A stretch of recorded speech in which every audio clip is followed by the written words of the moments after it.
Welcome, and I'm really glad you're here. If English has ever felt confusing, heavy, or out of reach, you're in the right place. This course is not about memorizing rules or feeling judged for mistakes. It's about understanding English slowly, naturally, and with confidence. We'll build everything step by step in simple language using real-life examples that actually make sense. Take a deep breath, relax, and begin. You don't need to be perfect here. You just need to show up. Chapter 1. English is not a monster. Many people feel afraid when they hear the word English. Their shoulders become tight, their mind closes a little, old memories come back, red marks on notebooks, exams, teachers speaking fast, people laughing when a word was wrong. Slowly, English stopped feeling like a language and started feeling like a problem. A big problem. For some people, English feels like a monster standing in front of them, big and scary, with too many rules and too many mistakes waiting to happen. But here is the first truth you must hear, and hear clearly. English is not a monster. English has never been a monster. English is only a tool, just like a pen, just like a phone, just like a spoon. A spoon does not judge you if you hold it the wrong way. A phone does not shout at you if you press the wrong button. English is the same. It is quiet. It is patient. It waits for you. So why does English feel scary? English feels scary because of how it was taught. Many learners were pushed into grammar before meaning. They were told rules before they ever felt confidence. They were corrected before they were encouraged. Slowly, fear replaced curiosity, and when fear enters learning, the brain closes its doors.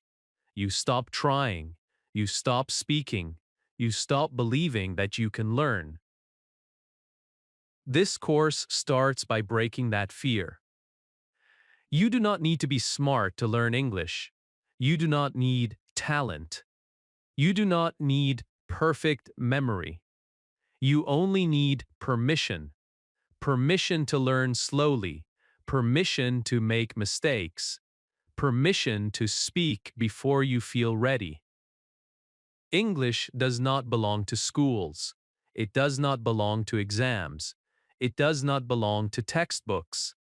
English belongs to life. People use English to order food, to tell stories, to share feelings, to ask for help, to make friends, and to dream about the future. That is all English does, nothing more. Think about your first language. You did not study grammar when you were a child. No one explained tenses to you. No one gave you rules. You listened, you copied, you spoke badly, you made mistakes. And slowly, without fear, language grew inside you. That is not magic. That is human learning. Children are not better than adults at learning languages. They are just less afraid. They are not scared of sounding stupid. They are not scared of mistakes. They speak first and think later. Adults often do the opposite. Adults think too much and speak too little. This course will help you return to that childlike confidence. Not childish language, but childlike courage. English grammar is not something you fight with. It is something you understand gently, step by step. Grammar is simply a map. It shows you how sentences are built. But you do not need the full map on the first day. You only need to know where you are standing now. Right now you are at the beginning, and that is a beautiful place to be. In this course, grammar will not be thrown at you. It will be introduced slowly. Every rule will have a reason. Every structure will have meaning. You will not memorize grammar. You will feel it. You will see how it works in real sentences, sentences you can use in your own life. We will build English the way humans actually use it. From simple to strong, from short to clear, from fear to confidence. You will start with very small sentences, easy sentences, honest sentences, sentences about yourself, about your day, about your life. And something amazing will happen. The more you understand, the less scared you will feel. The less scared you feel, the more you will speak. And the more you speak, the better your English will become. That is the real secret. This course is not about becoming perfect. Perfection is not the goal. Communication is. English is successful when someone understands you, even if your sentence is not perfect, even if your grammar is not clean. Understanding is success. Many learners wait for confidence before speaking, but confidence does not come before speaking. Confidence comes from speaking, from trying, from surviving mistakes and realizing nothing bad happened. In this course, mistakes are not enemies. Mistakes are signs that learning is happening. Every mistake means your brain is testing something new. That is progress. You will not be rushed here. You will not be judged here. You will not be made to feel small.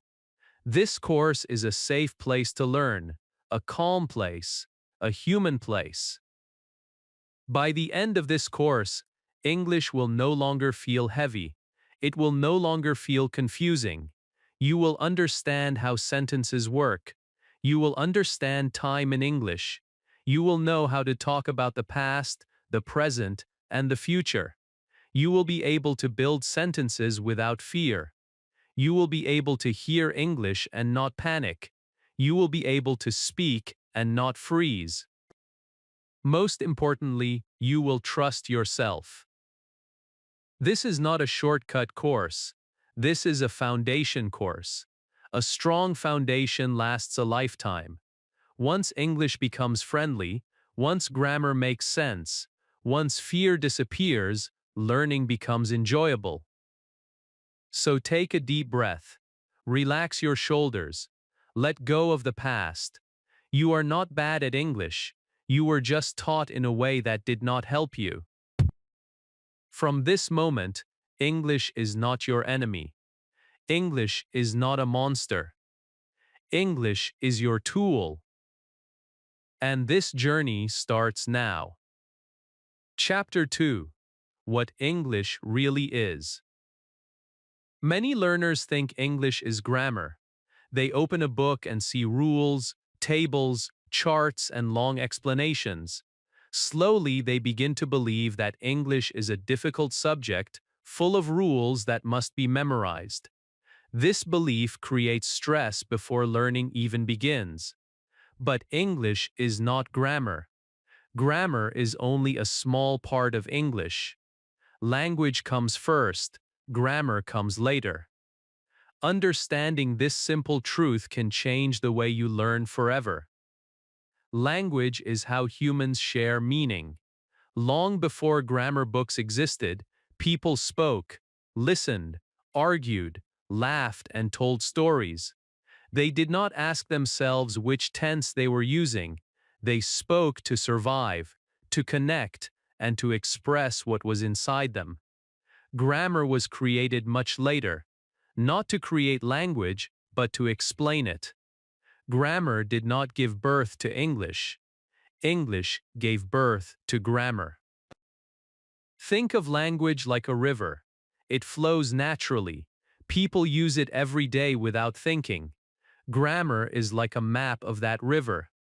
The map helps us understand where the river goes, but the river does not depend on the map to exist. If you only study the map and never touch the water, you will never learn to swim. In the same way, if you only study grammar and never use language, English will always feel distant and difficult. English is built in a very simple way. First come words. Words are small pieces of meaning. A word can name a thing, show an action, or describe a feeling. On their own, words are like bricks lying on the ground. They are useful, but they do nothing until you put them together. When words come together in the right order, they become sentences. And when sentences are understood by another person, meaning is born. This is the heart of English. Words lead to sentences. Sentences lead to meaning. Meaning leads to communication. This is the natural order. Grammar simply helps us place the words so the meaning is clear. Many beginners make the mistake of thinking grammar is about being correct. In real life, grammar is about being clear. If someone understands you, your grammar is already working. Native speakers make grammar mistakes too. They forget words. They change sentences in the middle. They break rules without noticing. Yet communication continues. Why? Because meaning is still alive. Grammar exists to reduce confusion. That is all. When grammar works, people understand each other easily. When grammar is missing or very weak, people may still understand, but they need to work harder. Grammar is like traffic rules. Cars existed before traffic rules. People drove without them. But as roads became busy, rules were created to make movement safer and clearer. Grammar does the same for language. In real life, people do not speak in perfect sentences. They speak in ideas. Sometimes those ideas are short. Sometimes they are unfinished. Sometimes they are emotional. Grammar adjusts itself to life, not the other way around. This is why learning grammar without real examples feels empty. You learn rules, but you do not know when to use them. English in real life is simple and repetitive. People use the same patterns again and again. They talk about their day. They talk about the past. They talk about plans. They ask questions. They answer questions. They describe problems. They give reasons. This course focuses on these real patterns, not rare or confusing ones. Instead of asking, "Is this sentence perfect?" you will learn to ask, "Is this sentence clear?" That question changes everything. When clarity becomes your goal, fear disappears. You stop trying to impress and start trying to communicate. And communication is where real learning happens. Many learners wait to learn all grammar before they speak. This is like waiting to learn all swimming theory before touching water. You will never feel ready. The truth is, grammar understanding grows because you use English, not before you use it. Every sentence you hear, read, or speak teaches your brain something. Slowly, patterns become familiar. Your brain begins to recognize what sounds right. This process is natural. You do not need to force it. Children learn language by hearing complete sentences again and again. They do not study grammar, but their brain slowly builds grammar inside them. Adults can do the same, but adults often block this natural process by overthinking. This course helps you remove that block. Here, grammar will be explained, but always connected to real use. You will never learn a rule without seeing it in action. You will never see a structure without understanding why it exists. Grammar will stop feeling like a wall and start feeling like a support. English works because it follows patterns, not because it follows rules. Patterns are friendly. Patterns repeat. Patterns make learning easy. When you hear, "I am working," "she is working," and "they are working," your brain sees the pattern. Grammar simply gives that pattern a name, but the pattern comes first. In real conversations, people care more about meaning than form. If you say, "Yesterday I go market," people will understand you. The grammar is not perfect, but the meaning is clear. Grammar helps you improve that sentence, but meaning already exists. This is important to remember because it removes the fear of speaking wrong. In this course, English will be treated as a living thing, not a dead subject. You will see how words join together naturally. You will understand why grammar rules exist instead of memorizing them blindly. You will learn English the way it is actually used by people, not the way it is tested in exams. By the end of this chapter, you should feel lighter. English should feel simpler. You should understand that grammar is not the enemy. Grammar is a helper. It is there to make your message clearer, not to stop you from speaking. English is words working together to create meaning. Grammar is simply the system that keeps that meaning clear. When you understand this, learning becomes calm, logical, and even enjoyable. And now that you know what English really is, you are ready to start building it step by step, without fear.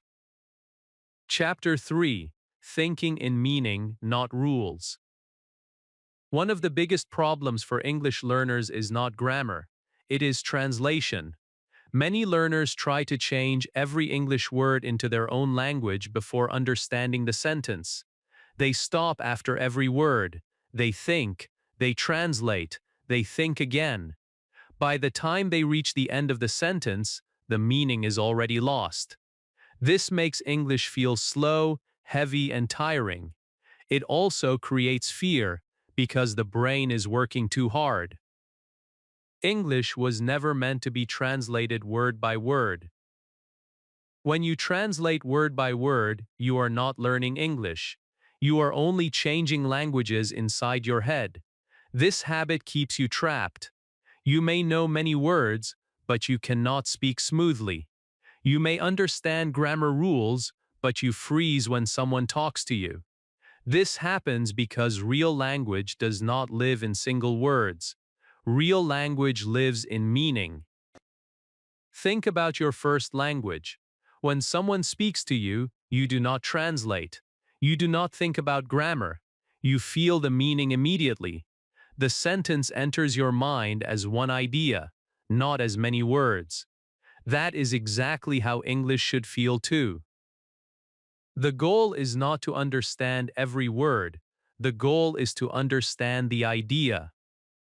This course teaches you to think in meaning first. Grammar comes later. Rules come later. Meaning always comes first. Let us look at a very simple sentence. I am hungry. If you translate each word, you may think about I, then am, then hungry. Your brain becomes busy. But if you focus on meaning, you feel the sentence immediately. Someone needs food, that is all. The sentence is alive because the meaning is clear. Now imagine this sentence in daily life. You come home tired. You say, I am hungry.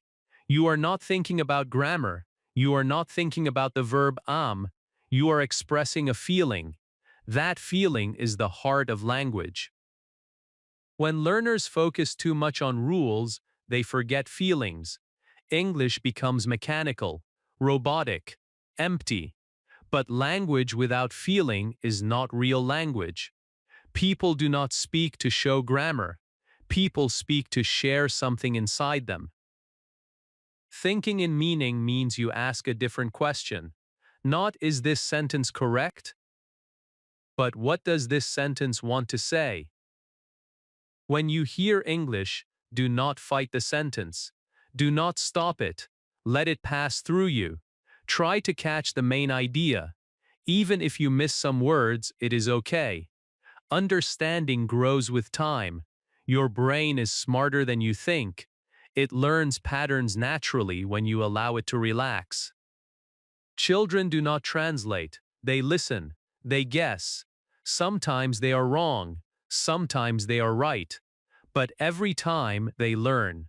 Adults can do the same, but adults often do not trust themselves. This course is about rebuilding that trust. Feeling sentences is a powerful skill. It means you do not analyze the sentence, you experience it. For example, listen to this sentence. She is waiting for you. You can feel it. Someone is standing somewhere. Time is passing. Another person is expected. You do not need grammar to feel that. The meaning arrives first. Grammar only explains how that meaning is built. In daily life, English is full of simple meanings. People talk about hunger, work, family, weather, plans, problems, and feelings. These meanings are universal. Every human understands them. You already understand them in your own language. English only gives them a new sound. Let us take another daily example. I missed the bus. You do not need to think about past tense rules. You feel the situation. Someone is late. Someone is annoyed. Someone has a problem. That feeling helps your brain remember the sentence. Meaning creates memory. Rules do not. When you learn through meaning, English becomes easier to remember. Your brain connects language to life. It stops being information and starts becoming experience. This does not mean grammar is useless. Grammar is important, but grammar should support meaning, not replace it. First, you understand what is happening. Then, slowly, you learn how English shows that meaning through structure. In this course, sentences will always come before explanations. You will see English used in real situations. You will hear how people speak. Then grammar will gently explain what you already felt. This approach removes pressure. You stop trying to be perfect. You start trying to be clear. And clarity is much easier than perfection. Many learners are afraid to speak because they think too much. They ask themselves many questions. Is this tense right? Is this verb correct? Is my sentence wrong? These questions stop your mouth. Meaning-based thinking frees your mouth. You speak because you have something to say, not because you are checking rules. Simple sentences are your best friends. Short sentences carry strong meaning. They are easy to understand and easy to remember. For beginners, short sentences are powerful tools.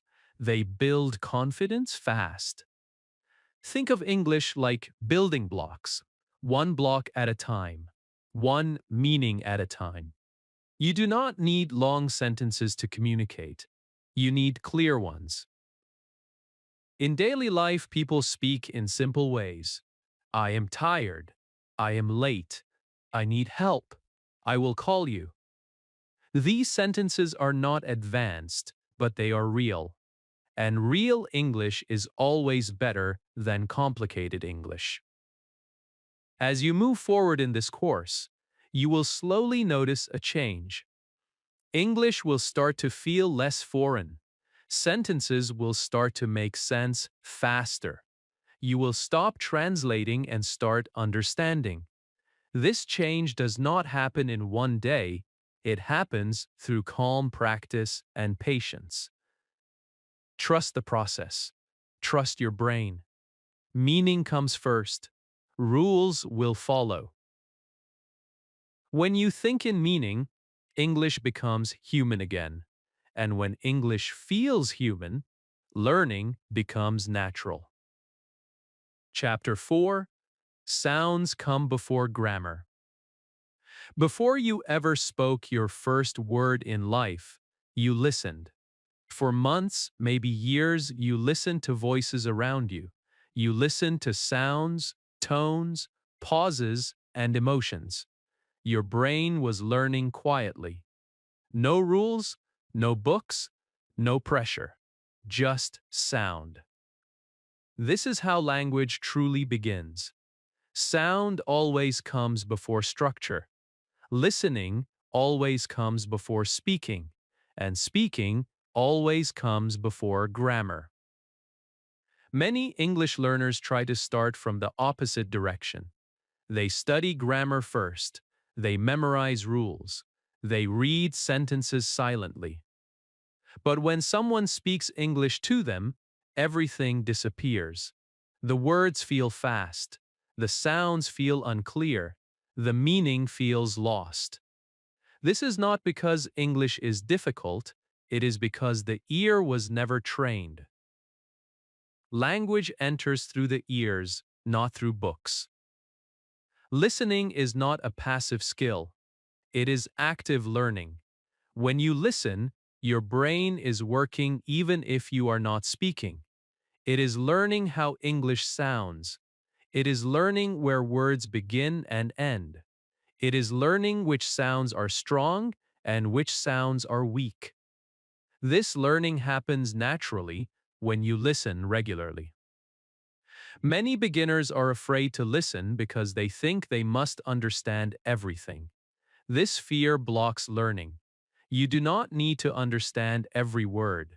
You only need to allow the sound to enter your mind. Meaning will come later. First, the brain needs to become familiar with the music of English. Yes, English has music. Every language has rhythm. English is not spoken word by word. It is spoken in groups. Some words are stressed. Some words are soft. Some sounds disappear. Some sounds connect. This is why English sounds fast even when it is not. Native speakers are not speaking quickly.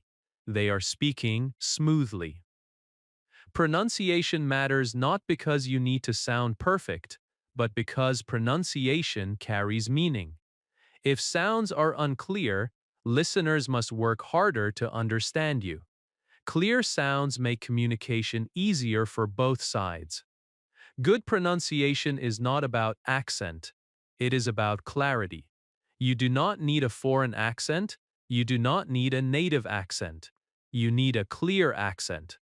Clear pronunciation builds confidence. When you know people can understand you, you feel relaxed. When you feel relaxed, you speak more. When you speak more, you improve faster. This cycle is powerful. Many learners avoid speaking because they are afraid of pronunciation. They think people will laugh. They think they sound wrong.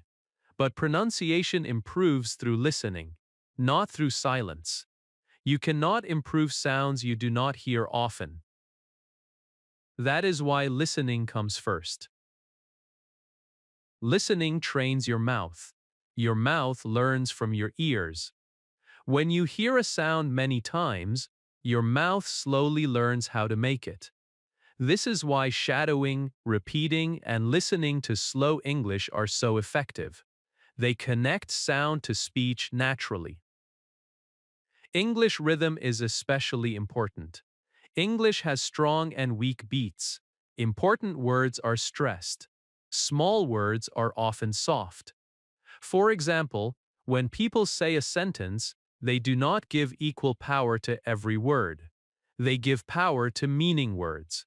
This rhythm makes English sound alive.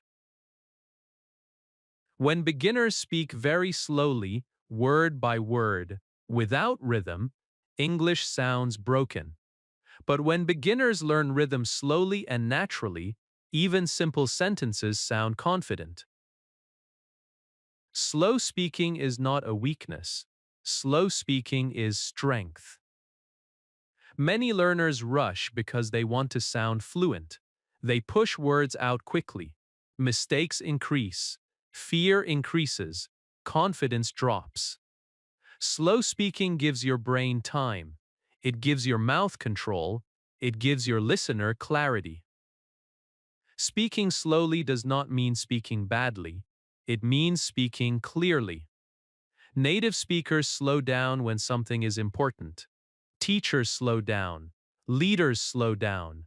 Calm speech shows confidence. This course encourages slow, clear speaking. You are not here to perform. You are here to learn. Speed will come naturally with time. You never need to force it. Listening before speaking also removes pressure. When you only listen, there is no fear of mistakes. There is no judgment. You can relax and absorb. Your brain is collecting data quietly. This silent learning is powerful. Think of listening like planting seeds. You do not see growth immediately, but something is happening under the surface. One day, suddenly, understanding appears. A sentence makes sense without effort. A phrase feels familiar. This moment surprises learners, but it is the result of listening. In real life, people listen much more than they speak. Good communication starts with good listening. When you listen well, you understand better. When you understand better, you respond better. English becomes a conversation, not a test. Pronunciation will be improved gently in this course, not with pressure, not with difficult symbols, but with awareness. You will notice sounds, you will notice patterns, you will notice how words connect. Slowly, your ear will guide your mouth. Remember, babies listen for a long time before speaking clearly. Adults want results quickly, but language does not work that way. Patience creates progress. If you listen daily, even for a short time, your English will change. Your brain will stop fighting the language. English will begin to feel familiar, and familiarity removes fear. Sounds come before grammar. Always. Grammar explains language, but sound brings it to life. Without sound, English is just ink on paper. With sound, English becomes human. So listen calmly, speak slowly, trust your ears. Your English journey is already moving forward, even when you feel quiet. Chapter 5: How Sentences Are Born. Many English learners believe that sentences are difficult. They look at long lines of words and feel lost. They think a sentence must be perfect, complete, and advanced. This belief creates pressure before they even try to speak. But the truth is simple. Sentences are born from ideas, not from rules. A sentence begins when you have something to say. A sentence is not a grammar structure. A sentence is a message. Before grammar touches it, before rules shape it, a sentence starts as a thought. You feel something. You see something. You want to share something. That moment is where sentences are born. When learners understand this, English becomes much easier. What makes a sentence? At its heart, a sentence needs only one thing: meaning. If a group of words carries meaning, it is already close to being a sentence. Grammar helps clean it. Grammar helps organize it. But meaning gives it life. In real life, people do not always speak in full textbook sentences. They speak in short ideas. They pause. They change direction. Yet communication still happens. This shows us something important. English sentences are flexible. They exist to serve communication, not to impress teachers. For beginners, the best way to build sentences is to start small. Very small. One idea at a time. Think about this sentence. I am tired. This is a complete sentence. It has a clear meaning. Nothing is missing. Nothing is extra. It works because it expresses one idea clearly. Now think about what happens when learners try to say too much at once. They create long, confused sentences. They forget words. They lose confidence. The listener becomes confused. one idea, one sentence. This simple rule can change your English forever. Real-life sentence building happens naturally. You do not sit and design sentences in daily life. You respond to situations. Someone asks you a question, you answer. Someone tells you something, you react. Sentences appear because life demands them. For example, someone asks, "How are you?" You answer, "I am fine." That is sentence building in real life. No grammar thinking, no rule checking, just meaning. Now imagine trying to answer like this. I am fine because yesterday I was working, and then I was tired, but today I am okay, and also happy. This sentence may be grammatically possible, but for a beginner, it creates stress and confusion. Short sentences are safer and stronger. When you keep sentences short, your brain stays calm. Calm brains learn faster. Another common problem is trying to sound advanced too early. Many learners believe long sentences mean good English. This is not true. Clear sentences mean good English. Native speakers often use very short sentences. They choose clarity over complexity. Avoiding long confusion is a skill. When you feel your sentence becoming heavy, stop. Finish the idea. Start a new sentence. This is not a weakness. It is smart communication. Think about writing a message on your phone. You do not write one long sentence for everything. You break ideas into parts. Speaking is the same. Sentences grow naturally with confidence. First, you learn to walk.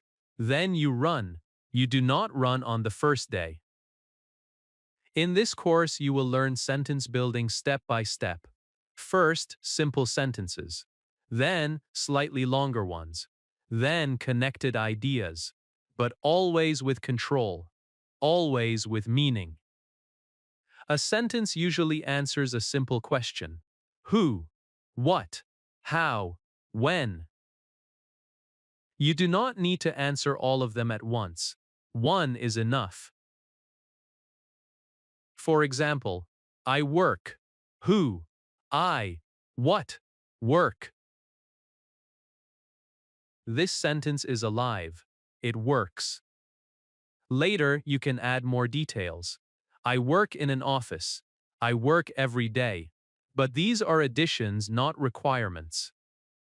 Many beginners try to put everything into one sentence. This causes confusion. They forget verbs. They mix tenses. They lose control. Instead, give each idea its own space. This approach also helps listeners. When you speak clearly, people relax. When people relax, communication becomes friendly. English becomes a shared experience, not a performance. Grammar will help you polish sentences later, but first you must learn to create them. Creation comes before correction. Sentence building is like stacking blocks, one block at a time. Strong base first. If the base is weak, the structure falls. Short sentences build strong bases. In real conversations, pauses are normal. Silence is normal. You do not need to fill every moment with words. When you pause, your brain organizes the next sentence. This is healthy. Do not fear pauses. As you practice, you will notice something interesting. Your sentences will begin to appear faster. You will not search for them. They will come naturally. This happens when sentence building becomes automatic. Automatic sentences are born from repeated use, not from memorization. The more you speak simple sentences, the more your brain trusts itself. Trust creates fluency. This chapter is about removing pressure. You do not need big sentences to speak English. You need honest ones, clear ones, useful ones. From this point forward, remember this. English sentences are born from meaning, one idea at a time. Short is strong. Clarity beats complexity. When you understand how sentences are born, English stops feeling like a puzzle. It starts feeling like communication. And communication is something you already know how to do. You are not learning how to think. You are learning how to share what you already think. And that is the beginning of real English. Chapter 6. What is a word? Before sentences exist, before grammar appears, before rules are written, there is one small but powerful thing: a word. Every language in the world is built from words. Words are the smallest carriers of meaning. When you understand what a word really is, English stops feeling complicated and starts feeling organized. Many beginners think words are just vocabulary to memorize. Long lists, translations, meanings written in notebooks. But words are not dead items. Words are living tools. Each word has a job. Each word behaves in a certain way. When you understand these jobs, sentences begin to make sense naturally. A word is a unit of meaning. One word can name something, show an action, describe a feeling, or connect ideas. Alone, a word is like a single brick. It is useful, but limited. When words come together, they build sentences. And when sentences come together, they build communication. English words are not random. They fall into groups. These groups are called types of words. You do not need to memorize difficult names. You only need to understand what the words do. Some words name things. Some words show actions. Some words describe. Some words connect. That is it. Simple. For example, the word book names something. The word run shows an action. The word happy describes a feeling. The word and connects ideas. When you know what job a word does, you know how to use it. This is why words behave differently. They are not all equal. You cannot use every word in the same place. A naming word cannot do the job of an action word. A describing word cannot replace a connecting word. Each word respects its role. Think of a football team. Every player is important, but not every player does the same job. A goalkeeper cannot suddenly play like a striker. A defender cannot ignore defense and run anywhere. In the same way, words follow their roles to keep sentences clear. When beginners ignore word roles, sentences become confusing. Words are placed in the wrong position. Meaning becomes unclear. This is not because the learner is weak. It is because the learner does not yet understand how words behave. Understanding word roles brings order to English. Let us look at a simple sentence. I eat rice. Eat. Each word has a role. I shows who. Each shows action. Rice shows what. When these words are placed correctly, the sentence feels natural. If you change the order or replace one word with a different type, the sentence breaks. Words do not only have meaning. They have position. They know where they belong. This is why grammar exists. Grammar explains where words go so meaning stays clear. Many learners try to learn grammar without understanding words. This creates confusion. It is like trying to build a house without knowing your materials. Words are the materials. Grammar is the design. In real life, people choose words based on meaning first. They do not think about word types, but their brain already knows them. That knowledge comes from exposure and practice. This course will make that knowledge conscious, but gently. Words also change behavior depending on the sentence. For example, some words can do more than one job. This surprises beginners. A word may look the same but behave differently. This is normal in English. It does not mean English is strange. It means English is flexible.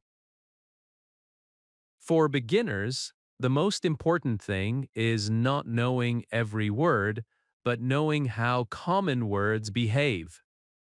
A small group of words is used again and again in daily English.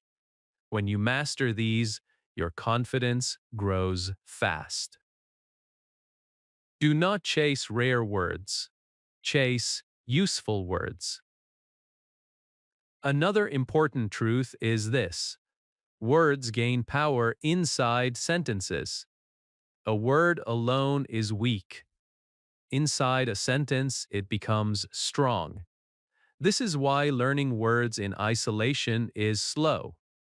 Learning words inside sentences is fast. When you learn a word inside a sentence, you learn its meaning, its role, and its position at the same time. Your brain loves this kind of learning because it is complete. For example, learning the word open alone gives you little information. But learning it in a sentence like, I opened the door, shows you how it works. You see the action, you feel the meaning, you remember it better. Word roles also help you avoid mistakes. When you know what job a word does, you are less likely to place it incorrectly. You stop guessing. You start understanding.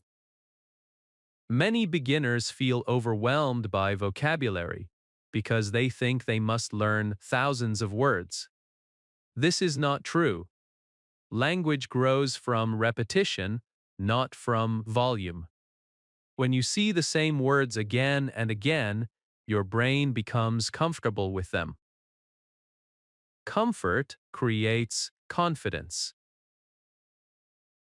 In this course, words will be introduced slowly. Each word will have a purpose. You will not be flooded with lists. You will see words working together. You will see how grammar supports them, not controls them. Remember this important idea. Words create meaning. Grammar organizes meaning. When you respect word roles, grammar becomes easier. When grammar becomes easier, English becomes friendly. This chapter is about awareness, not memorization. Awareness of how words function in sentences. Awareness of why some words go before others. Awareness of why meaning changes when words change position. As you continue, you will notice patterns. Words will start to feel familiar. You will begin to predict what comes next in a sentence. This is a sign of real learning. Do not rush. Words need time. They need repetition. They need context. Let them grow naturally. English is not built from rules. It is built from words doing their jobs together. When you understand that, you stop fighting the language and start working with it. And now that you understand what a word really is, you are ready to learn how different words shape English step by step, without fear. Chapter 7. Naming words, nouns. Very easy. Now that you understand what a word is, it is time to meet the most friendly and most important group of words in English. These words are called nouns. Do not worry about the name. The idea is very simple. A noun is a naming word. It names something. That is all. nothing scary, nothing complex. Every time you talk about a person, a place, or a thing, you are using a noun. You already use nouns every day in your own language without thinking.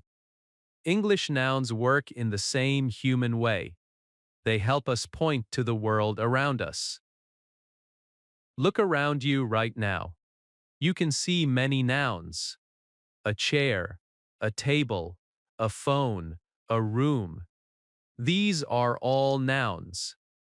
If you think about people, you also think in nouns. A mother, a friend, a teacher, a child. These are nouns too. When you think about places, the same thing happens. A house, a school, a city, a market. All nouns. So remember this simple idea. A noun names something. Nouns help us answer very basic questions. Who, what, where. If a word answers one of these questions, it is probably a noun. Many beginners feel afraid when they hear grammar words like noun, but there is no reason to fear them. Grammar names things so we can talk about them easily. The idea itself is already inside your mind.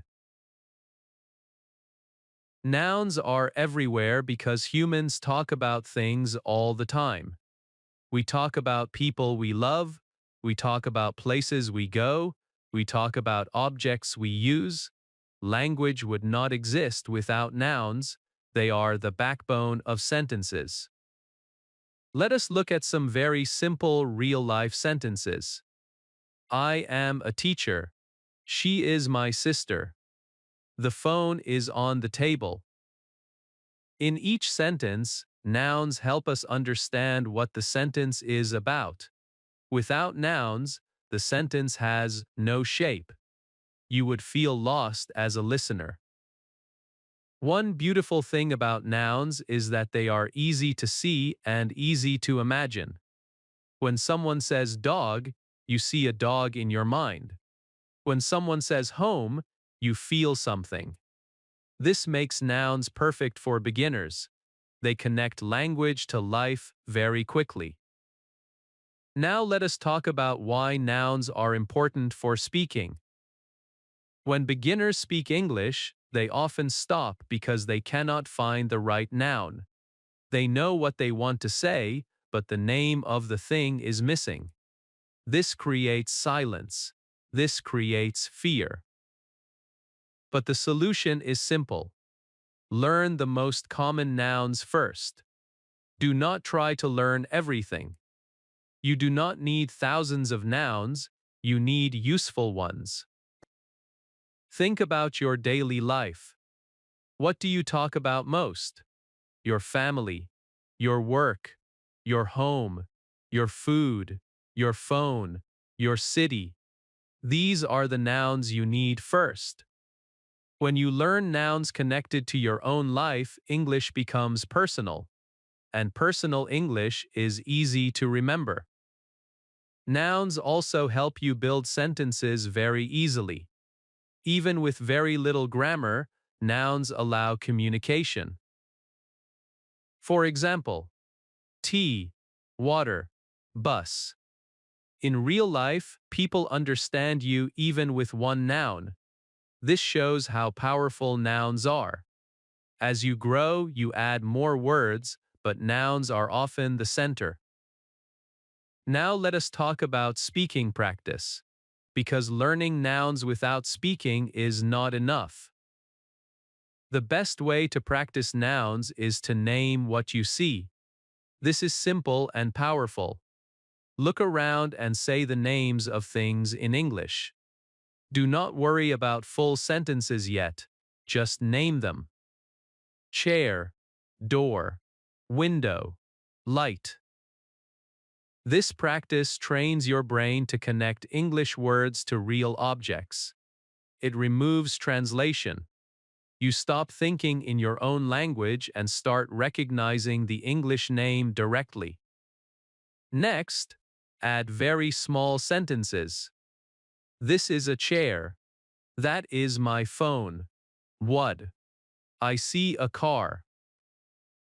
These sentences are easy, but they build confidence. Confidence is more important than complexity. You can also practice nouns by talking about people in your life. My father is kind. My friend works here. My teacher helps me. You are not just learning grammar, you are learning to talk about your world. Another powerful practice is asking and answering simple questions using nouns. What is this? It is a book. This kind of practice is natural. It feels like real conversation, not study. Some learners worry about mistakes when using nouns. They worry about being wrong, but nouns are forgiving. Even if you make a small mistake, people will usually understand you. Meaning stays strong. Remember, English is not about showing knowledge, it is about sharing meaning. As you continue this course, nouns will appear again and again. You will learn how to use one noun or many nouns. You will learn how nouns change slightly in different situations. But for now, keep it simple. Naming is enough. This chapter is about comfort. Comfort with words. Comfort with speaking. Comfort with English. If you can name people, places, and things, you can already communicate. That is a powerful realization. So today, do one simple thing. Look around. Name your world in English. Speak softly. Speak slowly. Smile when you speak. You are not practicing grammar, you are building connection. And that is how real English begins. Chapter 8. One or many. Singular and plural. When people start learning English, one of the first small confusions they meet is this idea of one or many. It looks simple, but because beginners worry too much, it sometimes feels bigger than it really is. The truth is, singular and plural in English are very friendly. They are not here to confuse you. They are here to help your listener understand how many things you are talking about. Singular means one. Plural means more than one. That is the heart of it. No stress, no fear. If you say book, people imagine one book. If you say books, people imagine many books. This small change gives clear meaning. English likes clarity. When the listener knows how many things you are talking about, communication becomes smooth.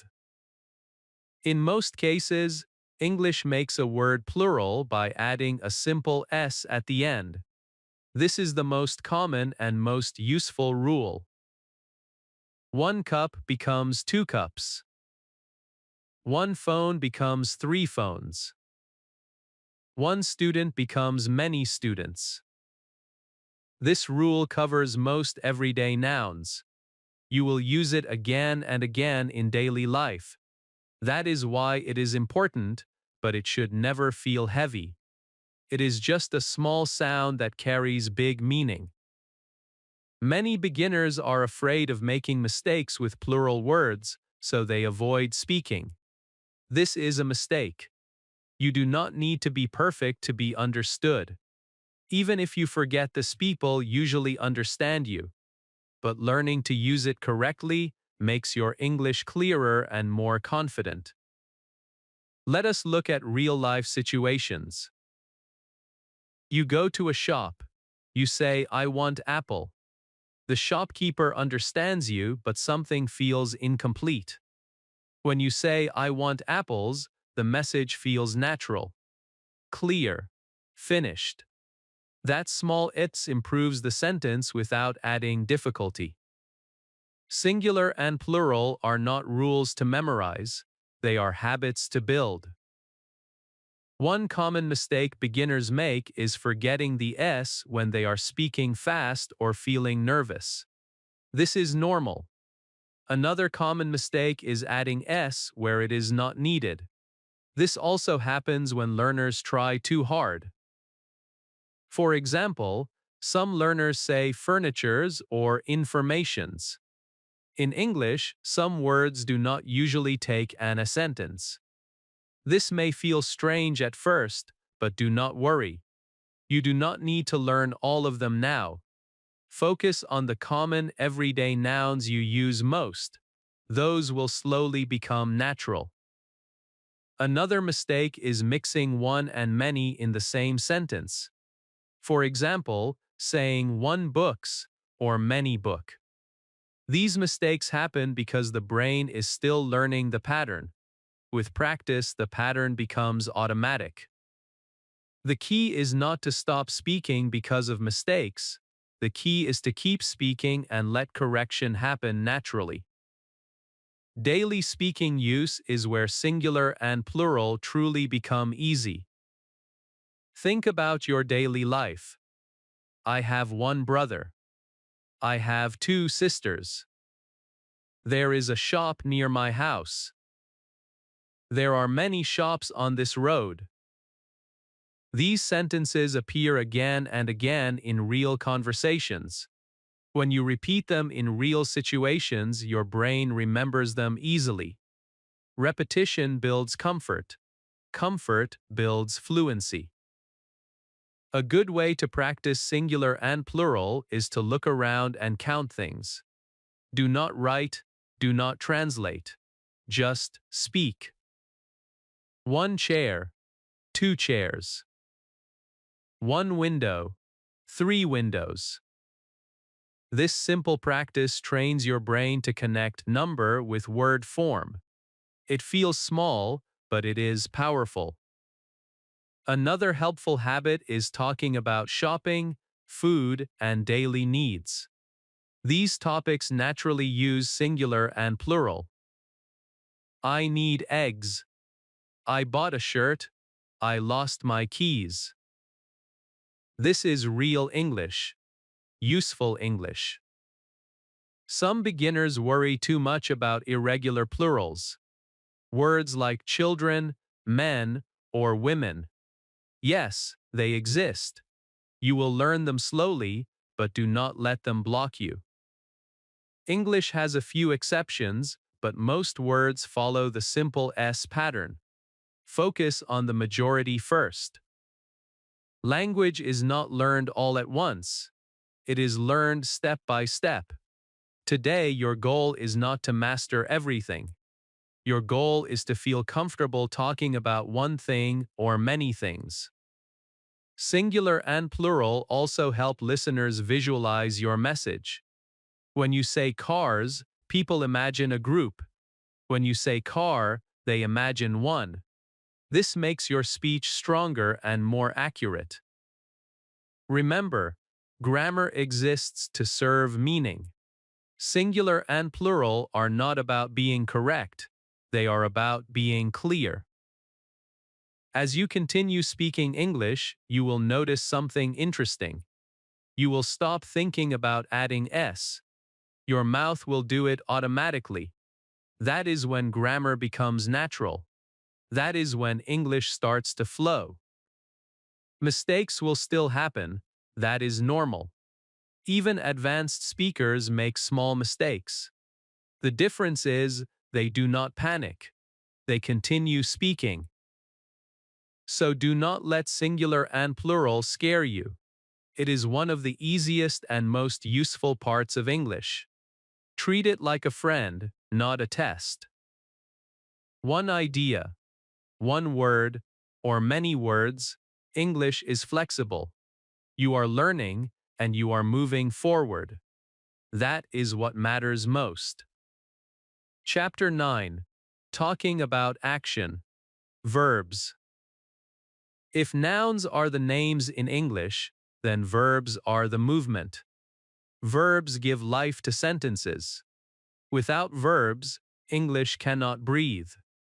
A sentence may have many words, but without a verb, nothing happens. Verbs show action. Verbs show situation. Verbs show what is going on in the world. Many beginners feel confused about verbs because they hear many rules about them. Tenses, forms, changes. This chapter is not about those rules. This chapter is about understanding what verbs really do. When you understand their job, grammar becomes easier later. A verb tells us what happens. When you say, I eat, something is happening. When you say, she sleeps, something is happening. Even when you say, I am tired, something is happening inside you. That am is also a verb. Verbs do not always show big physical actions. Sometimes they show states. Sometimes they show situations. But they always show life. Think about real communication. When you talk to someone, you usually talk about actions. What you did, what you are doing, what you will do. Verbs sit at the center of all of these ideas. They are the engine of English. There are two very important kinds of verbs you need to understand as a beginner: action verbs and state verbs. Do not be afraid of these names. The idea is simple. Action verbs show something you can see or imagine happening. Eat, walk, run, talk, work, write, cook. These verbs are easy to understand because they move. You can imagine them clearly. They are common in daily life. Beginners use them naturally. State verbs show a situation, feeling, or condition. Be, have, like, love, know, feel. These verbs do not always show physical movement, but they show a state of being. For example, when you say, I am happy, nothing is moving, but a condition exists. That condition is important. Language talks about life, not only movement. Many beginners think verbs must always show action like running or jumping. This is not true. English also talks about feelings, thoughts, and situations. Verbs help us express all of that. Understanding this difference helps you later when you learn tenses, but for now, simply remember this. Verbs describe what is happening, inside or outside. Now let us talk about common verbs beginners need. You do not need hundreds of verbs to speak English. A small group of verbs can help you say many things. These verbs appear again and again in daily life. When you learn them well, you can build many sentences. Some verbs are like keys. They open many doors. Words like be, have, do, go make, get, and say are used everywhere. You will hear them in conversations, movies, and daily speech. They may look small, but they are powerful. For example, the verb go helps you talk about movement. I go to work. I go home. I go outside. The verb have helps you talk about possession and experience. I have a phone. I have time. I have a problem. The verb do helps you talk about activities. I do my work. I do my homework. These verbs are not advanced. They are basic, but they are the foundation of real English. Many beginners make the mistake of avoiding verbs because they are afraid of choosing the wrong form. They stop speaking to think. This slows learning. Instead, focus on meaning first. Choose a verb that feels right. Speak. Let correction come later. Verbs are learned through use, not through lists. Another important thing to understand is that English sentences usually need a verb. If you only say nouns, the sentence feels incomplete. I food. I work. The second sentence works because the verb work is present. The first sentence does not work because there is no verb showing action. This shows how important verbs are. In daily speaking, verbs help you share your life, your routines, your problems, your plans, your feelings. Without verbs, you cannot tell your story. Practice verbs by talking about your day. I wake up early. I eat breakfast. I go to work. I feel tired. These sentences are simple, but they are real. They are not textbook examples.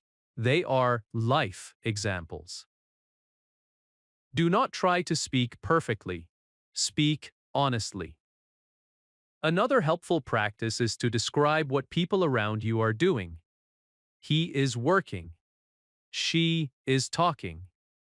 They are waiting. This kind of practice trains your brain to see verbs in action. It also helps you listen better, because you start noticing verbs when others speak.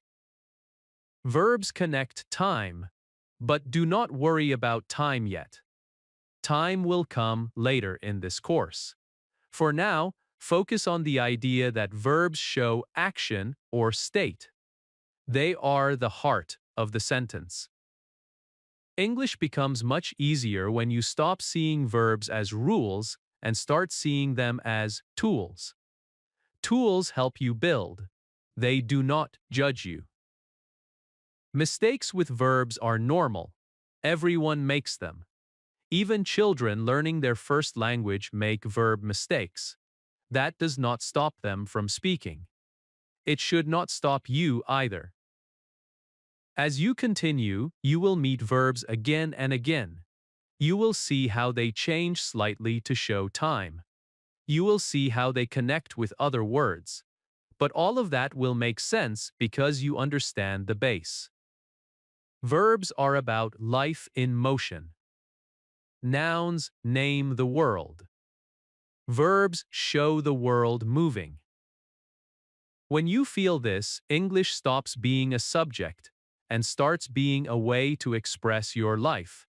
And that is real learning. Chapter 10: Helping Verbs Without Fear.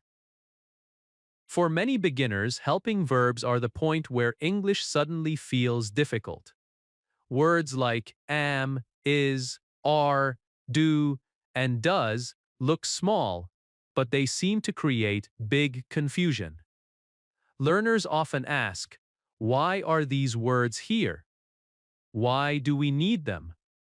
Why can't I just say the sentence without them? Because these questions are never answered clearly, fear grows. This chapter exists to remove that fear completely. Helping verbs are not enemies. They are helpers, just like their name says. Helping verbs do exactly one job. They help the main verb do its work clearly. They do not carry heavy meaning by themselves. They support the sentence. When you understand this, they stop feeling strange. Let us start with the most common helping verbs for beginners. Am, is, are. These words come from one verb, to be. This verb is special in English. It is used very often because it helps us talk about identity, condition, feeling, and situation. In simple words, am, is, are help us say who we are, how we are, and what something is. When you say, I am tired, you are not showing an action like running or eating. You are showing a state, a condition, something true at that moment. That is why am is needed. Without it, the sentence feels broken. I tired does not feel complete. I am tired feels natural. Now look at the pattern, very calmly. I am. You are. We are. They are. She is. He is. It is. This is not something to memorize in one day. You will hear these patterns again and again. Your brain will slowly accept them. Do not force them. Let them grow. One reason beginners fear am, is, are, is because they try to translate them. In many languages, these words are not spoken clearly, or sometimes not spoken at all. So learners ask, why do I need this word? The answer is simple. English needs it to complete the sentence. English sentences usually like a clear structure. Helping verbs keep that structure strong. Now let us talk about do and does. These two words scare learners even more. They appear in questions and negative sentences, and beginners often feel they come from nowhere. But once again, their job is very simple. Do and does help us ask questions and make negatives in the present simple tense. That sounds technical, but the idea is easy. Look at this sentence. You work. This is a simple statement. But what if you want to ask a question? English likes to add a helper to make the question clear. Do you work? The word do steps in to help form the question. It does not change the meaning of work. It only helps the sentence become a question. Without do, the sentence would feel incomplete or strange to a native speaker. The same happens with negatives. You work. You do not work. Again, do helps the sentence carry the negative meaning. It supports the main verb. That is its only job. Now about does. Does is simply the helper for he, she, and it. I do work. You do work. We do work. They do work. But he does work. She does work. It does work. That is all. No magic, no mystery. Many beginners try to understand why English does this. The truth is, you do not need to know why. Languages grow naturally over time. Some things exist because they help clarity. Do and does are part of English's way of being clear. Another important thing to remember is this. Helping verbs are often more important than main verbs in questions and negatives. Beginners often drop them because they feel unnecessary. But when you drop them, English feels incomplete. For example, where you go feels broken. Where do you go feels natural. The difference is one small word, but it changes everything. Now let us talk about fear. Fear comes when learners think they must always choose the correct helping verb instantly. That fear blocks speaking. Instead of speaking, they think. Instead of thinking calmly, they panic. You do not need to be perfect. You need to be understood. If you say, where you go, people will still understand you. But when you slowly add do, your English becomes clearer and more confident. Learning is a journey, not a jump. The best way to learn helping verbs is through repetition in real sentences. Not through rules, not through tables. Through hearing and using them again and again. I am learning English. She is my friend. They are here. Do you like tea? I do not know.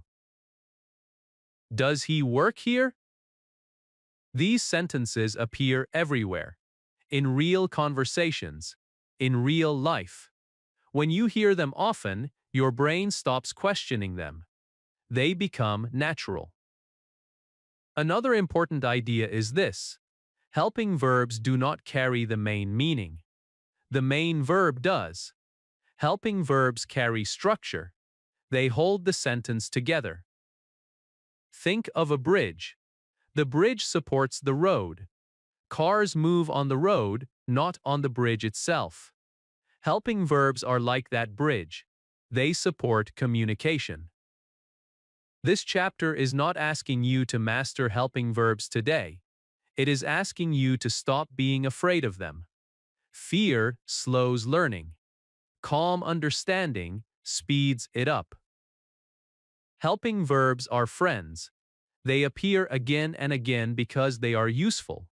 English uses them to stay clear, not to confuse you. As you continue this course, you will see am, is, are, do, and does many times. Each time they will feel lighter. Each time they will make more sense. You are not behind. You are learning exactly as you should. Step by step. Sentence by sentence. Without fear. Helping verbs are not something to fight. They are something to accept. And once you accept them, English becomes much easier to speak. Chapter 11. Who is doing the action? Subjects. When beginners start speaking English, one quiet problem often hides inside their sentences. The listener hears the action, but does not clearly know who is doing it. This small confusion can make a sentence feel weak or incomplete. That is why this chapter is important. It answers one simple question that every sentence needs to answer clearly. Who is doing the action? In English, the word that tells us who does the action is called the subject. Do not worry about the grammar name. The idea is very human. Every action needs a person or a thing behind it. English likes to know that person clearly. When you say, eat food, the action is there, but the subject is missing. Who eats? You, me, someone else? The sentence feels unfinished. But when you say, I eat food, everything becomes clear. One small word changes the whole sentence. Subjects bring clarity, and clarity brings confidence. The most important subject words for beginners are very simple. I, you, we, they. These four words allow you to talk about yourself, the person in front of you, and people around you. With only these words, you can already communicate a lot. Let us start with the most powerful one. I. I is the subject you will use the most. It helps you talk about yourself, your life, your feelings, your actions. When beginners learn to use I comfortably, English stops feeling distant. It becomes personal. I work. I live here. I feel tired. I like tea. These sentences are simple, but they are strong. They allow you to express your reality. Many learners stay silent because they feel they need advanced English. But even with I, you can say many meaningful things. Now let us talk about you.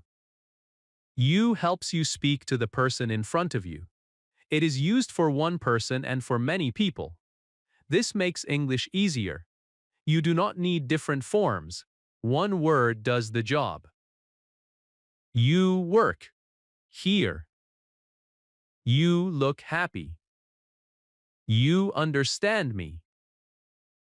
You creates connection. It turns English into a conversation instead of a monologue. When you use you, English feels alive. Next comes we. We means you and others together. It shows shared action, shared experience, unity. We is often used in families, teams, friends, and groups. We work together. We are learning English. We live here. Using we makes your speech warmer. It shows belonging. Beginners often forget this word, but it is very useful in real life. And then there is they. They talks about other people. People not in the conversation. Groups. Others. This word helps you describe the world around you. They are waiting. They work nearby. They like music. They helps you talk about stories, situations, and people without naming everyone. It keeps speech smooth. Now let us talk about why subjects matter so much. English sentences usually follow a clear pattern. Subject first, then action. This pattern helps listeners understand quickly. When the subject is missing or unclear, the listener has to guess. Guessing creates confusion. For beginners, using the subject clearly is one of the fastest ways to improve English. Compare these two sentences. Go market. I go to the market. The second sentence feels calm and clear. The listener knows who is moving. The sentence feels complete. This is the power of subjects. Another common beginner mistake is repeating nouns again and again, instead of using subject words. For example, saying, my friend work. My friend live here. This is understandable, but English prefers flow. My friend works. He lives here. Using subjects like he, she, they avoids repetition and makes English sound natural. You will learn more about these later. For now, focus on I, you, we, they. Subjects also help grammar work smoothly. Helping verbs, actions, and sentence structure depend on the subject. When the subject is clear, everything else falls into place more easily. Daily examples are the best way to practice subjects. Think about your day. I wake up early. I go to work. We eat together. They come later. These sentences are not advanced, but they are real. Real English is built from simple patterns used again and again. Another good practice is speaking about what you see around you. They are talking. We are waiting. You look busy. This kind of speaking connects English to the moment. It removes translation. It makes learning natural. Some beginners feel shy using I. They feel it sounds selfish or repetitive. This is not true in English. I is neutral. It is normal. Native speakers use it comfortably. Using I is not about ego, it is about clarity. Remember, English does not want you to hide. It wants you to speak clearly. Subjects also help listeners follow your story. When you tell a story and the subject changes, listeners need signals. Subject words provide those signals. I went outside. I met a friend. We talked for a while. Then they left. Even a short story becomes clear because subjects guide the listener. Do not rush this learning. Use subjects slowly and consciously at first. With time, they will appear automatically. You will not need to think. Your mouth will choose them naturally. Mistakes will happen. You may forget the subject. You may use the wrong one. That is part of learning. Do not stop speaking because of that. Speaking is how correction happens. Subjects are not rules to memorize. They are tools to help people understand you. English becomes easier when sentences become clear. Sentences become clear when subjects are clear. So remember this simple truth. Every sentence asks one silent question. Who is doing the action? When you answer that question clearly, your English becomes stronger, calmer, and more confident. And that confidence is exactly what you are building, step by step.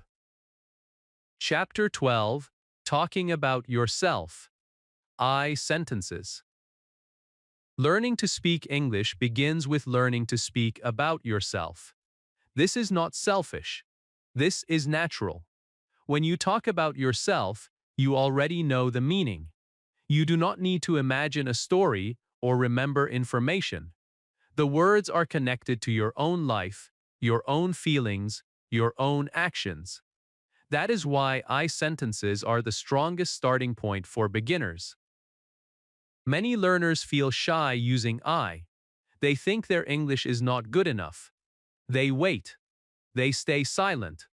But confidence does not come from silence. Confidence comes from speaking, even when your English is simple. I sentences give you that first push. When you say, I am learning English, something important happens. You are not just using grammar. You are declaring your journey. You are telling yourself and the world that you are a learner. This builds confidence from the inside. I sentences are powerful because they are honest. You are not guessing. You are not translating someone else's words. You are speaking your truth. I am tired. I feel happy. I work here. I want to improve. These sentences are simple, but they are real. Real English is always better than fancy English. Confidence grows when sentences feel safe. I sentences are safe because they belong to you. No one can correct your feelings. No one can argue with your experience. You cannot be wrong about yourself. That is why this chapter focuses on daily self-talk. Self-talk means speaking to yourself in English, quietly or out loud, at home, on the way to work, before sleeping. This is one of the most powerful tools for learning English, and it costs nothing. When you talk to yourself, there is no pressure, no judgment, no fear. You can repeat sentences, you can stop, you can start again. This creates a safe environment for practice. Start with very simple I sentences. I wake up early. I drink tea. I go to work. Say them slowly. Feel them. You are not practicing grammar. You are training your brain to think in English. Many beginners wait for a speaking partner. They think they cannot practice alone. This is not true. Self-talk is real practice. It prepares you for real conversations. Another benefit of I sentences is clarity. English sentences need a clear subject. I gives that clarity instantly. When the subject is clear, The sentence feels complete. This completeness builds confidence. Now let us talk about practice patterns. A practice pattern is a simple sentence shape that you can reuse many times. Patterns make English easy because you do not create a new sentence from zero every time. You change only one part. For example, this pattern, I am. You can use it with many words. I am happy. I am busy. I am ready. I am learning. One pattern gives you many sentences. This is smart learning. Another pattern is I like coffee. I like music. I like walking. You are not learning separate sentences. You are learning one pattern and filling it with your life. Patterns reduce thinking. Reduced thinking increases fluency. You can also use patterns to talk about your routine.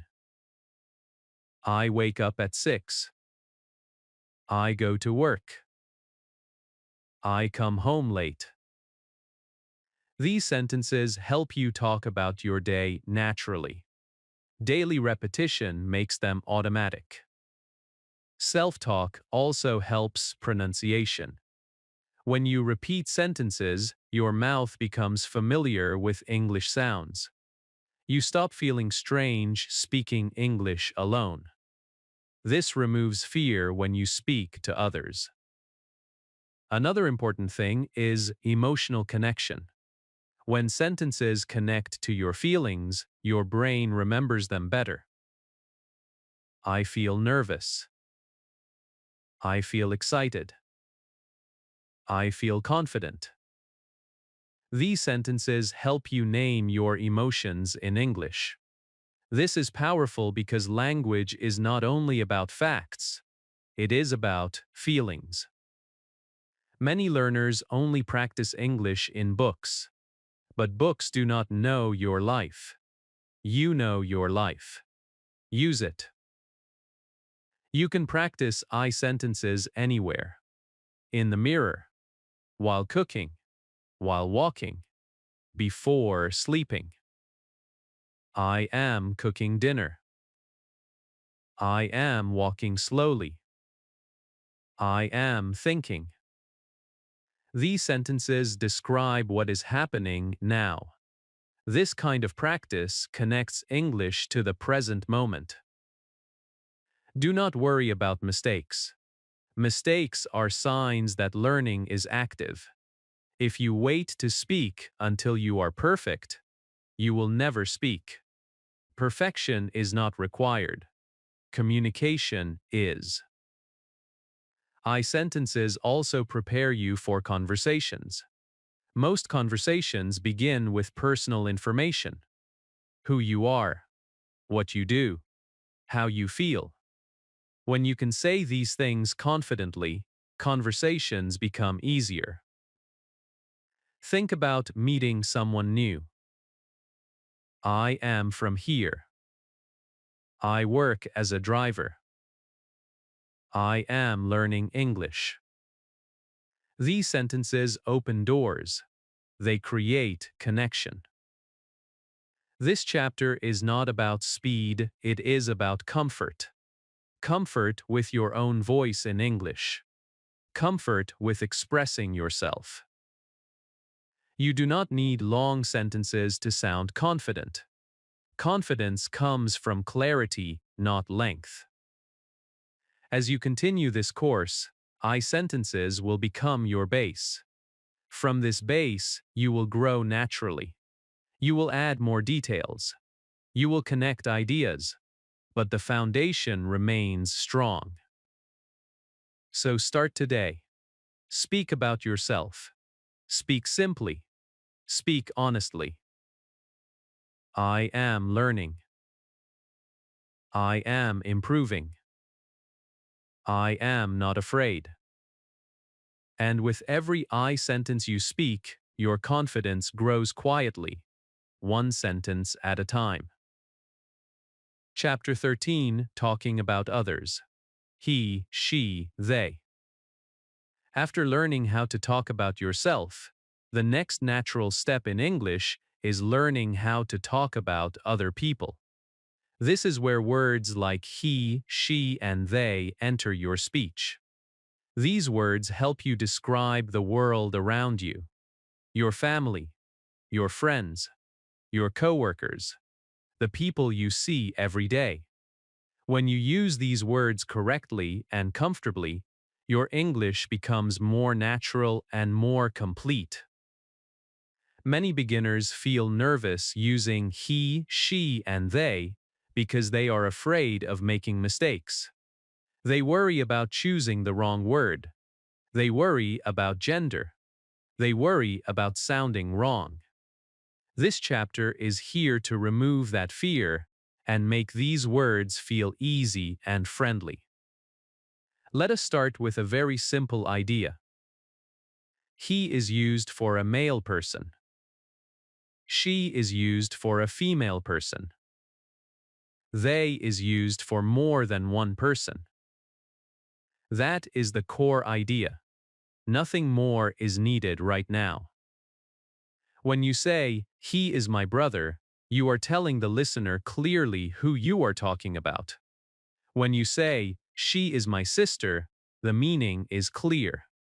When you say, they are my friends, the listener understands that more than one person is involved.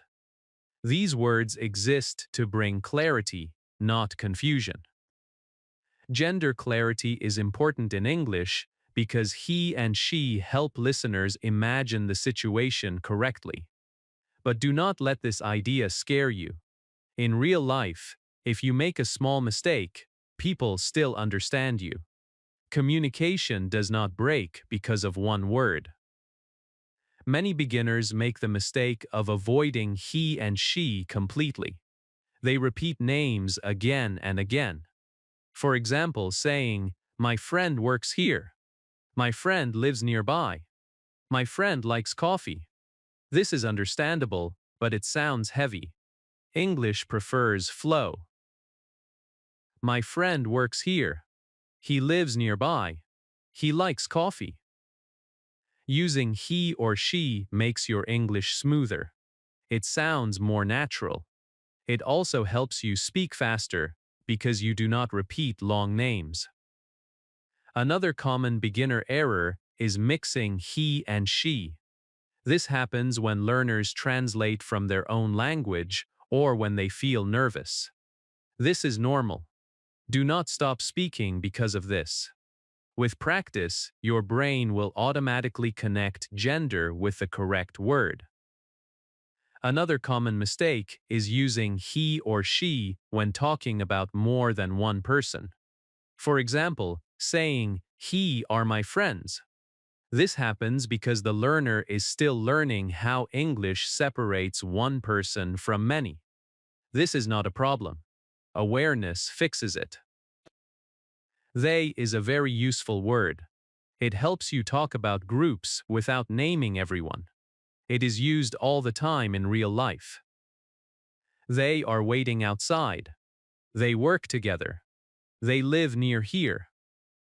Using they saves time. It keeps sentences simple. It helps you speak more comfortably. Real situations are the best way to understand these words. Think about your family. He is my father. She is my mother. They are my parents. These sentences are simple, but they are real. They appear in daily conversations. When you practice them, English feels useful. Think about work or study. He works with me. She teaches English. They study together. These sentences help you describe people around you. You are not practicing grammar. You are describing life. Another real situation is talking about someone who is not present. He called me yesterday. She is busy today. They will come later. These sentences help you tell stories and share information. Stories are an important part of communication. When you can talk about others, your English becomes richer. Some beginners also feel confused because English uses they not only for groups, but sometimes for one person, when gender is unknown. Do not worry about this now. You will see it naturally with time. Focus first on the basic use. One person or many people. That is enough. The goal of this chapter is not perfection. The goal is comfort. Comfort speaking about others without stopping. Comfort using short, clear sentences. Do not wait to feel ready. Readiness comes after practice, not before it. You can practice he, she, and they anywhere. Look around and describe what people are doing. He is talking on the phone. She is walking slowly. They are sitting together. This kind of practice connects English to the moment. It removes translation. It builds confidence. Another powerful practice is storytelling. Talk about someone you know. He is my friend. He lives near me. He likes music. This simple story is enough. You do not need long sentences. Short sentences are strong. Mistakes will happen. You may say he instead of she. You may forget they. That is fine. Learning is not about avoiding mistakes. It is about continuing despite them. Remember, native speakers care about meaning, not perfection. If they understand you, communication is successful. Using he, she, and they correctly will improve your English quickly because these words appear everywhere. In conversations, in stories, in daily speech. When they become natural, your English flows better. As you move forward, you will add more words to describe people. But these subject words are your base. Strong base means strong English. So relax. Speak slowly. Use these words without fear. He, she, they. Small words, big power. And with every sentence you speak, you are becoming more confident. One clear idea at a time. Chapter 14. My, your, his, ownership made easy. In daily life, we talk about ownership all the time. We talk about our phone, our house, our family, our work, our problems, and our dreams. English makes this very easy by using small, friendly words that show ownership. Words like my, your, and his are called possessive words. But do not let the grammar name scare you. The idea behind them is very simple. They answer one clear question. Whose is this? When you say my phone, you are telling the listener that the phone belongs to you. When you say your bag, you are telling someone that the bag belongs to them. When you say his car, you are talking about a car that belongs to a man. These words exist to make meaning clear and natural. Possessive words are some of the most useful words in English. They are small, but they appear everywhere. In conversations, in stories, in daily speech. When beginners learn to use them comfortably, their English becomes more personal and more real. Let us begin with my. My is one of the first words you should feel comfortable with. It connects English to your life. It allows you to speak about things that matter to you. My name, my house, my job, my family. These phrases are simple, but they are powerful. They help you talk about yourself without long sentences. They help you feel ownership not only of objects, but of your English. Many beginners feel shy using my. They think it sounds repetitive, but in English it is normal. Native speakers use my naturally. There is no need to avoid it. Now let us talk about your. Your helps you talk to the person in front of you. It builds connection. It shows attention.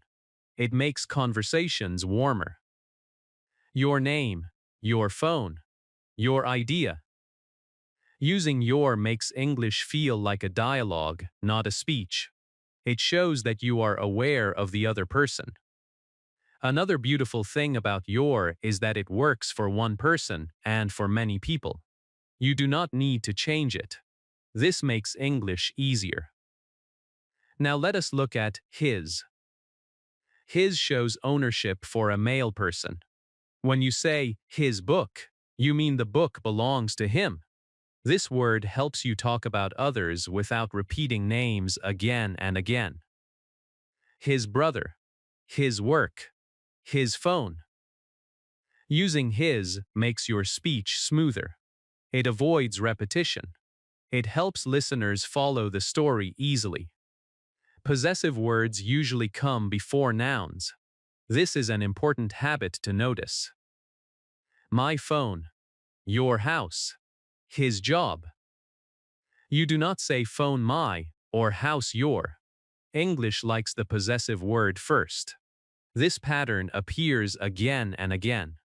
With repetition, it becomes automatic. Many beginners make small mistakes with possessive words. One common mistake is mixing my and me. For example, saying me phone instead of my phone. This happens because learners are still learning the roles of words. Do not worry. With practice, this confusion disappears.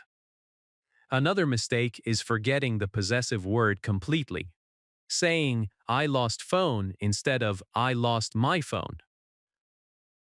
But the sentence feels incomplete. Possessive words complete the meaning. Natural speaking use is where these words truly shine. Think about daily situations. You meet someone. This is my friend. You ask a question. Where is your office? You talk about someone else. That is his bag. These sentences are short, clear, useful. This is real English. Possessive words also help you express emotions and relationships. My mother. My best friend. His problem. These phrases are not just grammar. They are human connections. A very good way to practice possessive words is to describe the things around you. My chair. Your table. His book. Say these sentences slowly. Look at the object. Feel the connection between the word and the thing. This removes translation and builds natural understanding. Another powerful practice is storytelling. My friend has a car. His car is old, but his car works well. This short story uses my and his naturally. You are not thinking about grammar. You are sharing information. Remember, English is not about complexity. It is about clarity. Possessive words make your sentences clear and complete. Do not try to remember long lists. Focus on using these words in real life. The more you use them, the more natural they feel. Mistakes will happen. You may say the wrong word. That is okay. Learning continues through speaking, not through silence. Possessive words are friendly helpers. They help English feel personal. They help sentences feel finished. When you say my, English becomes yours. When you say your English, becomes a conversation. When you say his English, becomes a story. Small words, big meaning. And with each sentence, your English becomes clearer, calmer, and more confident.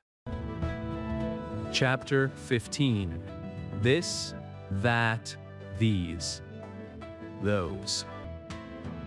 When we speak in real life, we often point. We point with our hands, with our eyes, or with our voice. We point to things near us. We point to things far from us. English has very simple words that help us do this clearly. These words are this, that, these, and those. Many beginners feel confused by them at first, but once you understand the idea behind them, they become very easy and very useful. These words help us answer a simple question. Which one are you talking about?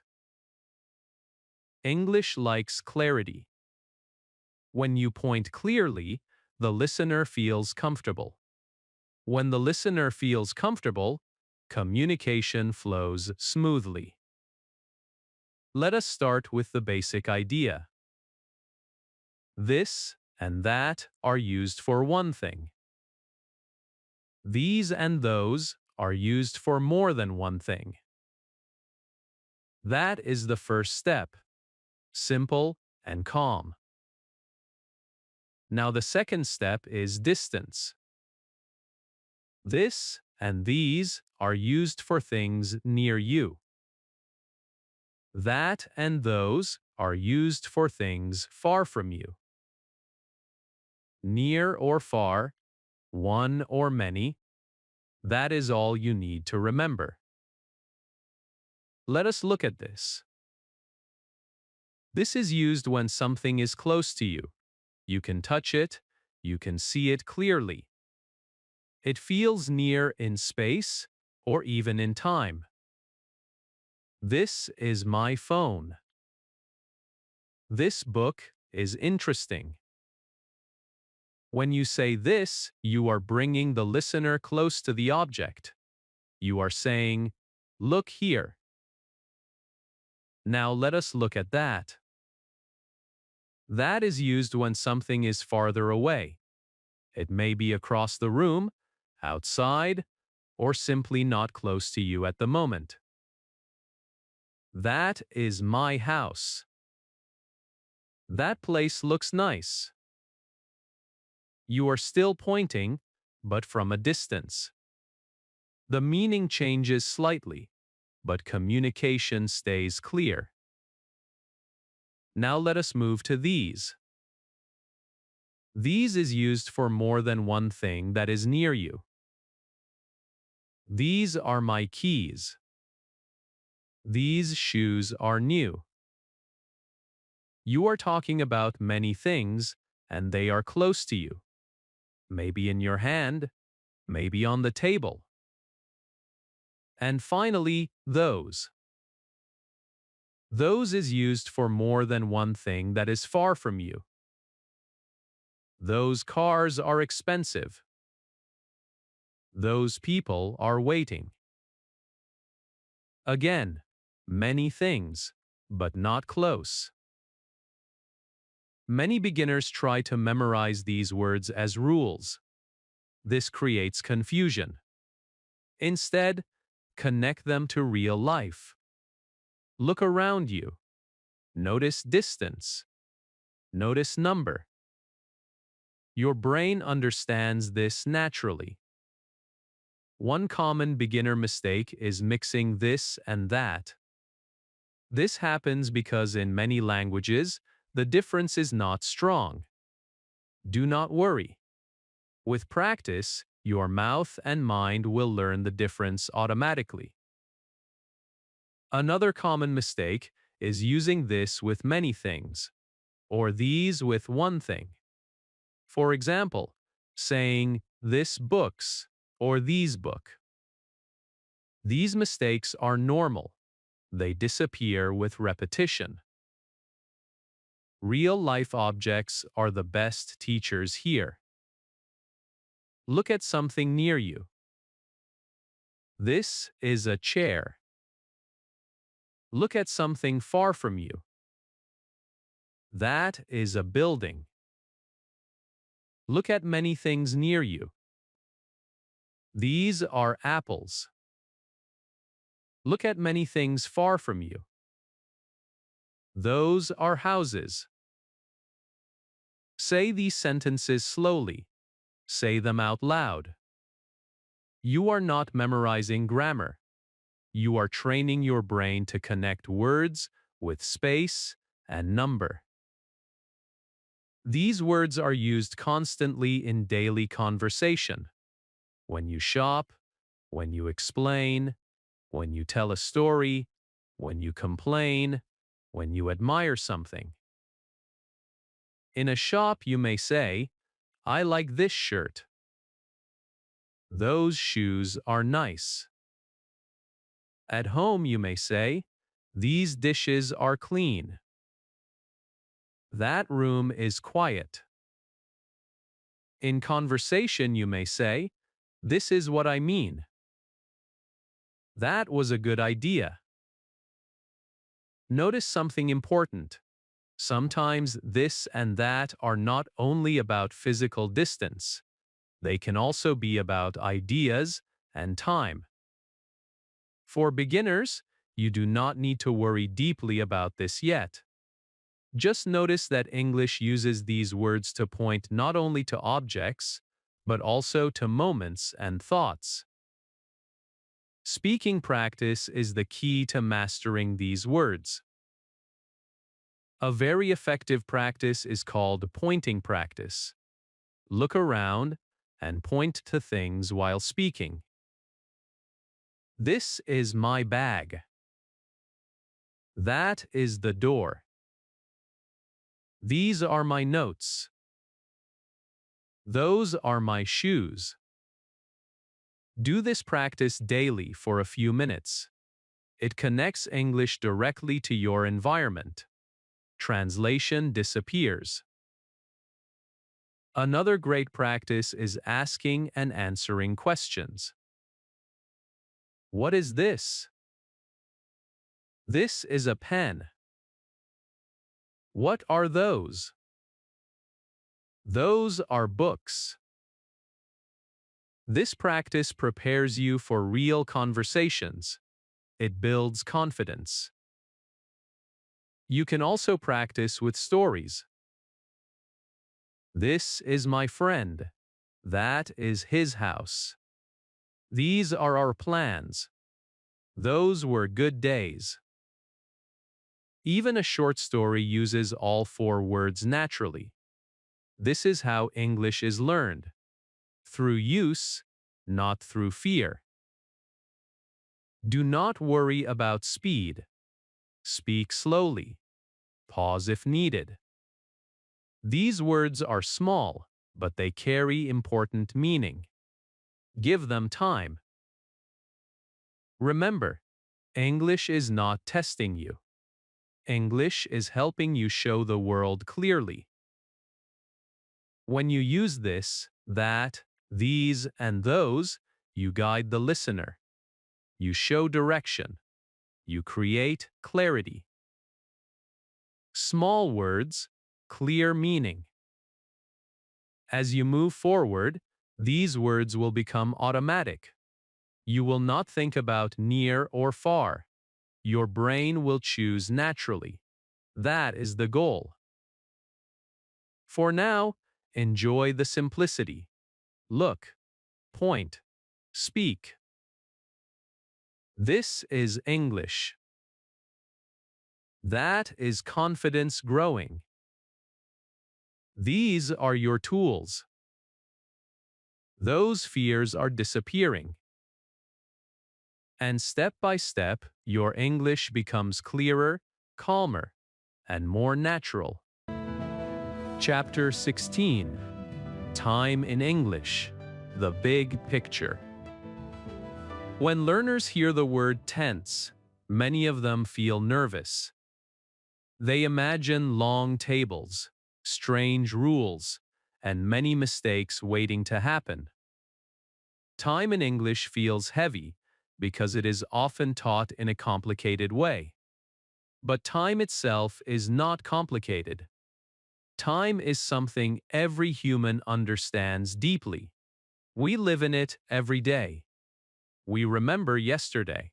We live now. We think about tomorrow. English simply gives words to this natural human experience. Time in English is not about grammar first. Time in English is about life. Before we talk about rules, forms, or structures, we must understand the big picture. English talks about time in three main ways: past, present, future. That is it. Everything else grows from these three ideas. The past is about what already happened. The present is about what is happening now or what is generally true. The future is about what has not happened yet. You already understand this in your own language. English does not invent a new idea of time. It only expresses it differently. So why does English care so much about time? Because time changes meaning. Look at this simple idea. I eat. I ate. I will eat. The action is the same, eating, but the meaning changes because of time. English uses time to help listeners understand when something happened.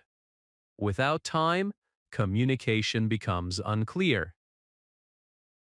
Imagine someone says, I go to the market. You may ask in your mind, when? Yesterday? Today? Tomorrow? Time answers that question. English speakers use time to organize stories, plans, and experiences. When you listen to someone, you are constantly following their timeline. What happened first? What is happening now? What will happen next? English helps guide you through that timeline. Many beginners feel pressure because they think they must choose the correct tense perfectly every time. This pressure blocks learning. This chapter is not about choosing perfectly. It is about understanding calmly. English time is not a test. It is a tool. The present is usually the easiest place to start. The present talks about now, habits, and general truth. I work here. I live in this city. I like tea. These sentences do not talk about one special moment. They talk about your life in general. This is why the present feels safe.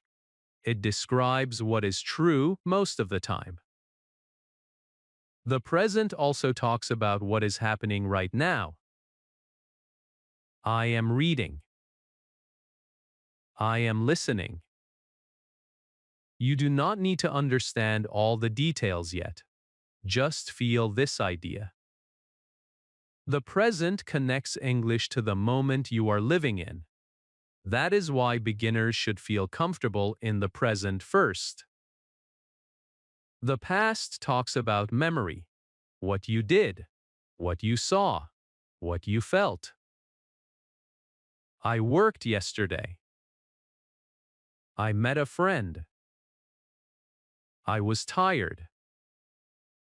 Humans love stories, and stories live in the past. When you tell someone about your day, your childhood, or something interesting that happened, you move into the past. English needs ways to show that movement clearly. The future talks about plans, hopes, and possibilities.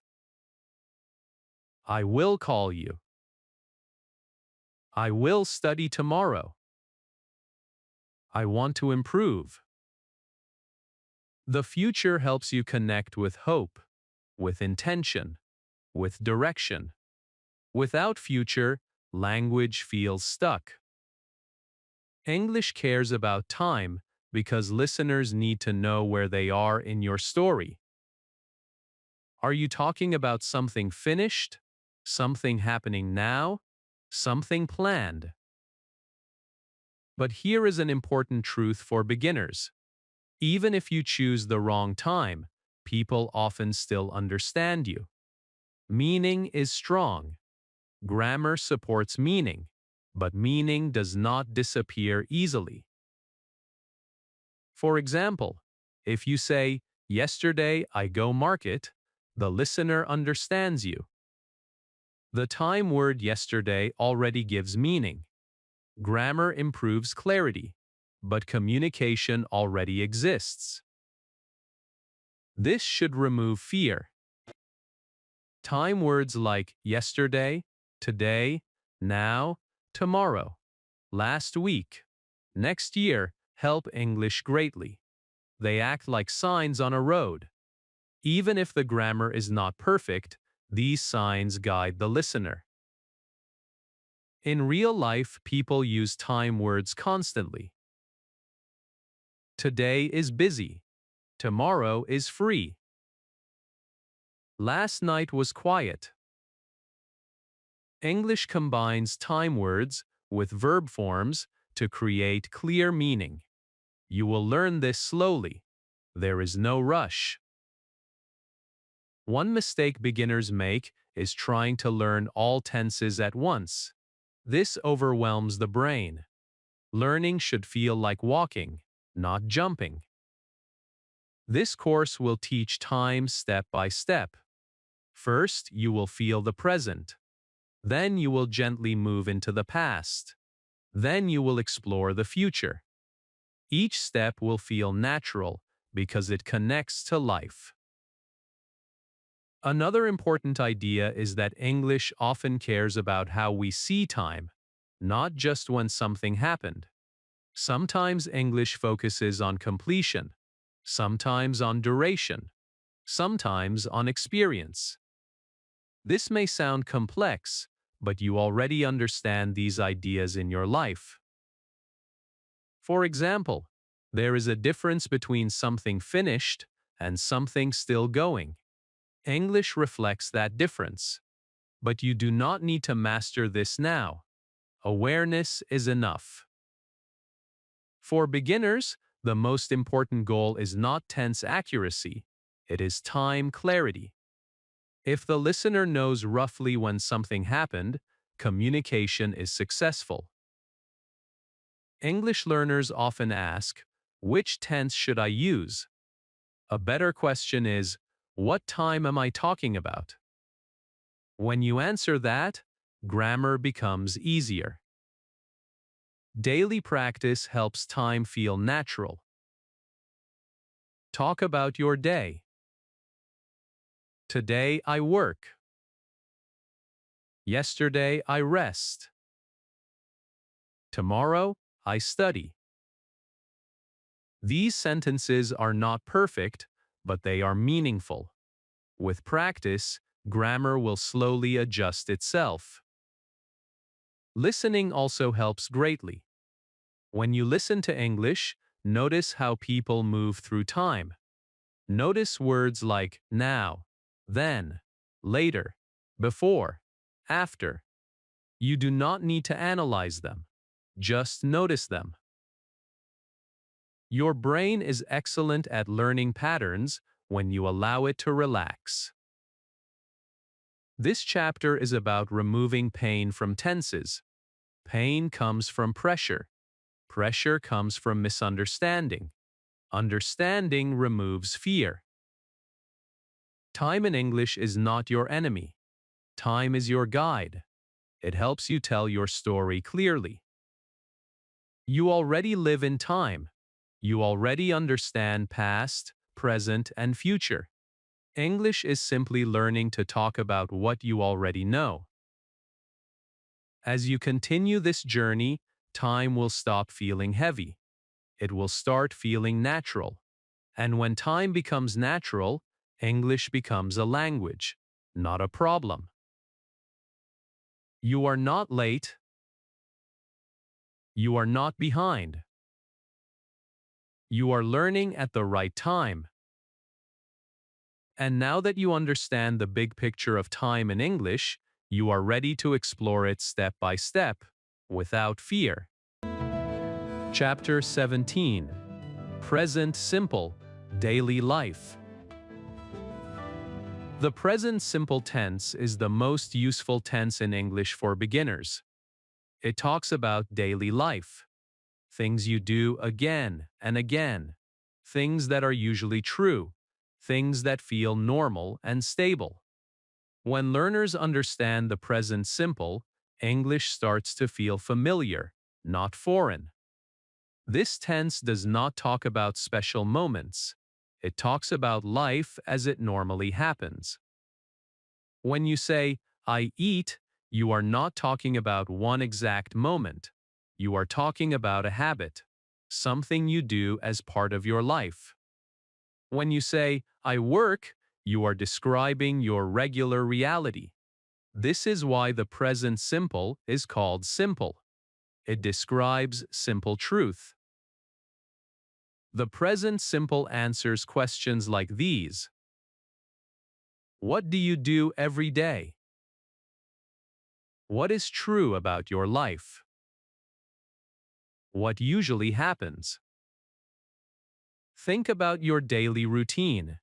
You wake up, you eat, you work, you rest, you sleep. Most of these actions repeat every day. The present simple is perfect for this. I wake up early. I drink tea. I go to work. I come home late. These sentences are not advanced, but they are powerful. They allow you to speak about your life clearly. You do not need complicated grammar to communicate. You need clear habits. Many beginners feel tense when they hear the word tense, but the present simple should feel relaxed. It is not about speed. It is not about perfection. It is about truth. Another important thing to understand is this. The present simple does not only talk about daily routines. It also talks about things that are always true or generally true. The sun rises in the east. Water boils at high heat. I live in this city. These sentences describe facts. They do not change every day. The present simple is strong because it describes stability. Now let us talk about structure, but very gently. In the present simple, the sentence usually starts with the subject, then the verb. I work, you study, we learn, they play. This pattern feels natural because English likes clear order. You do not need to think too much. Subject first, action next. When you talk about yourself, the verb stays simple. I eat. I work. I like music. This is why beginners should practice I sentences a lot. They are the easiest way to build confidence. Real examples help the most. Think about your morning. I wake up at 6. I wash my face. I eat breakfast. Think about your job or studies. I work in an office. I study English. I help my family. Think about your likes. I like coffee. I enjoy walking. I love music. These sentences describe who you are. They are personal. When English becomes personal, learning becomes easier. One mistake beginners often make is thinking the present simple must talk about now, this second. That is not true. The present simple talks about what is generally true, not what is happening at this exact moment. That difference will become clearer later.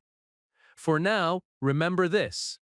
Present simple equals daily life. Another common mistake is trying to speak in long sentences. Long sentences are not necessary. Short sentences carry clear meaning. I work here. I live nearby. I feel good. These are enough. Habits and routines are perfect for practice because they repeat. Repetition helps memory. When you say the same sentence every day, your brain stops translating. It starts understanding directly. A powerful practice is daily self-talk in the present simple. I am at home. I feel tired. I need rest. Say these sentences while you are doing the action. This connects English to real time and real feeling. Another powerful practice is answering simple questions. What do you do? I work as a driver. Where do you live? I live near the market. These questions appear often in real conversations. When you can answer them easily, English feels useful. The present simple is also used to talk about schedules and fixed times. I start work at 9. The shop opens at 10.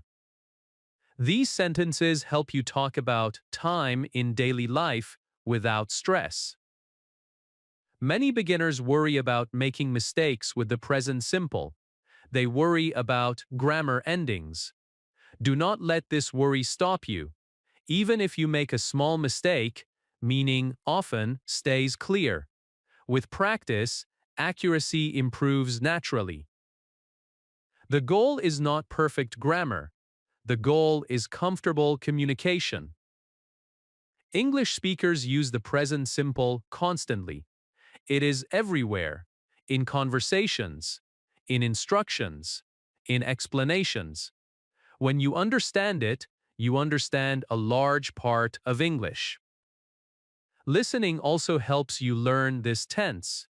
When you listen to English videos, notice how often people talk about daily life. Notice phrases like, I think, I know, I work, I like. These are all present simple sentences. They repeat because they are useful. Do not rush. Let this tense settle inside you. Speak it, hear it, feel it. The present simple gives you a stable base. From this base, you will later talk about the past and the future. But if the base is strong, everything else becomes easier. So focus on your life, your habits, your routines, your truth. I learn English. I practice every day. I improve slowly. These sentences are not only grammar, they are your journey. And when English becomes a way to talk about your daily life, it stops being a subject and starts being a language you live with. One simple sentence at a time. Chapter 18. Present Continuous. Happening now. There is a very natural moment in life when you want to talk about what is happening right now. Not what you usually do, not what you did yesterday, not what you will do tomorrow, but what is happening in this moment. English has a very friendly way to do this, and it is called the present continuous. Do not be afraid of the name. The idea behind it is simple and very human. When you say, I am eating, you are showing something that is happening now, right now at this moment. The action is not finished. It is still moving. This is the heart of the present continuous. It talks about actions that are in progress. Life is always moving. People are talking. Cars are passing. Phones are ringing. Thoughts are coming and going. The present continuous helps English capture this movement. Many beginners feel confused between I eat and I am eating. This confusion is normal. The difference is not difficult, but it must be felt, not memorized. One talks about life in general. The other talks about the moment. I eat talks about your habit. I am eating talks about now. Both are correct. They are just used at different times. Imagine this situation. Someone calls you on the phone and asks, "What are you doing?" You do not answer with, "I eat every day." That would sound strange. You answer with, "I am eating," because the action is happening now. English chooses the tense based on the situation, not based on difficulty. The present continuous is built with a helper and an action. You have already met the helper words before. Am, is, are. They come back here to help again. I am eating. You are working. She is reading. They are waiting. Do not focus on the structure too much. Focus on the meaning. Something is happening now. That is all you need to feel. Talking about now makes English feel alive. It connects language to the present moment. This is very powerful for beginners because it removes imagination. You talk about what you can see, feel, or experience. Look around you right now. Something is happening. I am sitting. I am listening. I am breathing. These sentences are simple, but they are real. They connect English to your body and your space. This kind of learning is strong because it is immediate. Many learners feel more confident using the present continuous because it feels clear. You are not guessing about time, you are describing what is in front of you. This clarity reduces fear. Another common use of the present continuous is describing what other people are doing. He is talking.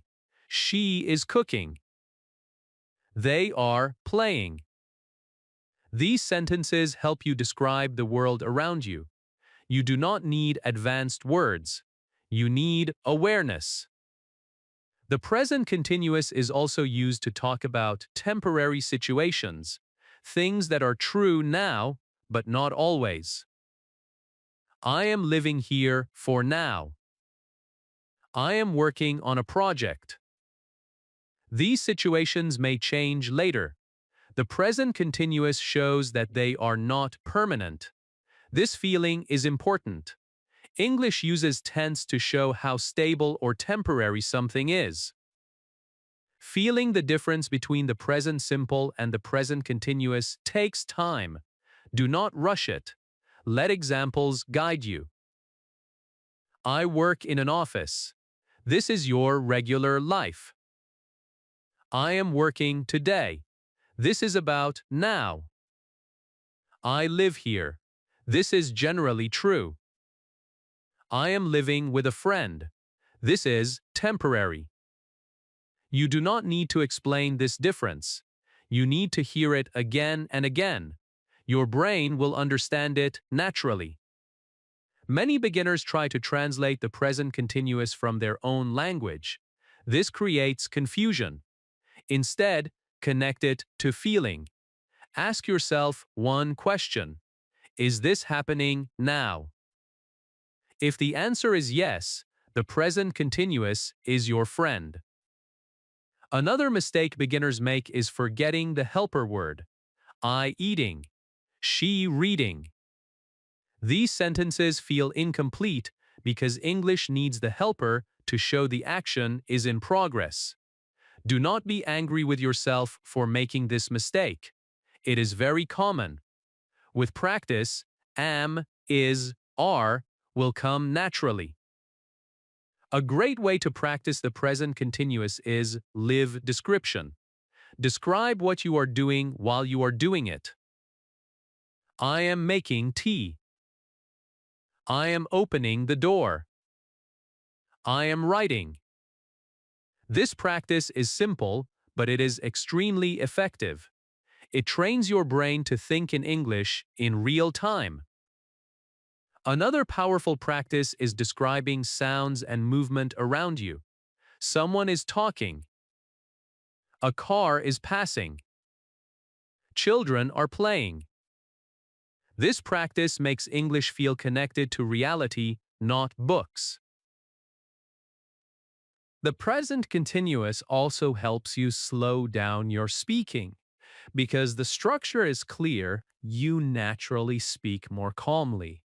Calm speaking improves pronunciation and confidence. Do not worry about sounding slow. Slow English is strong English. Clear English. Mistakes will happen. You may mix tenses. You may forget words. This is part of learning. The important thing is that you keep speaking. English does not punish mistakes. People understand intention. They understand effort. Grammar improves with time, not fear. The present continuous is not about complexity. It is about awareness. Awareness of the moment. Awareness of action. Awareness of change. When you use this tense, English feels alive. It feels connected to now. It feels human. I am learning English. This sentence is not just grammar. It is truth. It is happening now. And when you can speak about what is happening now, you are no longer just studying English. You are using it, living it, feeling it. That is real progress. Chapter 19. Past Simple. Yesterday Talk. At some point in every conversation, people begin to talk about the past. What happened yesterday? What they did last night? Where they went? Who they met? Life is full of memories, and English has a simple, friendly way to talk about them. This way is called the past simple. Do not let the name worry you. The idea is very human. The past simple is used when an action is finished. It started in the past and ended in the past. That is all. When you say, I ate, you are saying the eating is over. When you say, I went, you are saying the movement is finished. The action is not happening now. It lives in memory. This is why the past simple is often called yesterday talk. It helps us share stories and experiences. Many beginners feel afraid of the past simple because verbs seem to change shape. But this change has a purpose. English wants to show clearly that the action is finished. Once you feel this idea, the grammar becomes easier. Let us start with very simple examples. I eat is about daily life. I am eating is about now. I ate is about the past. The difference is not in the action, the difference is in time. English changes the verb to show that time clearly. The past simple is used when the time is clear or understood. I worked yesterday. I called you last night. I finished my work. Words like yesterday, last night, last week, 2 days ago help the listener understand the time. These time words are very important for beginners. They guide the sentence. Even if the grammar is not perfect, the time word helps communication. One important thing to remember is this. The past simple does not care about how long the action lasted.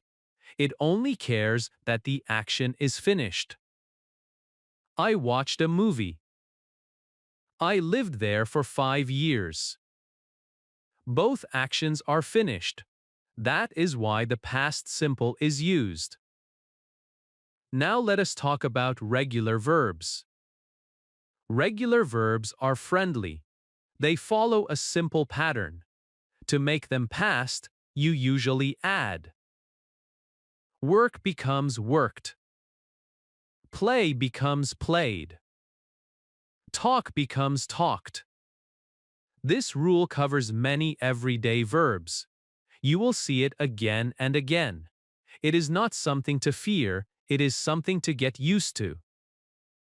When you speak, the ed sound may feel small, but it carries big meaning. It tells the listener the action is finished. Many beginners forget to say the ed. This is normal. Do not stop speaking because of this. With listening and repetition, your mouth will learn the sound naturally. Now let us talk about irregular verbs. Irregular verbs are verbs that do not follow the ed pattern. They change in their own way. For example, eat becomes ate. Go becomes went. See becomes saw. Come becomes came. At first, this feels strange. Beginners often ask, why? The answer is simple. English grew over time. Some verbs change differently. There is no deep logic to memorize. These verbs must be learned through use and repetition. The good news is this. You do not need to learn hundreds of irregular verbs at once. A small group of very common irregular verbs appears again and again in daily English. When you learn these, you can talk about most past experiences. Think about daily life. I went to work. I ate breakfast. I saw my friend. I came home late. These sentences are common. You will hear them often. When you hear them often, your brain remembers them naturally. One mistake beginners make is trying to apply the ed rule to all verbs. They say goed instead of went, or eated instead of ate. This is a very normal learning step. Children learning English do the same. It means your brain is trying to apply logic. With time, correct forms replace these mistakes. Do not feel embarrassed by this. Mistakes show learning. Another common mistake is mixing present and past in the same sentence. For example, yesterday I go to market. This happens when the learner is thinking about meaning first. Meaning is already there because of yesterday. Grammar will follow with practice. Communication is already happening. Grammar is improving it, not creating it. The past simple is used constantly in storytelling. When you tell someone about your day, your week, or your life, you use the past simple. I woke up early. I went outside. I met a friend. We talked for a while. This small story uses only the past simple. It is easy, clear, natural. You do not need long sentences to tell a story. Short past simple sentences work perfectly. Another important thing to remember is that the past simple is often used with finished time. When the time is over, the past simple is used. Yesterday was busy. Last year was difficult. These sentences describe completed time periods. A very good way to practice the past simple is reflection. At the end of the day, think about what you did. I woke up early. I worked all day. I felt tired. Say these sentences slowly. This practice connects English to your memory. Memory makes language stick. Listening is also important. When you listen to stories, interviews, or simple English videos, notice how often the past simple appears. Notice words like went, did, saw, had. Do not analyze too much. Just notice. Your brain is excellent at learning patterns when it is relaxed. Do not try to be perfect with the past simple. Try to be clear. If your listener understands that the action happened in the past, you are successful. English speakers care about meaning first. Grammar helps meaning, but meaning leads. The past simple gives you the power to share your experiences, your struggles, your successes, your memories. Without it, English feels flat. With it, English becomes a story. I tried. I failed. I learned. These sentences are simple, but they are strong. As you continue this course, the past simple will feel more natural. Irregular verbs will stop feeling strange. Regular verbs will sound familiar. Your confidence will grow. You are not late. You are not slow. You are learning in the correct order. Yesterday is behind you. Today you are learning. Tomorrow you will speak better. And with the past simple, you now have the words to talk about where you have been. Clearly and confidently, one finished action at a time. Chapter 20. Talking about tomorrow. Future basics. Talking about the future is one of the most human things we do. We talk about plans. We talk about hopes. We talk about what we want to do next. Even when life feels uncertain, we still look forward and imagine tomorrow. English gives us simple and gentle tools to talk about the future, and beginners do not need to feel afraid of them. This chapter will help you feel calm and confident when speaking about what has not happened yet. The future in English is not complicated. It is often made confusing by too many rules, too many charts, and too many comparisons. But in real life, people use the future in very simple ways. They do not stop to think about grammar. They think about intention. What do I want to do? What do I think will happen? That feeling is what matters most. Two very common ways to talk about the future in English are will and going to. These words help you move your sentence forward in time. They help your listener understand that you are not talking about now or yesterday, but about later. Let us start with will. Will is often used when you decide something at the moment of speaking, or when you are making a promise, an offer, or a prediction. It feels light and flexible. It is often connected to thoughts and decisions that are not planned for a long time. I will call you. I will help you. I think it will rain. These sentences do not feel heavy. They feel natural.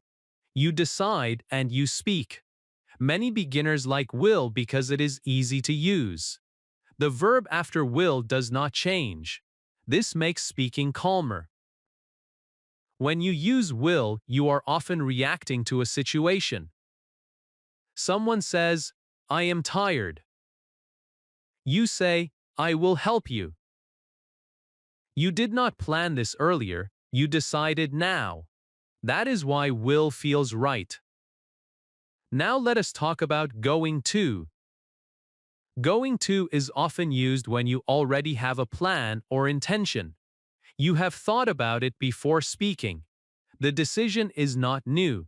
It already exists in your mind. I am going to study tonight. I am going to visit my friend. I am going to learn English seriously. These sentences feel planned. They feel stronger. Going to shows intention. It shows direction.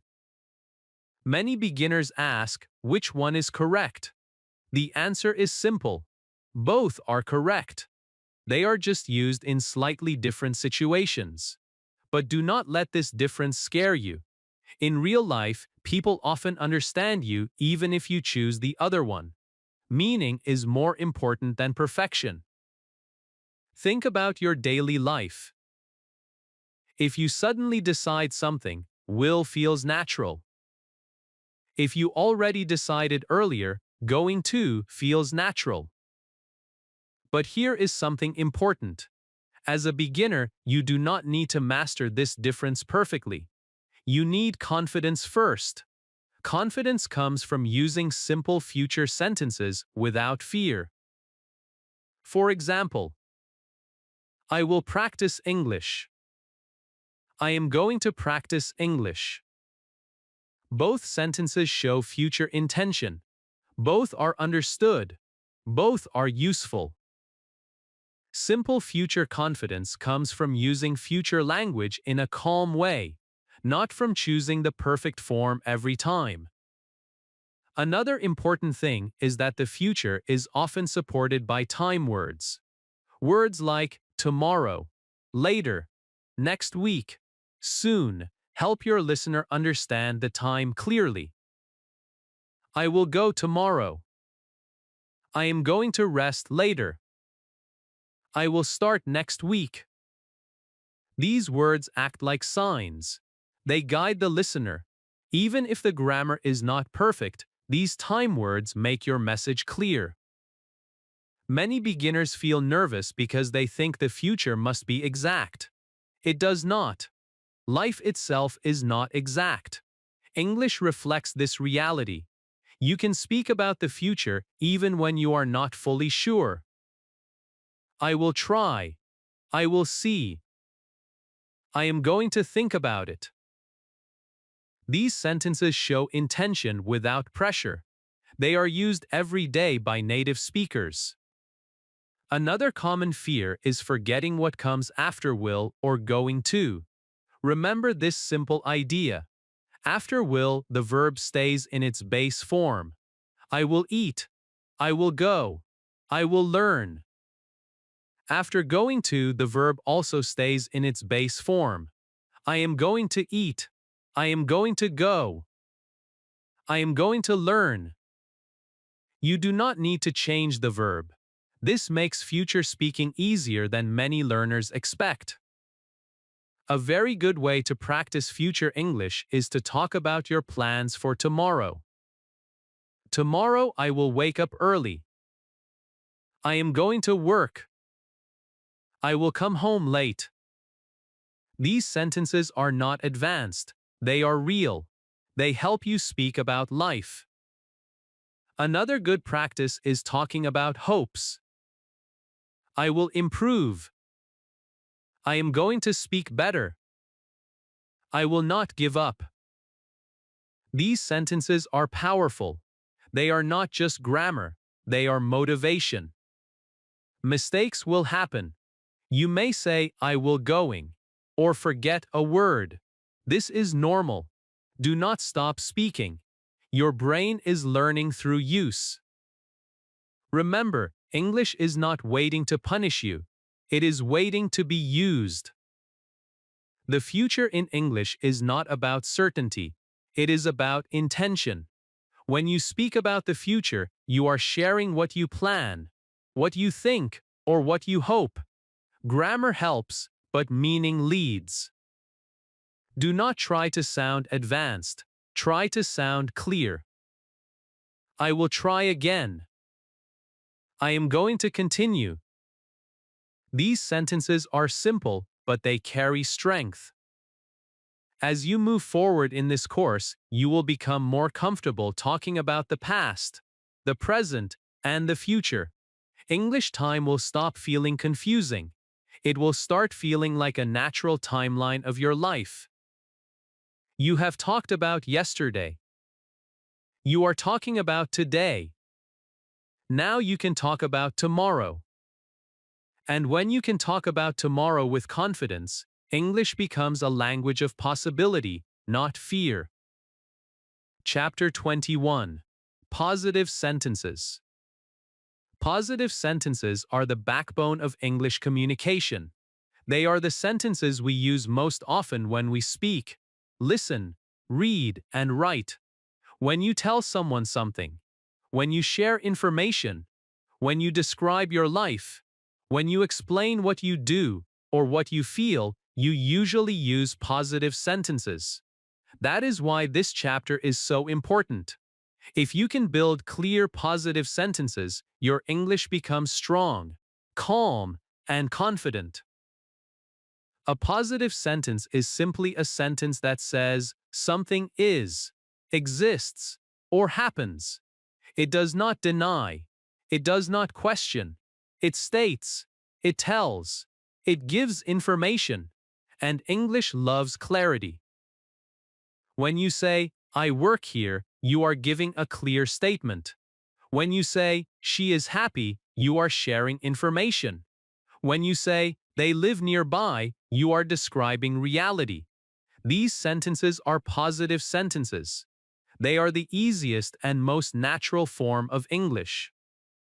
Many beginners feel nervous because they think sentences must be long or complex to sound correct. This is not true. English values clear order more than long sentences. A short sentence in the correct order is much stronger than a long sentence with confusion. Natural order is the key. English usually follows a very friendly order. First we say, who. Then we say, what happens. This order helps the listener understand quickly without effort. I work. She studies. They are waiting. The listener does not need to guess. The sentence flows naturally because the order is familiar.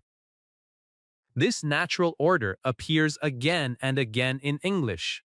Subject first, then the verb, then, if needed, more information. I eat breakfast. We watch movies. He plays football. These sentences feel calm because they follow the expected order. When beginners follow this order, their English improves immediately. One common mistake beginners make is changing the order because of translation. They try to bring the structure of their own language into English. This creates confusion. English has its own rhythm and structure. When you respect it, English feels easier. For example, saying, eat I breakfast feels strange because English expects I first. When the subject is missing or moved, the listener has to work harder. And when the listener works harder, communication becomes uncomfortable. Positive sentences work best when they are simple and direct. I like coffee. I need help. I understand you. These sentences are not advanced, but they are powerful. They show confidence. They show clarity. They show control. Another important thing about positive sentences is that they create a strong base for other sentence types. Questions, negatives, and longer sentences all grow from positive sentences. If your positive sentences are weak, everything else feels difficult. If your positive sentences are strong, learning becomes smoother. That is why this chapter focuses only on positive sentences. No questions, no negatives, just clear statements. In real life, people often start conversations with positive sentences. I am busy today. I have a problem. I feel good. These sentences open communication. They invite response. They create connection. Positive sentences also help your confidence because they feel safe. You are not challenging anyone. You are not asking something difficult. You are simply stating something true. Confidence grows when sentences feel safe. Another important part of positive sentences is rhythm. When the order is natural, the rhythm feels right. Your mouth moves smoothly. Your listener relaxes. English becomes enjoyable. Listen to how natural this feels. I am learning English. I practice every day. I feel better now. Each sentence flows because the order is clear.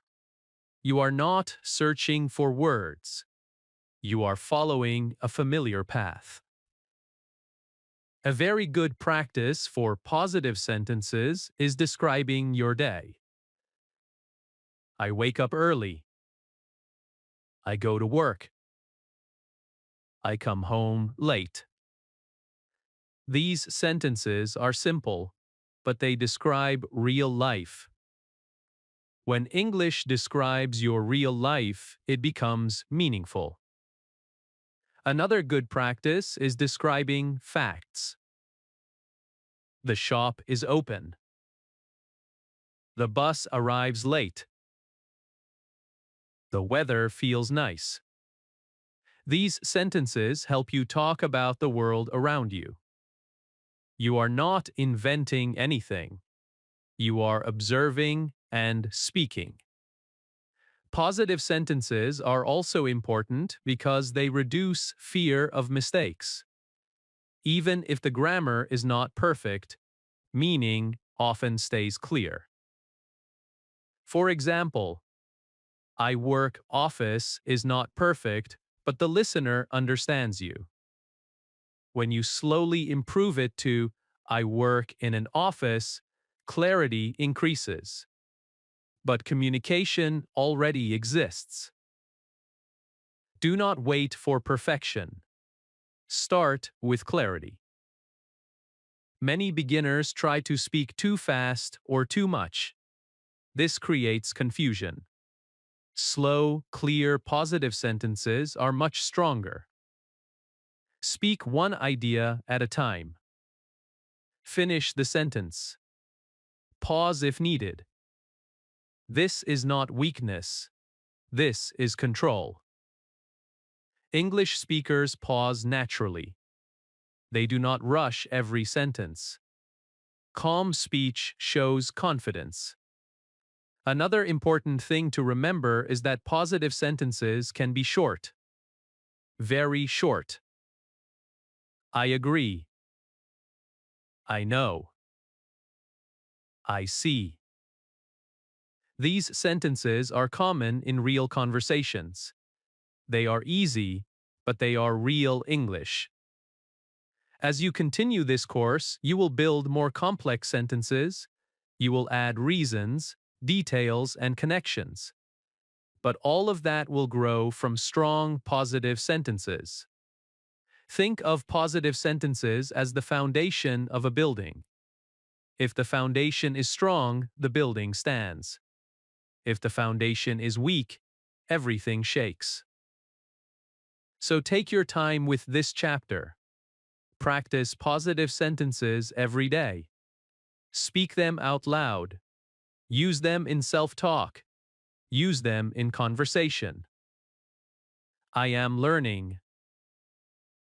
I am improving. I am not afraid.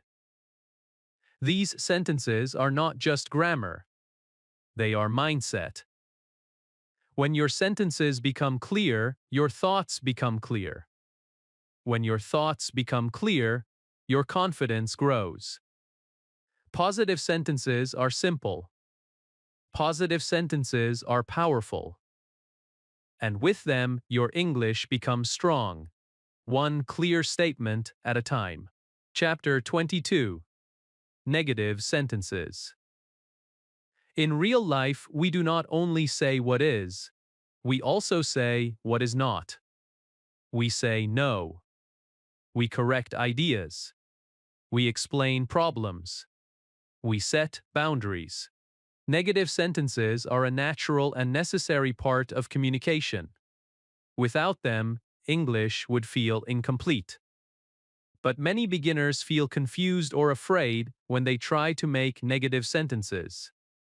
This chapter will remove that confusion and help you use negative sentences calmly and clearly.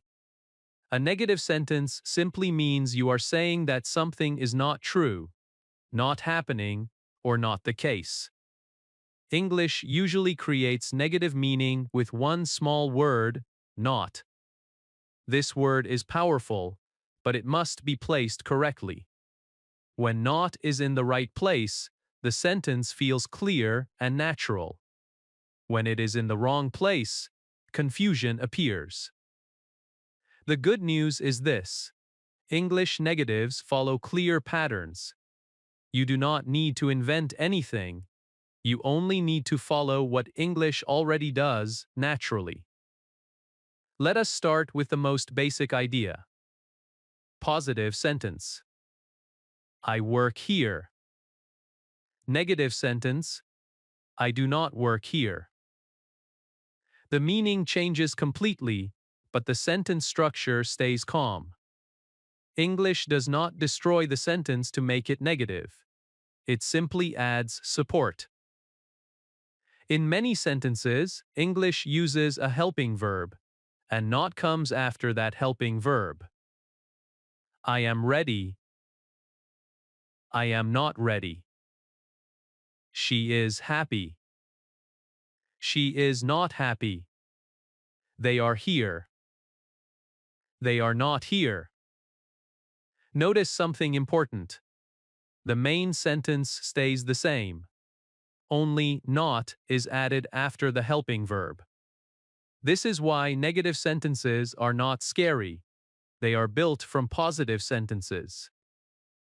Now let us look at sentences with actions. I work. I do not work. She likes coffee. She does not like coffee. Again, English brings in a helper, do or does, and places not after it. The main verb stays simple. This keeps the sentence clear. Many beginners make the mistake of putting not in the wrong place. For example, saying, I not work, or she not like coffee. These sentences are understandable, but they sound incomplete. English expects support before not. This is not a personal failure, it is a learning step. With practice, the correct pattern becomes natural. Another common beginner mistake is using too many negative words. For example, saying, I don't need nothing. In English, double negatives create confusion. English prefers one clear negative. I do not need anything. One negative is enough.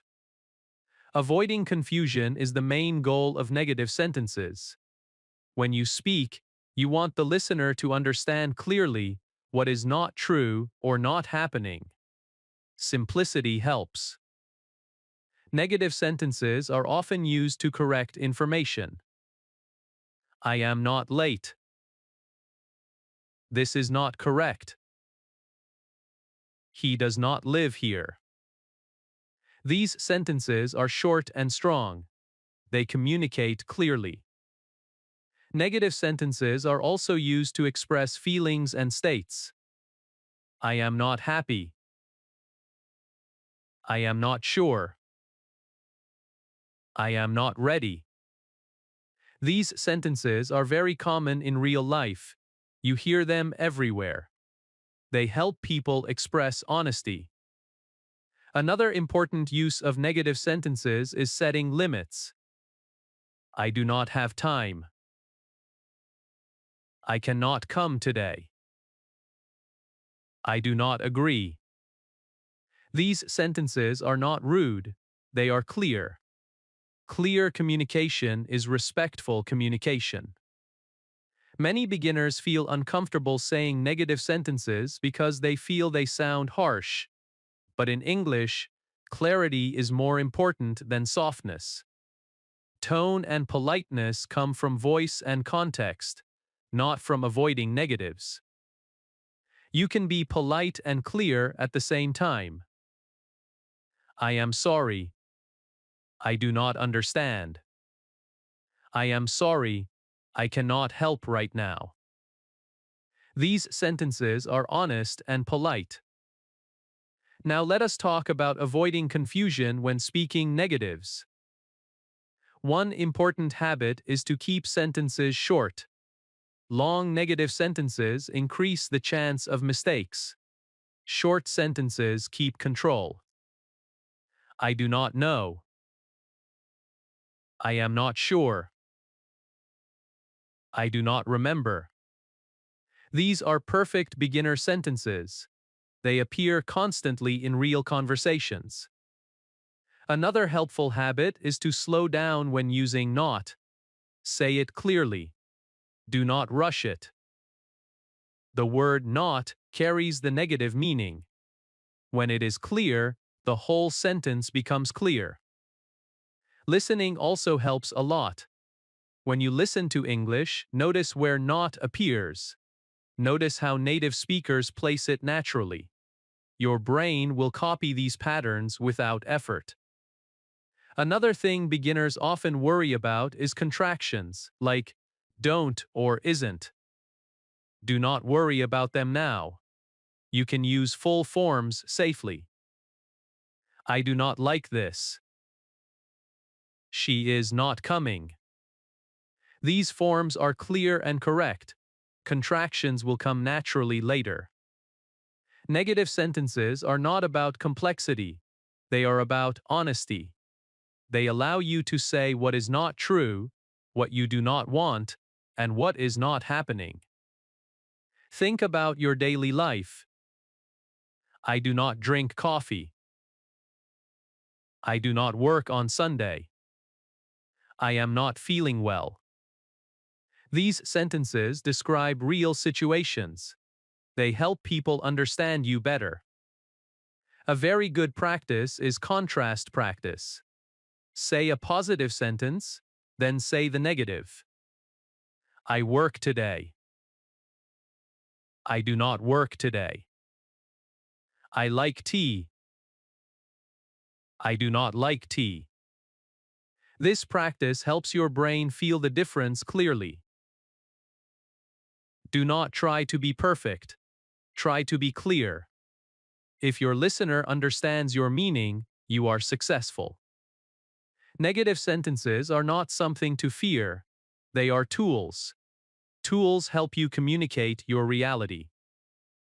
As you continue learning, negative sentences will feel natural. Not will find its place automatically. Your confidence will grow because you can express both yes and no. English becomes strong when you can say what is and what is not. I am learning. I am not afraid. Both sentences are powerful, and when you can use both calmly, your English becomes balanced, honest, and clear. Chapter 23.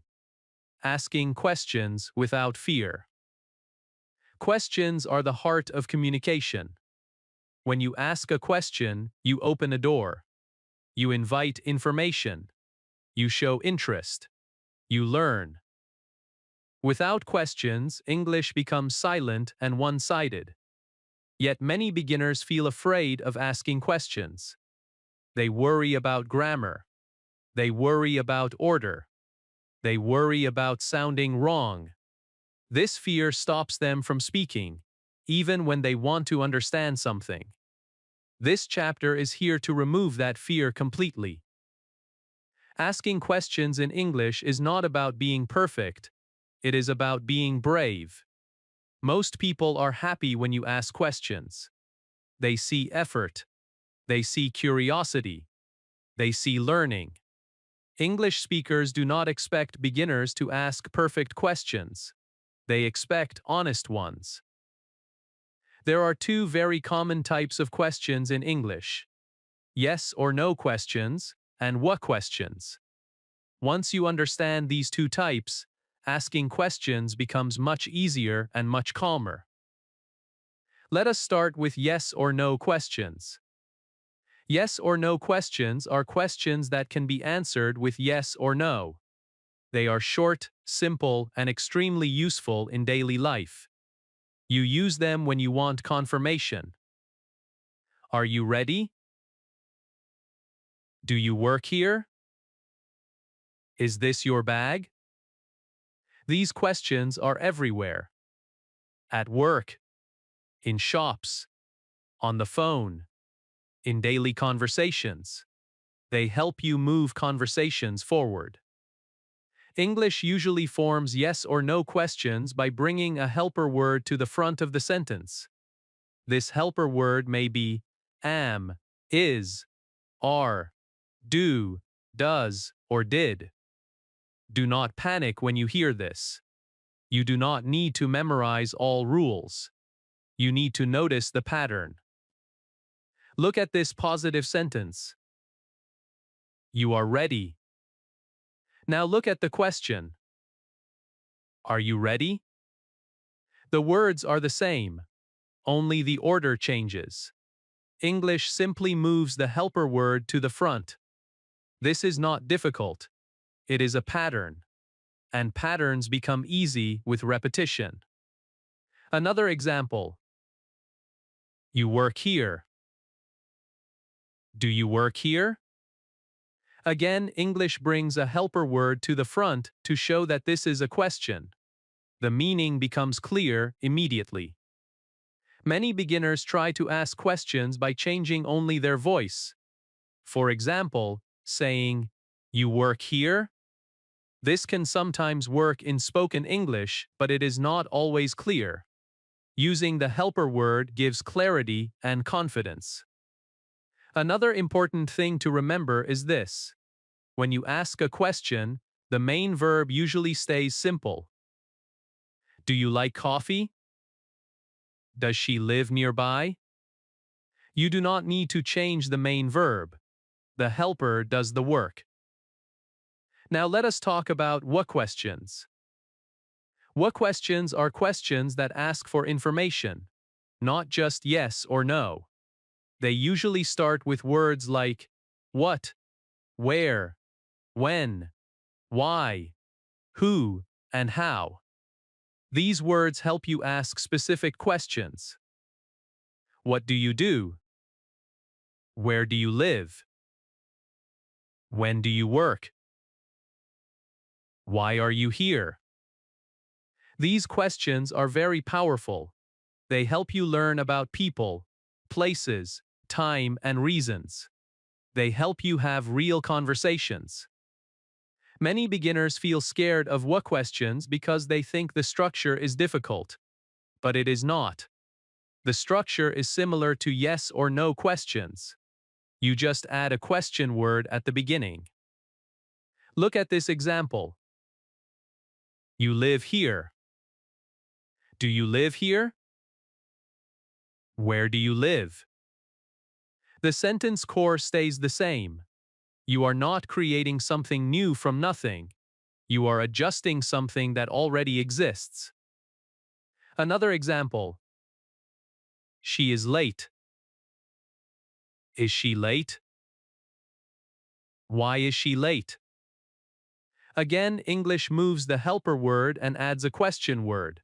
This pattern repeats again and again.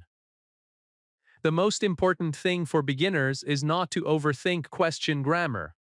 Overthinking creates fear. Fear creates silence. Silence stops learning. If your question is simple and clear, communication works. For example, saying, "Where you go" is not perfect, but the listener understands you. Over time, it becomes, "Where do you go?" Improvement happens naturally through use. Asking questions is also about confidence. Confidence does not come from knowing everything. It comes from trying. If you do not ask questions, you stay silent. If you ask questions, you learn faster. Questions are also polite when used with the right tone. Can you help me? Do you understand? Where is the office? These questions are respectful and normal. People hear them every day. Another common beginner fear is pronunciation. Do not let this stop you. Even if your pronunciation is not perfect, people usually understand your intention. What matters is clarity, not accent. A very good way to practice questions is daily questioning. Ask yourself questions and answer them. What am I doing? I am studying English. Where am I now? I am at home. This practice helps your brain learn both question and answer patterns together. Another good practice is listening and repeating. When you hear a question in English, repeat it out loud later. Where are you from? What do you do? How are you? These are very common questions. When you can ask them comfortably, conversations start easily. Questions also help you control conversations. If you do not understand something, ask. Can you repeat? What does this mean? Why is this important?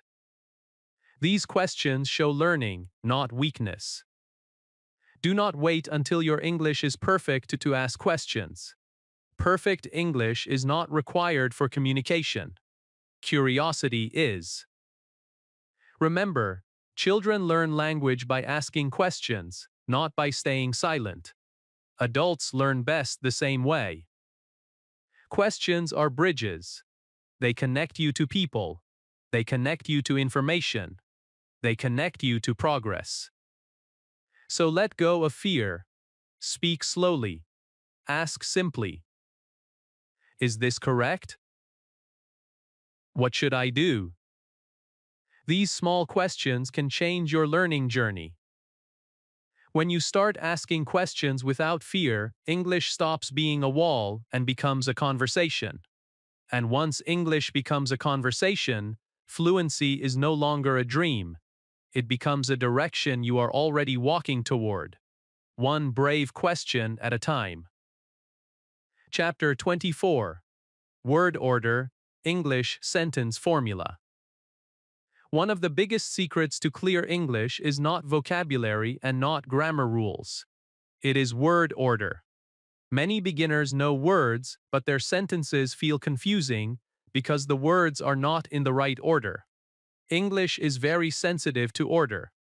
When the order is right, even simple words sound correct. When the order is wrong, even good words feel messy. This chapter will help you understand the natural English sentence formula and why it matters so much. English likes structure. It likes balance. It likes predictability. This is good news for beginners, because once you understand the basic order, you can use it again and again. You do not need to invent a new structure every time you speak. You follow the formula, and English flows. The most common and powerful English sentence formula is very simple. Subject, verb, object. This is the heart of English sentences. The subject is who or what does the action. The verb is the action. The object is who or what receives the action. Let us see this in real life. I eat food. I is the subject. Eat is the verb. Food is the object. This sentence feels natural because it follows the English order. The listener understands it immediately. Now look at this sentence with a different order. Eat I food. The words are the same, but the order is wrong. The listener feels confused. The brain has to stop and fix the sentence. Communication becomes uncomfortable.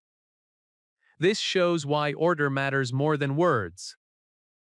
English listeners expect the subject first. They want to know who is doing something. Then they expect the action. Then they expect what or who is affected by the action. When this expectation is met, listening feels easy. Let us look at more examples. She reads a book. They watch a movie. We play football. In all these sentences, the order is the same. Subject first, verb second, object third. This repetition is not boring, it is helpful. It makes English predictable. Many beginners struggle because their native language may use a different order. This is normal. But when speaking English, you must respect English order. English does not like flexible order the way some other languages do. If you change the order, meaning can change or disappear. For example, dog bites man. Man bites dog. Same words, completely different meaning. Word order controls meaning. This is why English cares so much about order. It protects meaning. Now let us look at sentences without objects. I sleep. She laughs. They wait. These sentences still follow the order. Subject first, verb second. There is no object, but the order stays strong. English still feels complete. Word order also helps you sound confident. When your order is correct, people focus on your message, not your mistakes. When order is wrong, people focus on fixing your sentence in their mind. Confidence comes from clarity. Clarity comes from order. Another common beginner problem is placing time or place words in the wrong position. English likes them after the main structure, not inside it. Correct. I eat lunch at noon. I work here. Confusing. I eat at noon lunch. I here work. English wants the core first. Subject, verb, object. Then extra information like time, place, or manner. This does not mean you can never move words. But as a beginner, following the basic formula will keep you safe. Many learners ask, why is English so strict? The answer is simple. English lost many endings over time. Word order became the main way to show meaning.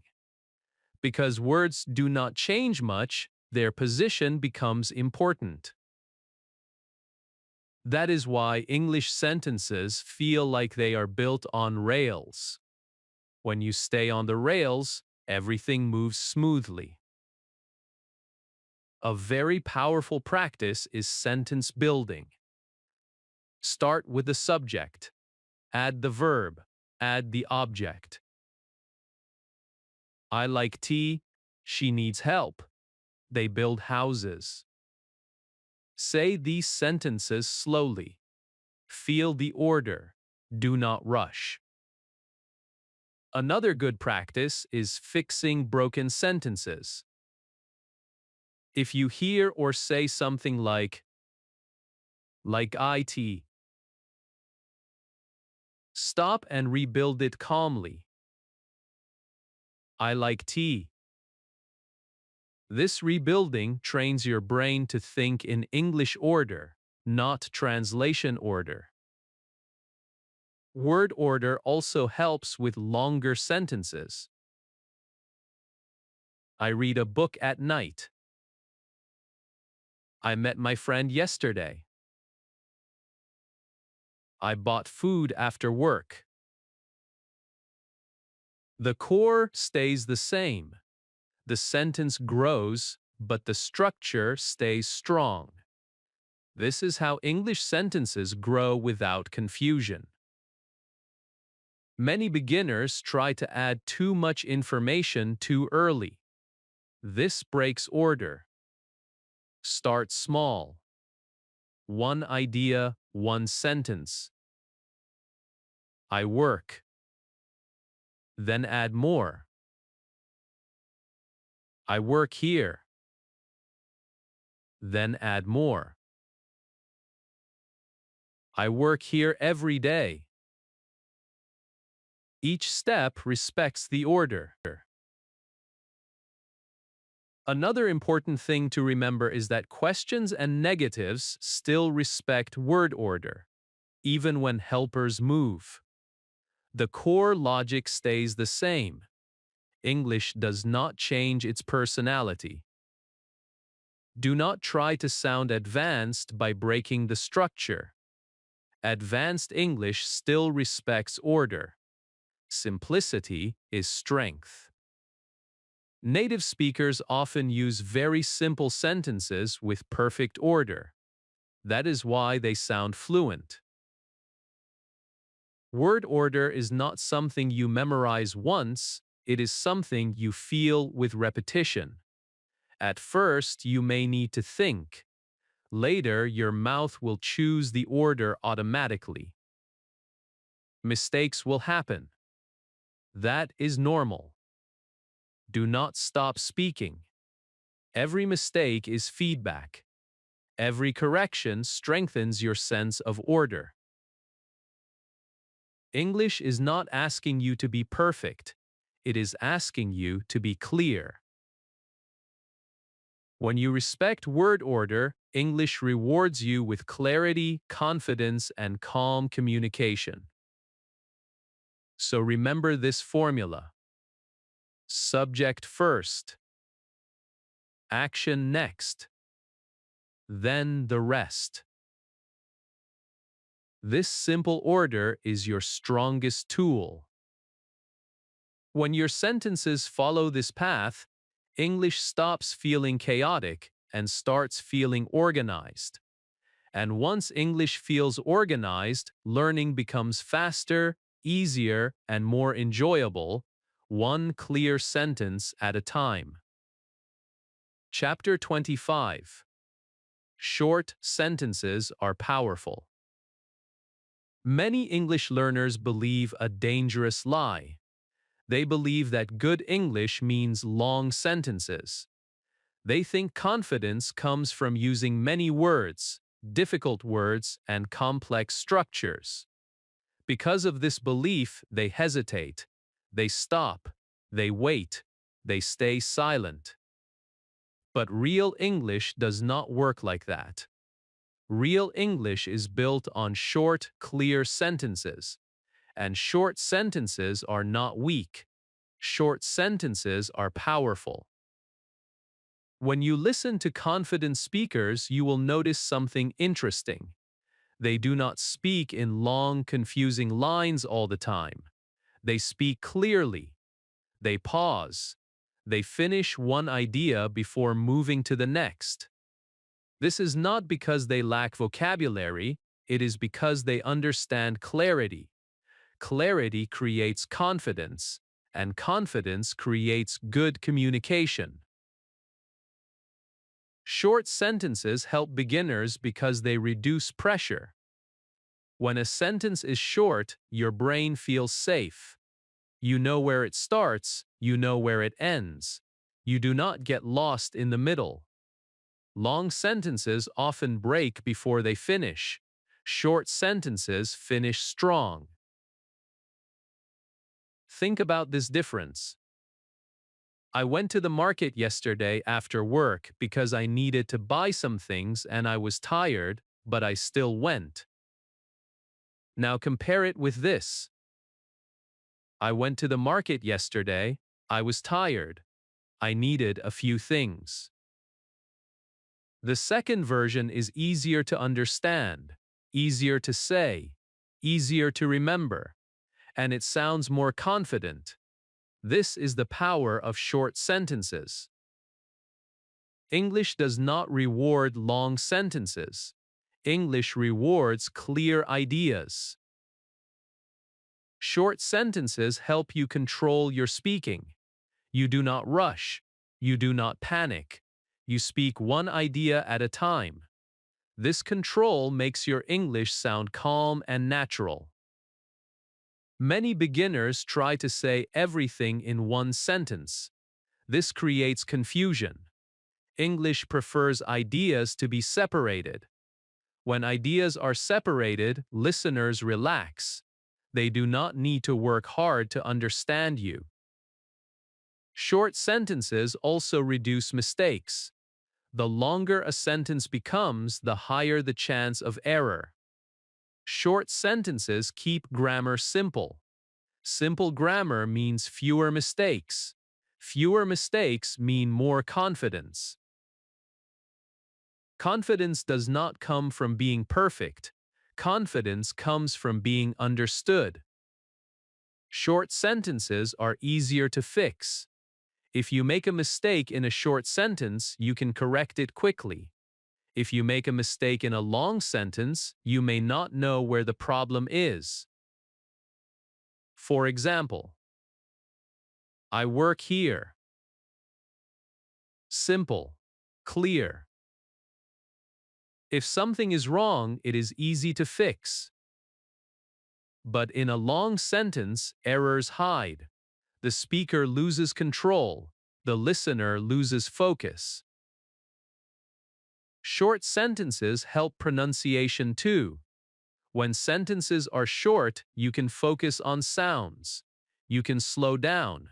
You can pronounce words clearly. Clear pronunciation makes your English stronger than fancy grammar. Many native speakers use short sentences all the time. I understand.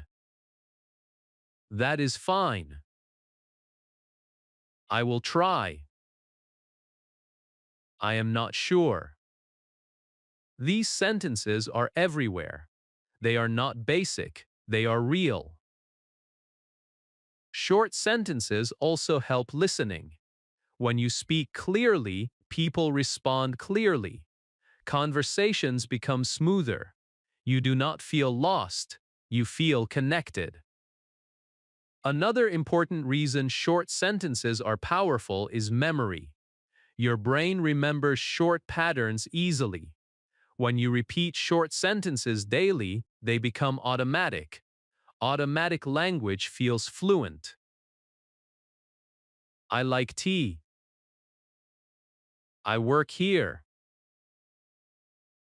I am learning English. These sentences may feel small, but they build a strong base. From this base, you can grow naturally. Short sentences also help storytelling. Many beginners think stories need long sentences. This is not true. Good stories often use short sentences to keep attention. I woke up early. I felt tired.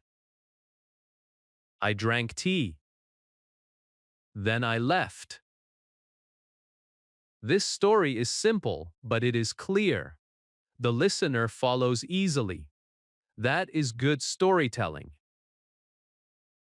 Short sentences give you time to think. You can pause. You can breathe. You can choose your next sentence calmly. This removes fear. Fear comes when learners feel trapped inside long sentences. They do not know how to finish. Short sentences give you an exit. You can stop anytime. English conversations are not exams. You do not lose marks for stopping. You gain confidence by finishing sentences clearly. Another powerful effect of short sentences is honesty. Short sentences sound honest, direct, human. I am tired. I need help. I do not understand. These sentences show courage. They show clarity. They invite support. Long sentences often hide meaning. Short sentences show it.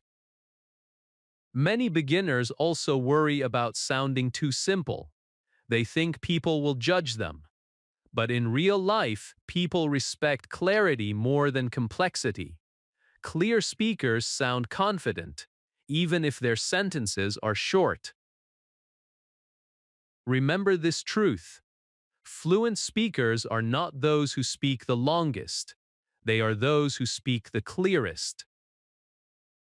Short sentences help you stay in control of word order. They help you keep subject, verb, and meaning aligned. When sentences grow too long, order breaks. Start small.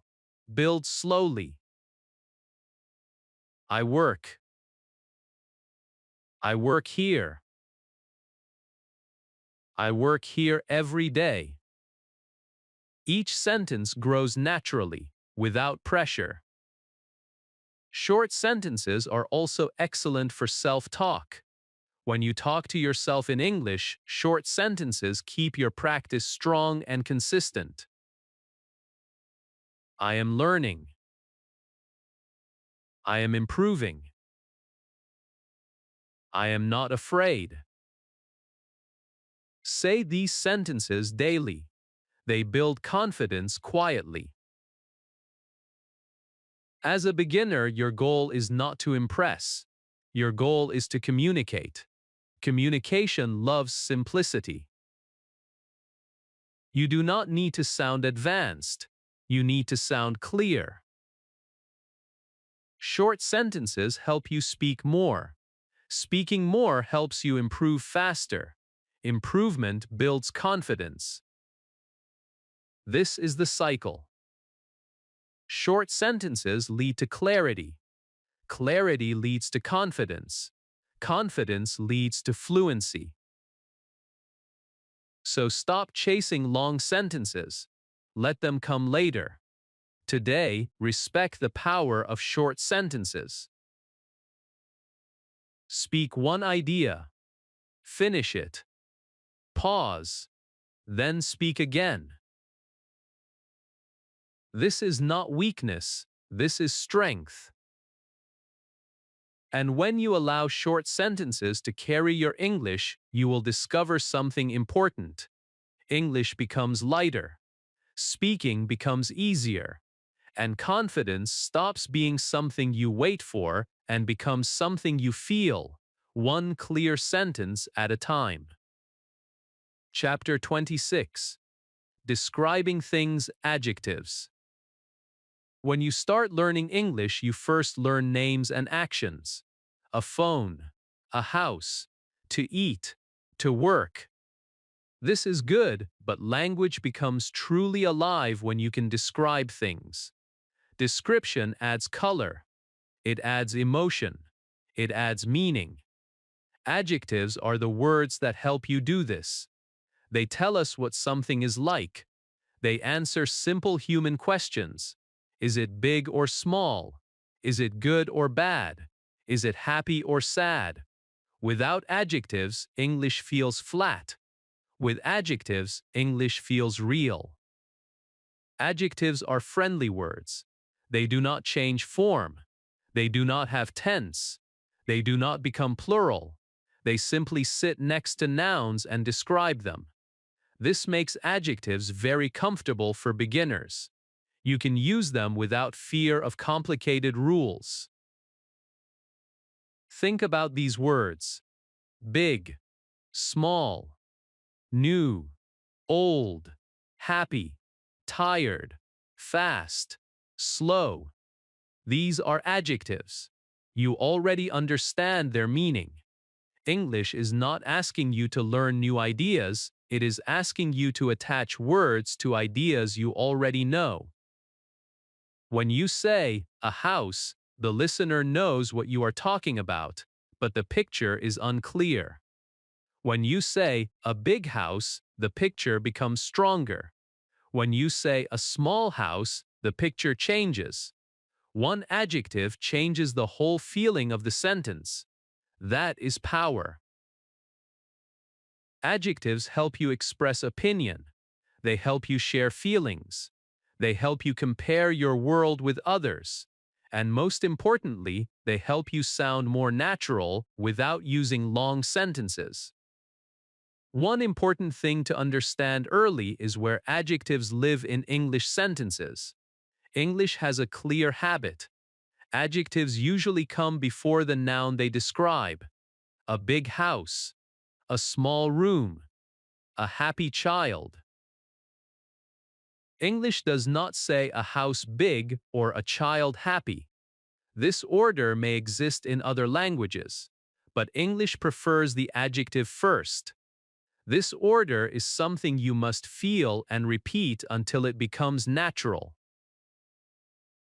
This placement rule is very important because it appears everywhere: in daily speech, in writing, in listening. When you place the adjective correctly, your sentence immediately sounds better, even if everything else is simple. Let us look at real-life examples. I live in a small city. She has a new phone. They bought an old car. These sentences are not advanced, but they feel natural because the adjective sits in the right place. Adjectives are also used after certain verbs, especially when you are describing how someone or something is. Verbs like is, are, feel, seem often welcome adjectives. I am happy. She is tired. The food is good. Here, the adjective does not come before a noun. It comes after the verb and describes the subject. This is another very common and natural use. Do not think of this as a rule. Think of it as a feeling. You are describing a state. Many beginners mix these two positions, and that is normal. With practice, your brain learns when an adjective should come before a noun and when it should come after a verb.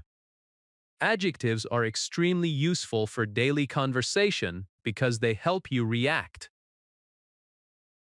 This is good. That was difficult. I feel ready.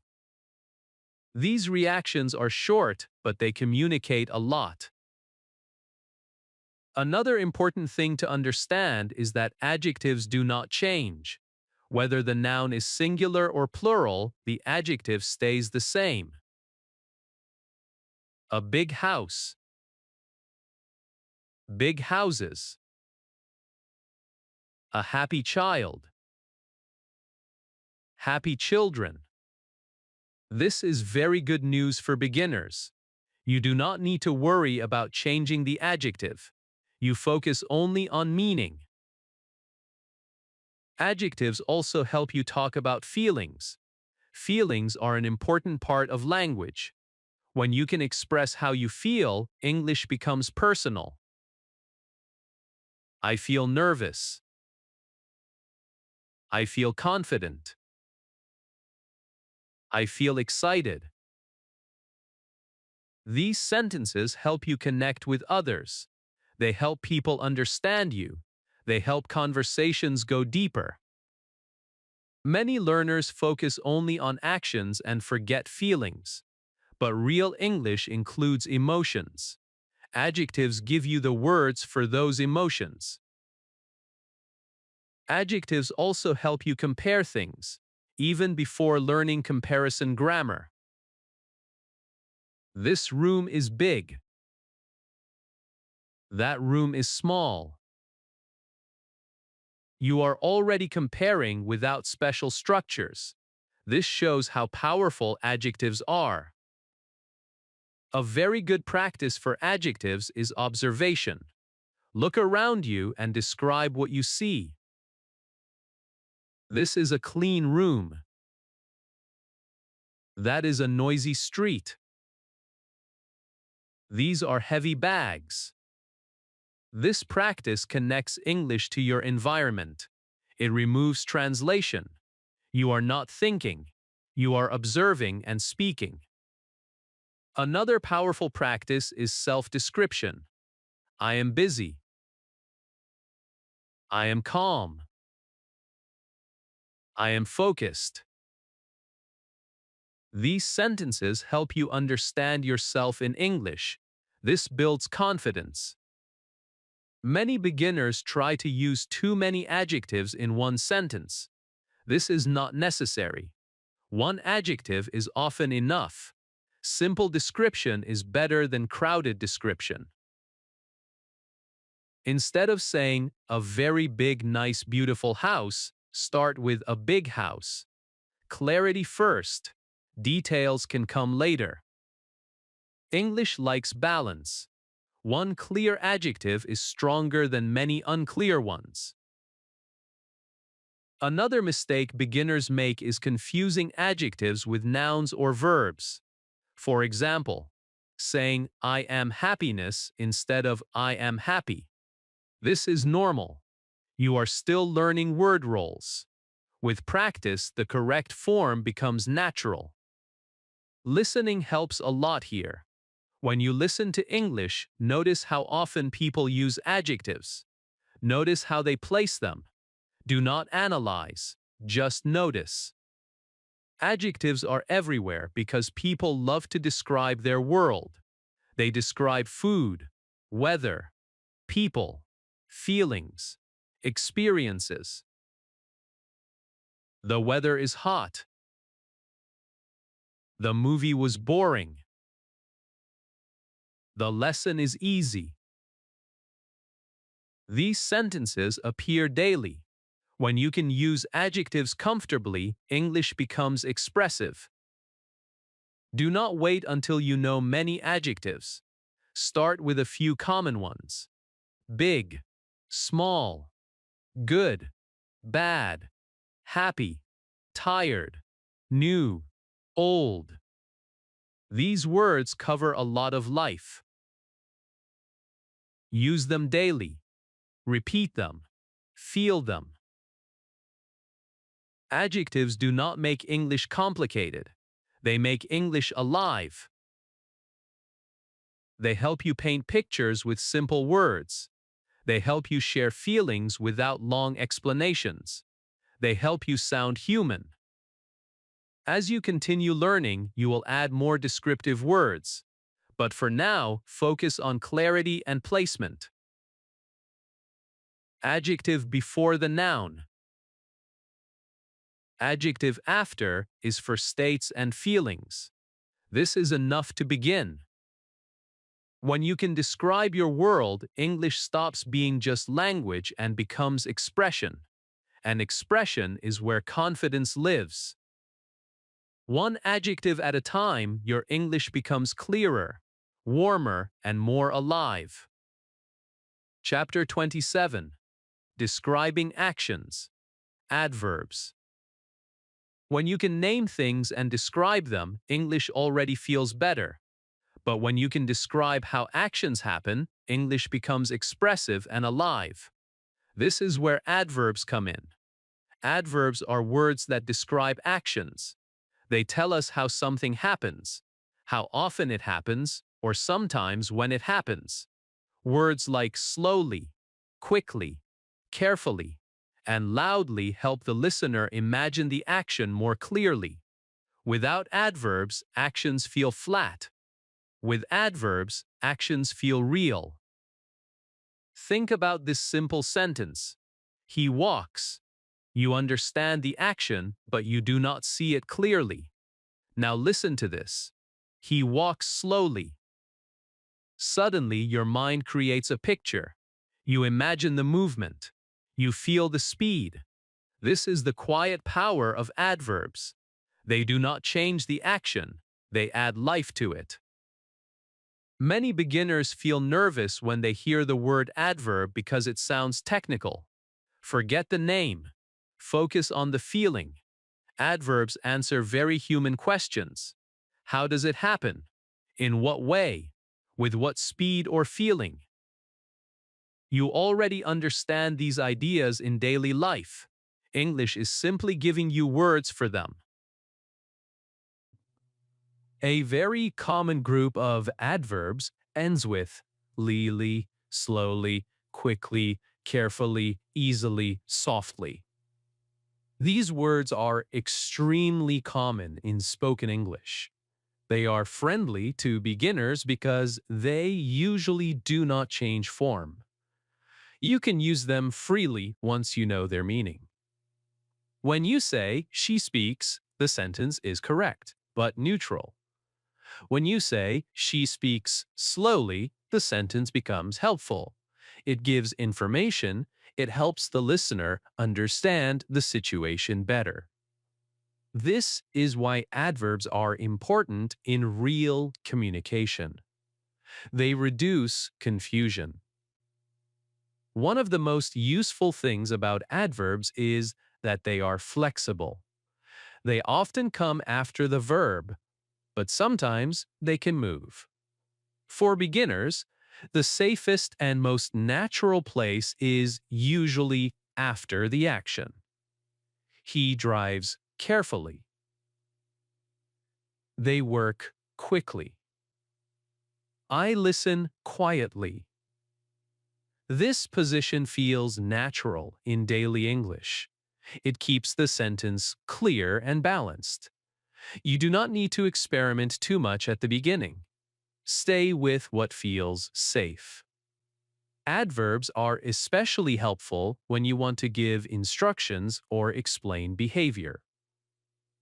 Please speak slowly. Walk carefully. Listen closely. These sentences are short, polite, and very common in real life. Teachers, doctors, parents, and friends use them every day. When you learn adverbs, you also learn how to guide people gently. Adverbs also help you describe your own actions and habits. I work slowly. I learn quickly. I speak carefully. These sentences help you talk about yourself honestly. They show awareness. They show effort. They show personality. Many beginners confuse adjectives and adverbs, and this is completely normal. For example, saying, "he speaks slow" instead of "he speaks slowly." This happens because the learner is still learning which words describe things and which words describe actions. Do not feel bad about this. With time and listening, the correct form becomes natural. Here is a simple way to feel the difference. If you are describing a thing or person, you usually use an adjective. If you are describing an action, you usually use an adverb. He is slow. This describes the person. He walks slowly. This describes the action. Do not turn this into a rule to memorize. Just notice the feeling. One describes what someone is like, the other describes how someone does something. Natural use of adverbs comes from observation. Listen to how people speak. Notice words like really, very, slowly, carefully. These words appear often because people want to be understood clearly. Adverbs also help you express emotion in action. She smiled happily. He answered angrily. Even without knowing the full story, you feel something. This is the power of adverbs. They add emotion without adding long explanations. Another important thing to remember is that you do not need many adverbs to sound fluent. One well-placed adverb is enough. Too many adverbs make sentences heavy and unnatural. English prefers balance. Instead of saying, he spoke very, very slowly and very carefully, it is often better to say, he spoke slowly and carefully, clear and calm. Adverbs also help you compare actions naturally. He works quickly.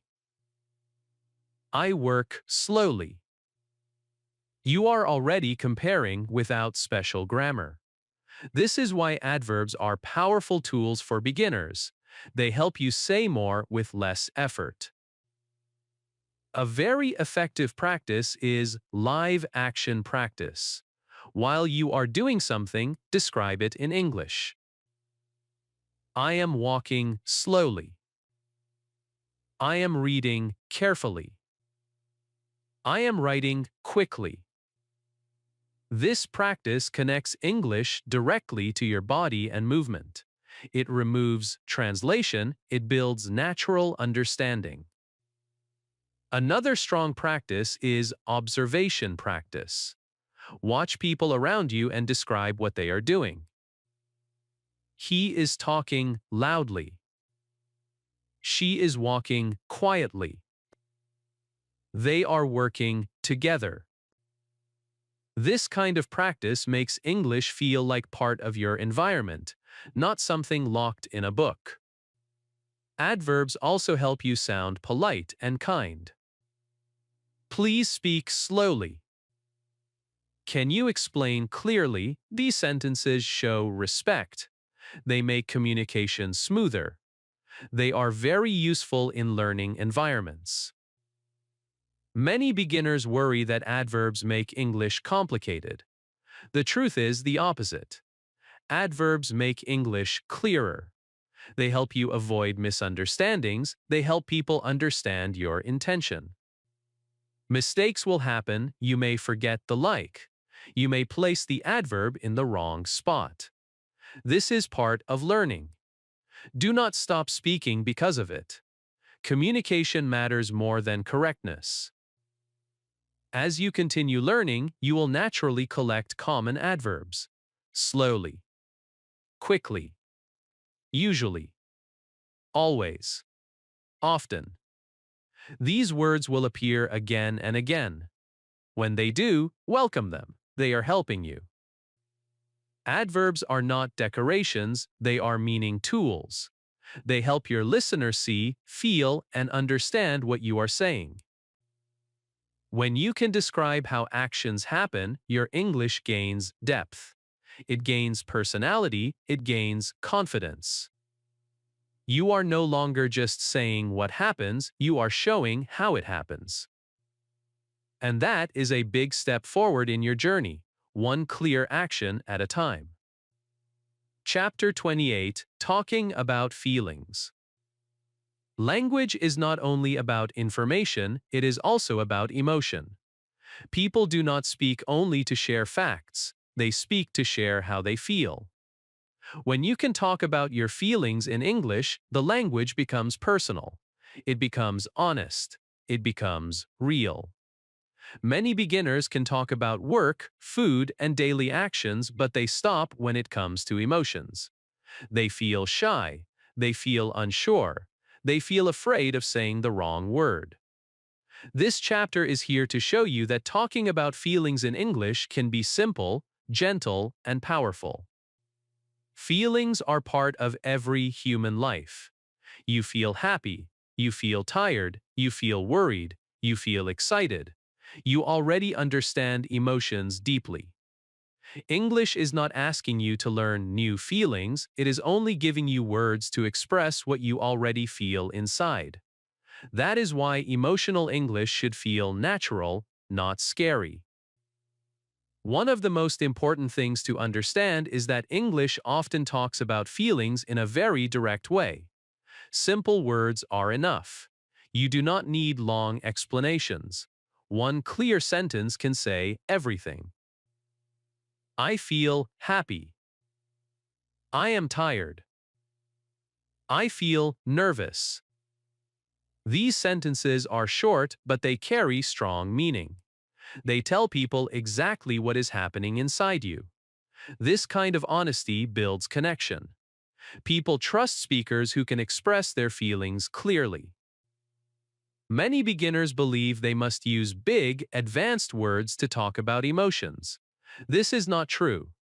Native speakers often use very simple emotional words in daily life. Words like happy, sad, tired, angry, worried, calm, excited appear everywhere. They are common because they work. When you say, I am tired, everyone understands you. When you say, I feel happy today, people feel your mood. This is real communication. English usually uses two very simple patterns to talk about feelings. One is with I am. The other is with I feel. I am happy. I am sad. I am angry. I feel happy. I feel sad. I feel nervous. Both patterns are correct and natural.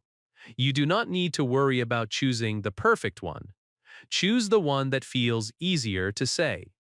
Meaning is more important than grammar perfection. Talking about feelings is not weakness, it is strength. When you can say how you feel, you take control of the conversation. You stop guessing, you stop hiding, you become clear. Many learners avoid emotional language because they are afraid of sounding vulnerable. But vulnerability is part of human connection. When you say, I feel confused, you are not showing weakness. You are opening a door for help. I do not understand, I feel confused. I need help. These sentences are extremely powerful for learners. They allow others to support you. Silence does not help learning, honest expression does. Another important thing to understand is that feelings change. English allows you to show that change easily. I was tired, but now I feel better. I feel nervous at first, but now I am calm. These sentences show emotional movement. They show growth. They show reality. Talking about feelings also helps you understand yourself in English. When you name your emotions, you become more aware of them. This awareness builds confidence not only in English, but in life. Many beginners also worry about mixing up feeling words. For example, confusing angry and sad, or nervous and excited. This is normal. Even native speakers sometimes explain their feelings with simple words first. I feel bad. I feel good. These general expressions are perfectly fine. As your English grows, your emotional vocabulary will grow naturally. There is no need to rush. English also allows you to soften your feelings if you want to sound polite. I feel a little tired. I am a bit nervous. Words like a little and a bit make your expression gentle. They are very common in daily speech. You do not need to master them immediately, but noticing them helps. Another powerful use of emotional language is empathy. When you understand someone else's feelings, you can respond kindly. I understand. That sounds difficult.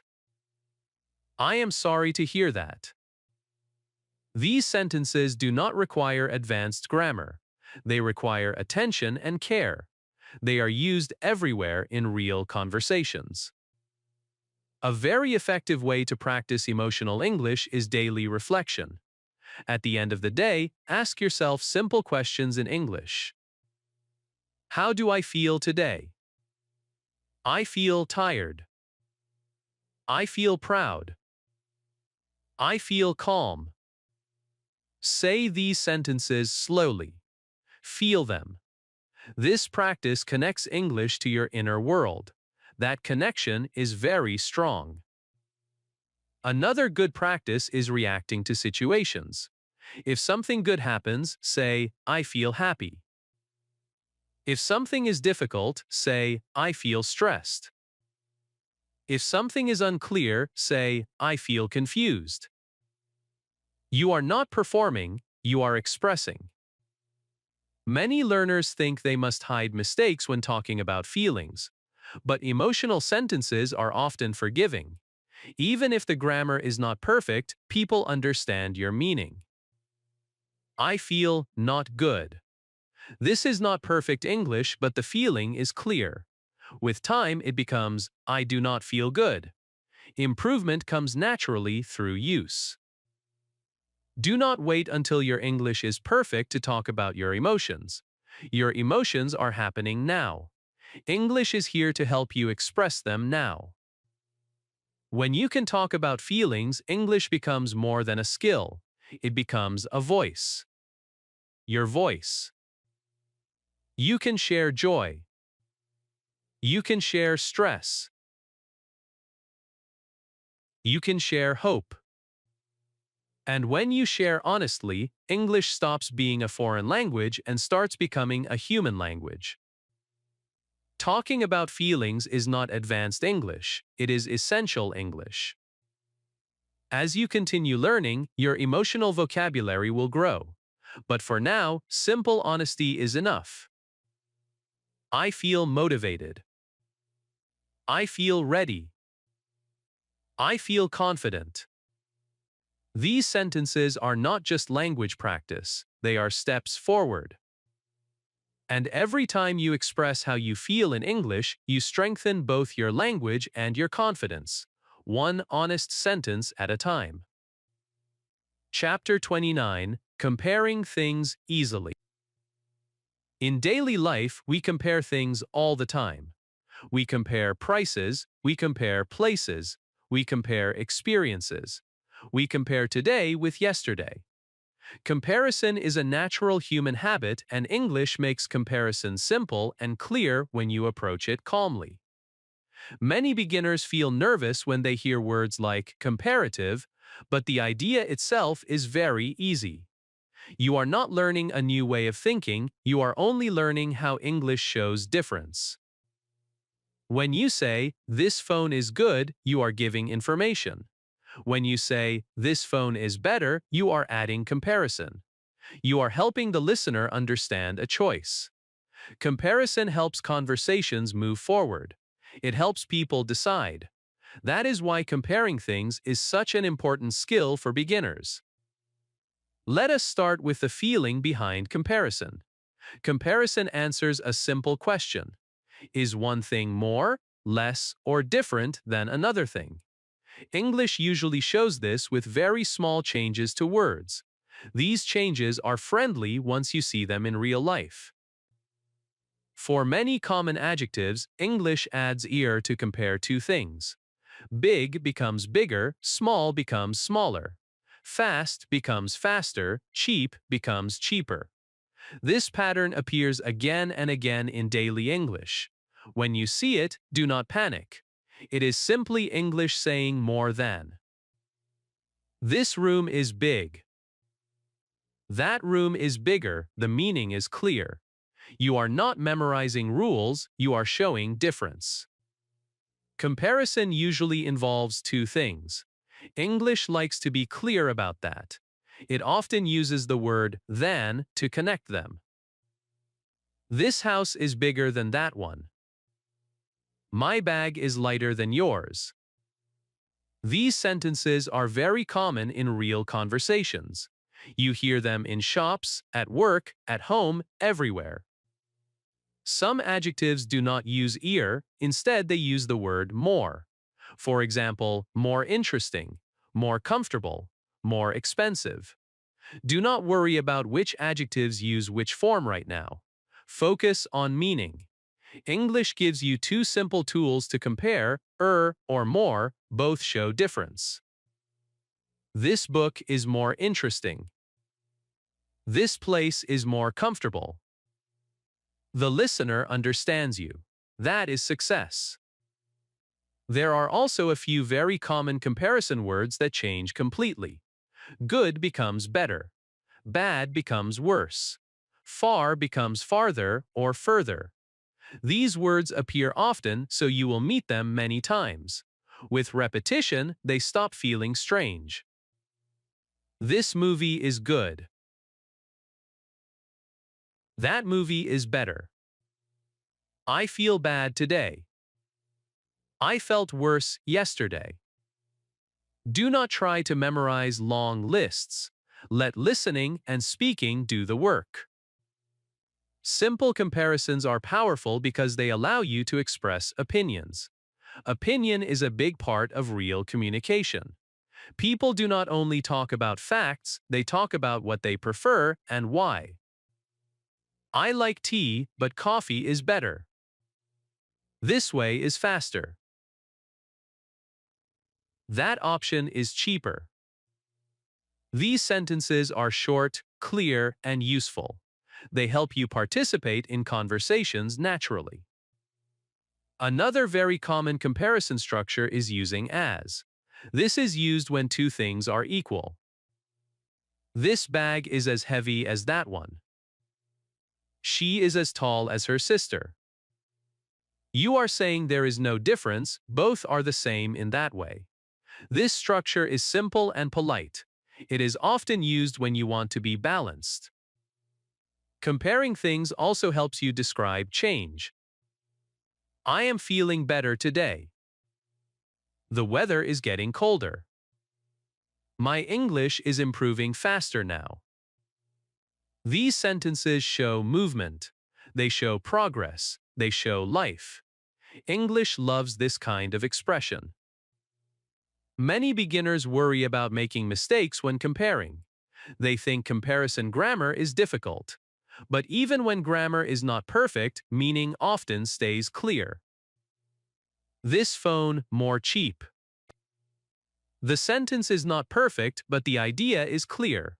With time, it becomes, this phone is cheaper. Improvement happens naturally. The key is to keep sentences short. Short comparison sentences are easier to control. This car is faster. That road is longer. This lesson is easier. These sentences are strong and confident. Comparisons are also very helpful when shopping or making choices. This one is cheaper. That one is better quality. This size is smaller. You do not need full sentences every time. English allows short comparison phrases in real life. This makes speaking easier. Another important thing to remember is that you usually compare only one idea at a time. Do not try to compare many things in one sentence. That creates confusion. Instead of saying, this phone is bigger and better and cheaper than that phone, try breaking it. This phone is bigger. It is cheaper. It feels better. Short comparisons keep your English clean and clear. Comparing things also helps you express feelings. I feel better today. I feel worse now. These sentences are very common in daily conversation. Doctors, friends, family members use them all the time. They are simple but meaningful. A very good way to practice comparison is observation. Look around you and compare things you see. This street is quieter. That building is taller. This chair is more comfortable. Say these sentences slowly. You are not practicing grammar. You are practicing awareness. Another powerful practice is reflection. Compare today with yesterday. Today is better.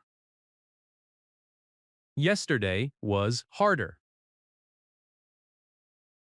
This week feels easier. This kind of practice connects English to your experience. Experience helps language stick. Many beginners think comparison makes English complicated. In reality, comparison makes English practical. It helps you talk about real choices and real differences. Do not aim for perfection, aim for clarity. This is better. That is worse. This feels easier. These sentences are enough to communicate. As your English grows, you will naturally add reasons. This is better because it is cheaper. That is worse because it takes more time. But for now, simple comparison is enough. Comparing things is not advanced English. It is daily English. It is used everywhere because people want to understand difference. When you can compare easily, you can give opinions, make choices, and explain preferences. That is real communication. So keep it simple. One idea, one comparison, one sentence. Your English does not need to be perfect to be powerful. It needs to be clear. And when you can say something is bigger, better, or easier with confidence, you are no longer just learning English. You are using it to understand and describe your world, one clear comparison at a time. Chapter 30, More, Most, No Confusion. As you continue learning English, you naturally want to say not only that something is good or better, but that it is the best. Or that there is more of something than before. This is where many beginners feel confused. Words like more and most look simple, but learners often overthink them. The truth is very calm and very simple. More and most are just tools to show degree. They show how much, how many, or how strong something is compared to something else. Once you feel this idea, confusion disappears. Let us start with the meaning, not the grammar. More means a greater amount or a higher degree. Most means the greatest amount or the highest degree. That is all. You already understand this idea in real life. You know what more time means. You know what the most important thing means. English is not asking you to learn something new. It is asking you to say what you already know. When you say, I need more time, you are not comparing many things. You are simply saying the amount you have is not enough. When you say, this is the most important lesson, you are saying that nothing is higher than this in importance. These words help you express scale and intensity without long explanations. Many beginners try to force more and most into complex rules. That is where confusion begins. Instead, connect them to feeling. Ask yourself one simple question. Am I talking about a bigger amount or am I talking about the biggest amount? If it is bigger, more is your friend. If it is the biggest, most is your friend. Let us look at real-life examples. I want more food. She needs more help. They have more experience. In all these sentences, more is about increase. Something is not enough, and you want a greater amount. This is very common in daily English. People use more constantly because life is full of needs and wants. Now let us look at most. This is the most important rule. He is the most experienced person here. That was the most difficult day. Here, most shows the highest level. There is nothing above it. This is often used when giving opinions, making judgments, or talking about extremes. Another place where more and most appear naturally is with adjectives. Some adjectives use and est, but many use more and most instead. Do not try to memorize which ones. Focus on meaning. This movie is more interesting. This is the most interesting part. The meaning is clear. One is higher than another. One is the highest of all. That is enough for communication. Many beginners worry about choosing between better and more good. In real English, people say better. But if you say more good, people still understand you. Understanding comes first. Correct forms come later through listening and practice. Do not let fear stop you from speaking. Another common area is using more and most with nouns. I need more practice. This class has the most students. These sentences are simple and clear. More works with things you can count and things you cannot count. Most does the same. This makes them very flexible and beginner-friendly. Confusion often happens when learners try to compare more than two things. Here is a simple way to feel it. If you are comparing two things, you often use more. If you are talking about one thing compared to all others, you often use most. This phone is more expensive than that one. This phone is the most expensive in the shop. The difference is not grammar. It is situation. Another important thing to notice is that more and most often come before the word they describe. More people, more time. The most important lesson. This placement helps English stay clear. You do not need to move them around. Place them calmly before the noun or adjective, and your sentence will feel natural. Many beginners also confuse much and more. Do not worry about this now. If you use more, people understand you. Communication is already successful. Accuracy improves with time. More and most are also very useful for talking about learning itself. I need more practice. This is the most helpful lesson. These sentences are honest. They show awareness. They help you express your needs clearly. Another powerful use of more is encouragement. Try more. Speak more. Practice more. These short phrases are common in real life. Teachers and friends use them often. They are not rude, they are motivating. Most is often used when giving importance. The most important thing is practice. The most important rule is clarity. These sentences help you focus. They help you prioritize. English uses most to highlight what truly matters. Many beginners fear that using more and most will make their sentences long or difficult. In reality, these words often make sentences shorter because they replace long explanations.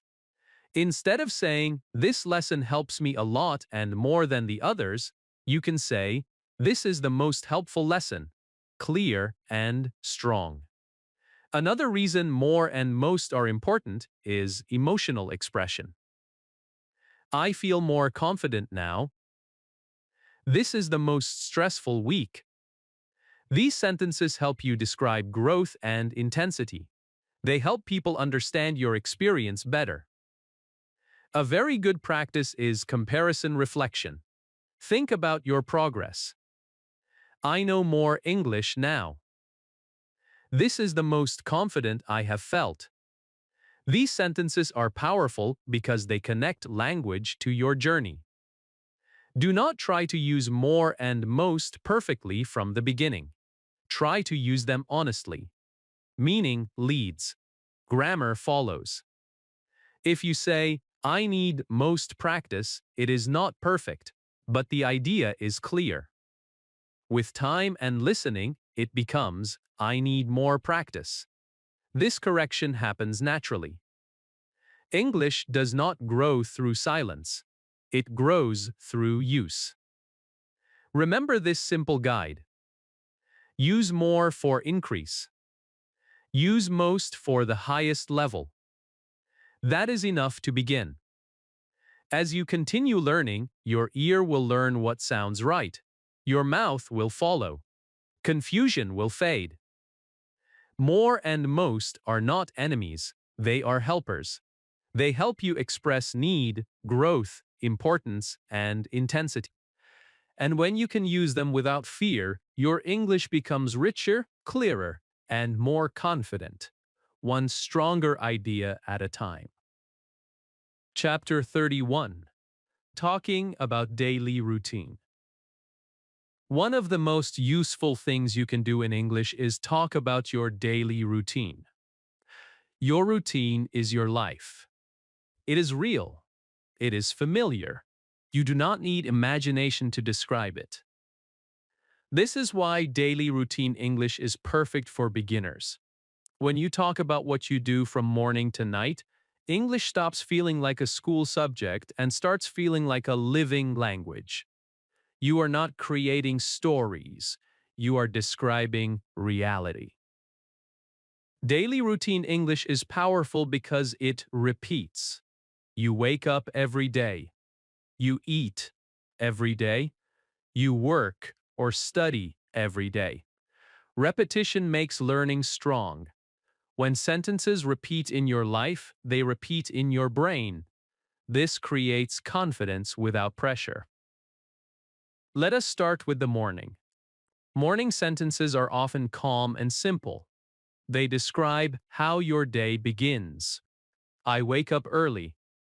I get out of bed. I brush my teeth. I take a shower. These sentences use the present simple because they describe habits. They are not about one special day.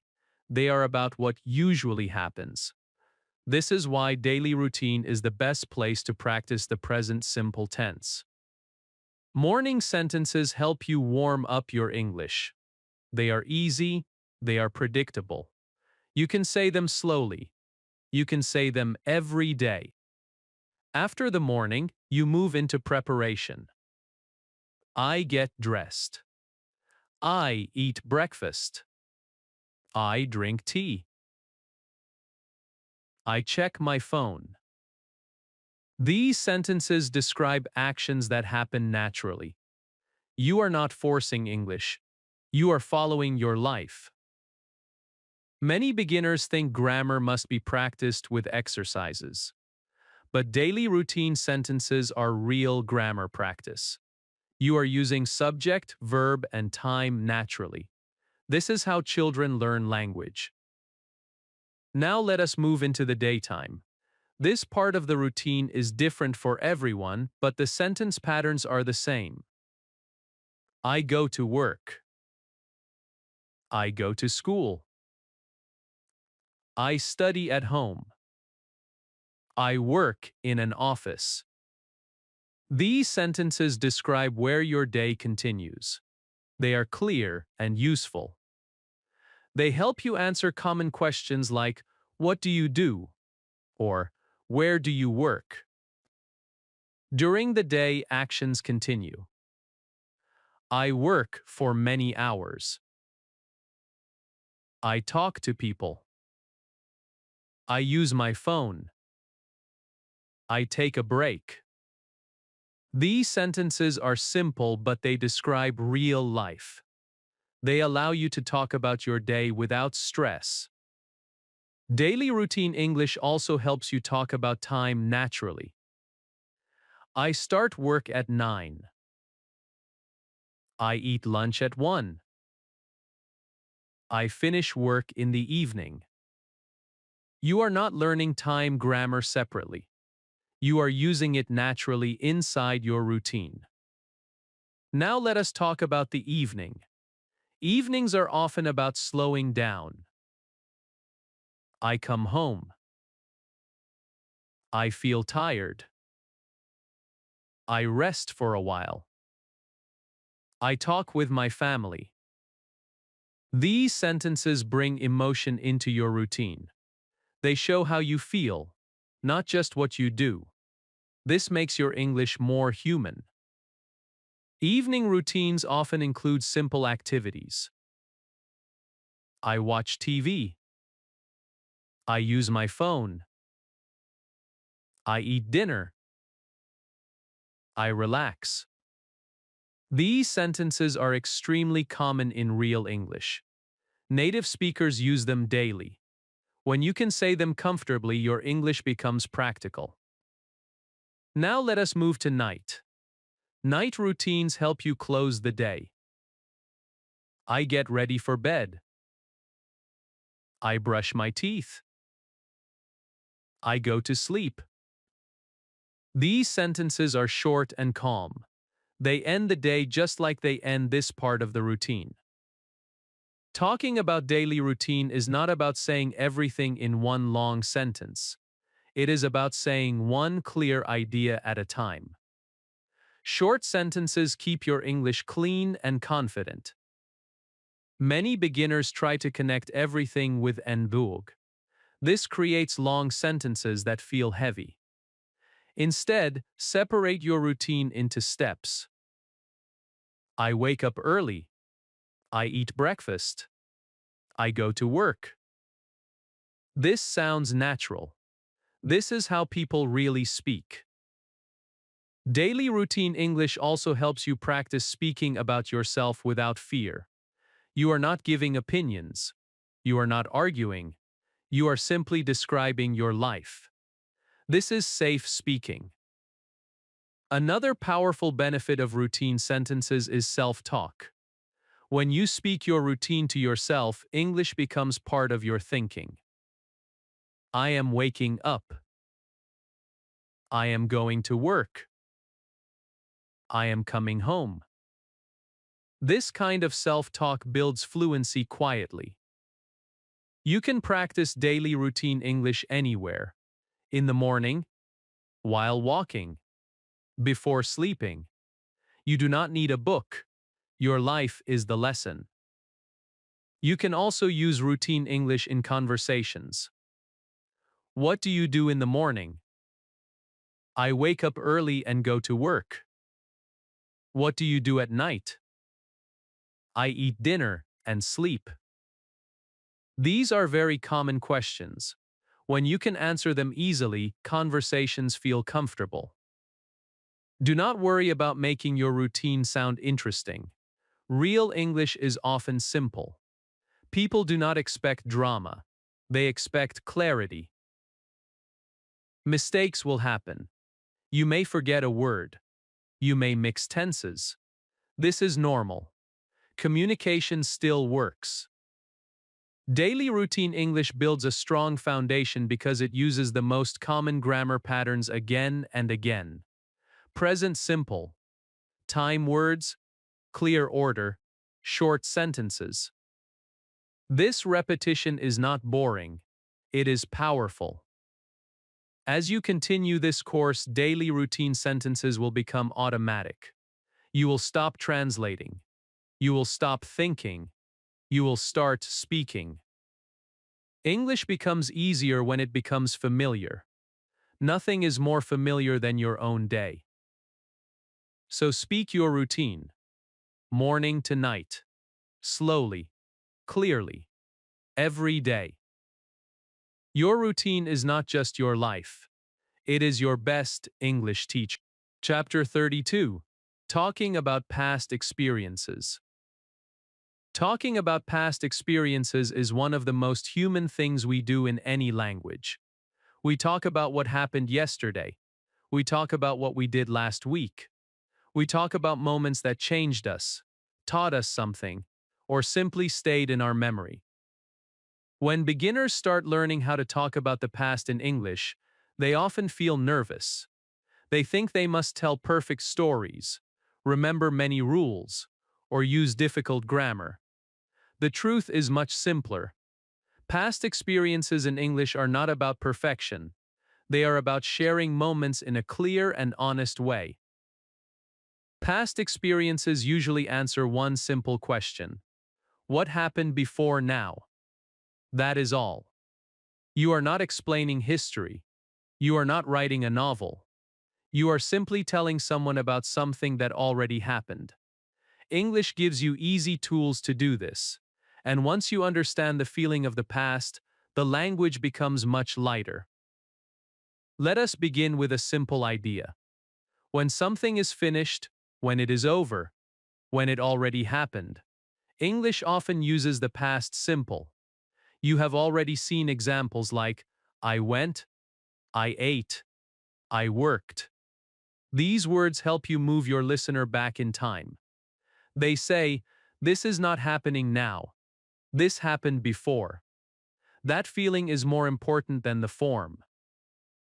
When you talk about past experiences, you do not need long sentences. In fact, short sentences are better. They help your listener follow the story without confusion. I went to the market yesterday.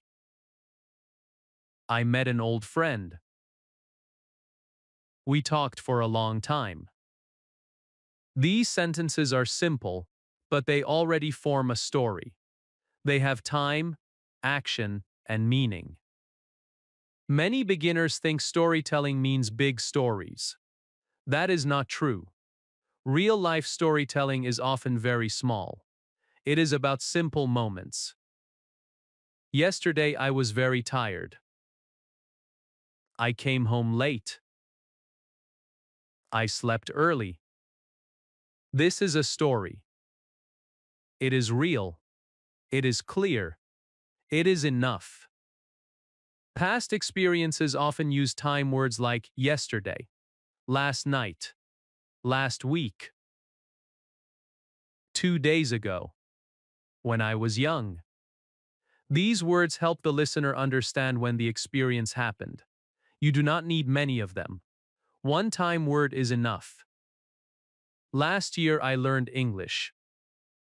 Yesterday I felt sick. Once the time is clear, the rest of the story flows naturally. Many beginners worry about irregular verbs when talking about the past. Words like went, saw, did, had feel scary at first.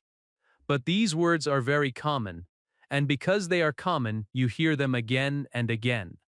With listening, they become familiar. You do not need to memorize long lists. Use the ones you need for your life. I went to work. I did my homework. I had a problem. These sentences appear everywhere in real English.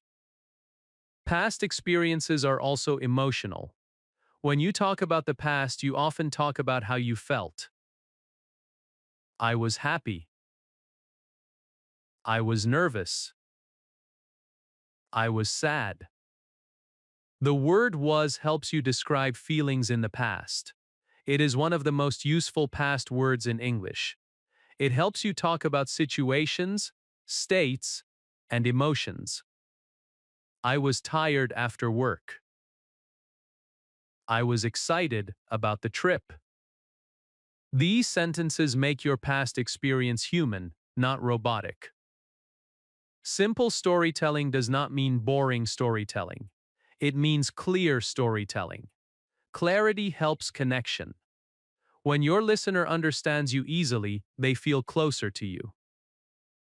A very good way to practice past experiences is daily reflection. At the end of the day, ask yourself simple questions in English. What did I do today? I worked. I studied. I rested. Say these sentences slowly. Do not rush. You are training your brain to move naturally between present and past. Another helpful practice is memory sharing. Think about one small moment from your past. When I was a child, I played outside. I liked games. I was happy. You are not trying to be perfect. You are trying to be understood. Many beginners try to connect everything into one long sentence when telling past experiences. This often creates confusion. English prefers short steps. Instead of saying, "Yesterday I went to the market, and I met my friend, and we talked, and then I came home," break it into parts. Yesterday I went to the market, I met my friend, we talked, then I came home. This sounds natural. This is how people really speak. Past experiences are often used in conversations to build relationships. What did you do yesterday? I stayed at home. Did you enjoy the trip? Yes, I enjoyed it. These are very common conversation patterns. When you can answer them comfortably, your confidence grows. Mistakes will happen when you talk about the past. You may say, "I go yesterday," instead of, "I went yesterday." Do not stop speaking because of this. People understand your meaning. Correction comes with time. Remember, English is forgiving when the meaning is clear. Communication is always more important than grammar accuracy in the beginning. Another important thing about past experiences is honesty. You do not need to impress anyone. I did nothing yesterday. I was very tired. These sentences are honest and natural. Native speakers use them all the time. Talking about past experiences also helps you practice listening. When others share their stories, listen for time words and past verbs. Your brain will slowly absorb the patterns. Storytelling is not a performance. It is a conversation. When you talk about the past, you are not only practicing grammar, you are sharing your life. That makes learning meaningful. As you continue learning English, your past stories will become richer. You will add details naturally. But for now, simple storytelling is enough. One time, one action, one feeling. That is a complete past experience. When you can talk about what happened before, with calm and clarity, English becomes a bridge between your memories and your voice. And every time you share a past experience in English, you are not just learning the language, you are owning it. Chapter 33. Talking about plans. Talking about plans is a very important part of real-life English. People talk about plans all the time. They talk about what they will do later today. They talk about what they are going to do tomorrow. They talk about hopes, intentions, and small future actions. When beginners learn how to talk about plans in English, They often feel confused because they think future grammar is difficult. In reality, natural future talk in English is simple, relaxed, and very human. You do not need complex rules. You need clarity and confidence. Plans are not promises carved in stone. Plans are ideas about the future. English understands this. That is why English has soft and flexible ways to talk about what you plan to do. When you talk about plans, you are not predicting the future like a scientist. You are sharing your intention as a human being. One of the most natural ways to talk about plans in English is using going to. This form is extremely common in daily speech because it sounds friendly and realistic. It shows that you have already decided something, even if the plan is small. I am going to study tonight. I am going to meet my friend. I am going to rest. These sentences are simple, but they clearly show intention. You decided. You are planning. The listener understands you immediately. Talking about plans often starts from the present moment. You are here now, and you are looking forward. English likes this connection. That is why going to feels natural. It connects now with later. Another common way to talk about plans is using will. Beginners often think will is only for big future events. But in real life, will is often used for quick decisions or simple statements about the future. I will call you later. I will help you. I will try again. These sentences sound natural because they are natural. People use them every day. You do not need to think deeply about which one is perfect. Both going to and will are used in daily English. What matters is that your meaning is clear. Talking about plans also often includes time words. These words help your listener imagine when the plan will happen. Today, tonight, tomorrow, next week. When you add a time word, your plan becomes clearer. I am going to work tomorrow. I will study tonight. You do not need long explanations. One sentence is enough. Plans can be small or big. I am going to drink tea. I am going to start a new job.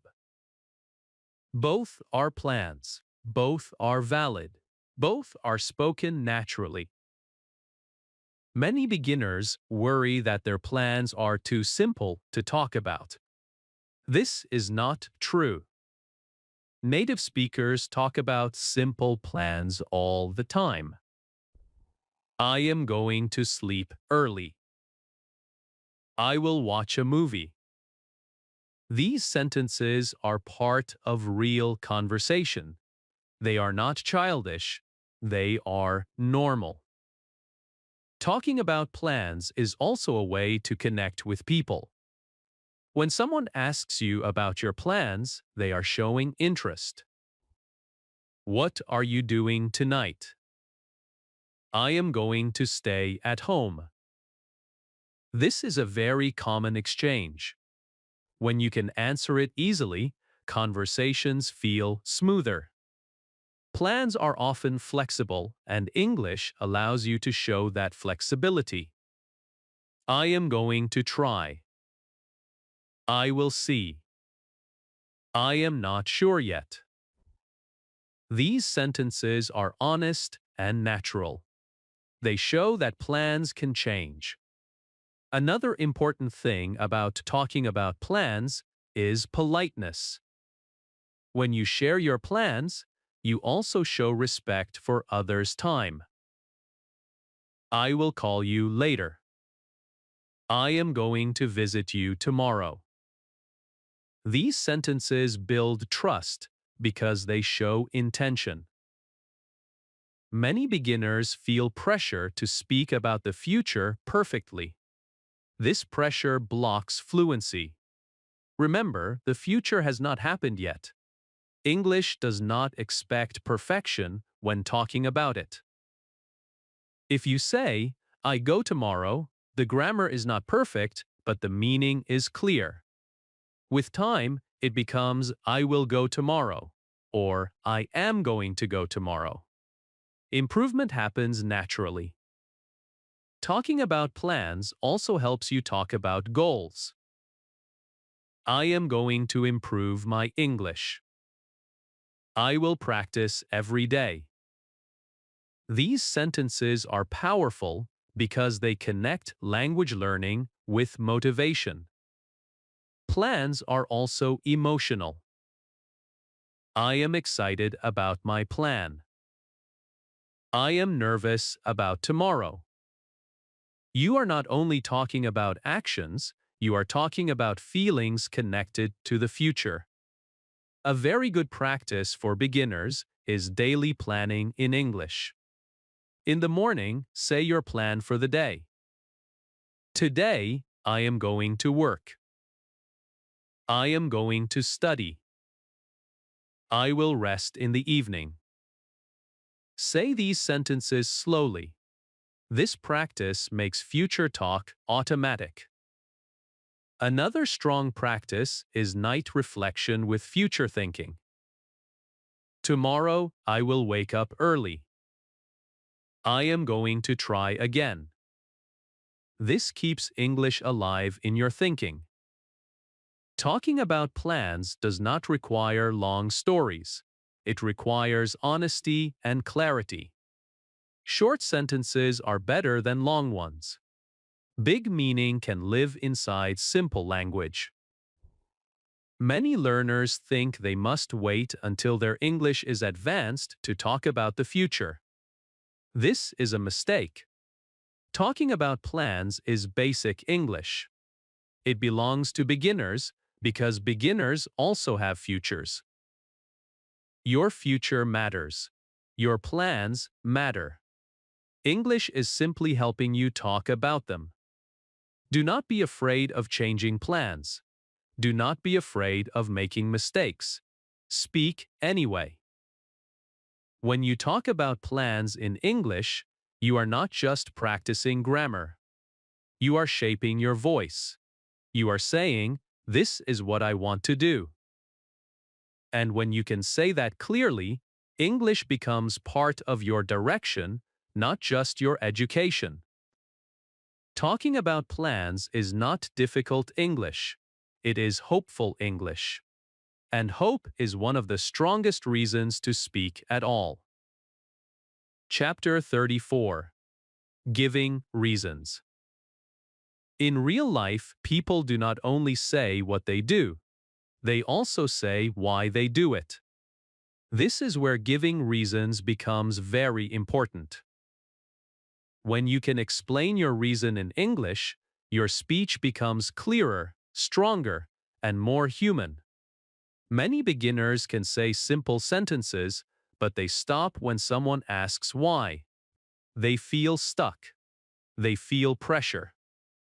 The good news is that English gives you very simple tools to give reasons, and the most powerful of them are because and so. Giving reasons is not advanced English. It is everyday English. People use reasons at home, at work, at school, everywhere. When you say something without a reason, it sounds unfinished. When you add a reason, it sounds complete. This chapter will help you feel comfortable explaining your thoughts in a calm and natural way. Let us begin with because. The word because is one of the most useful words in English. It connects an action with a reason.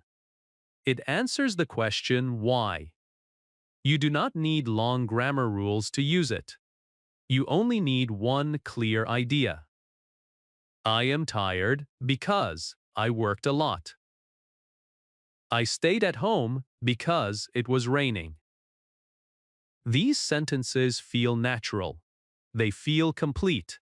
They tell the listener not only what happened, but why it happened. Many beginners think they must give long reasons. This is not true. A simple reason is enough. English does not need drama. It needs clarity. I am happy because I passed. I am sad because I failed.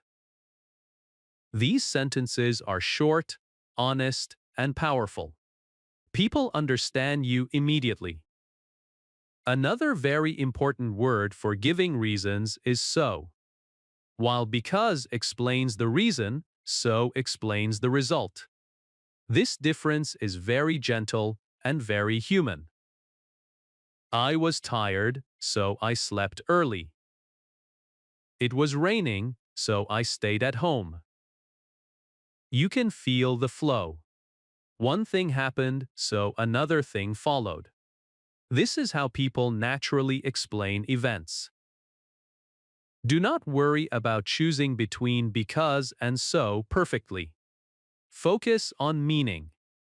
If you are explaining the cause, because is your friend. If you are explaining the result, so is your friend. That is enough to begin.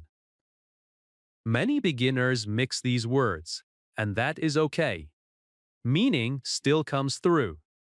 With listening and practice, your brain learns the pattern naturally.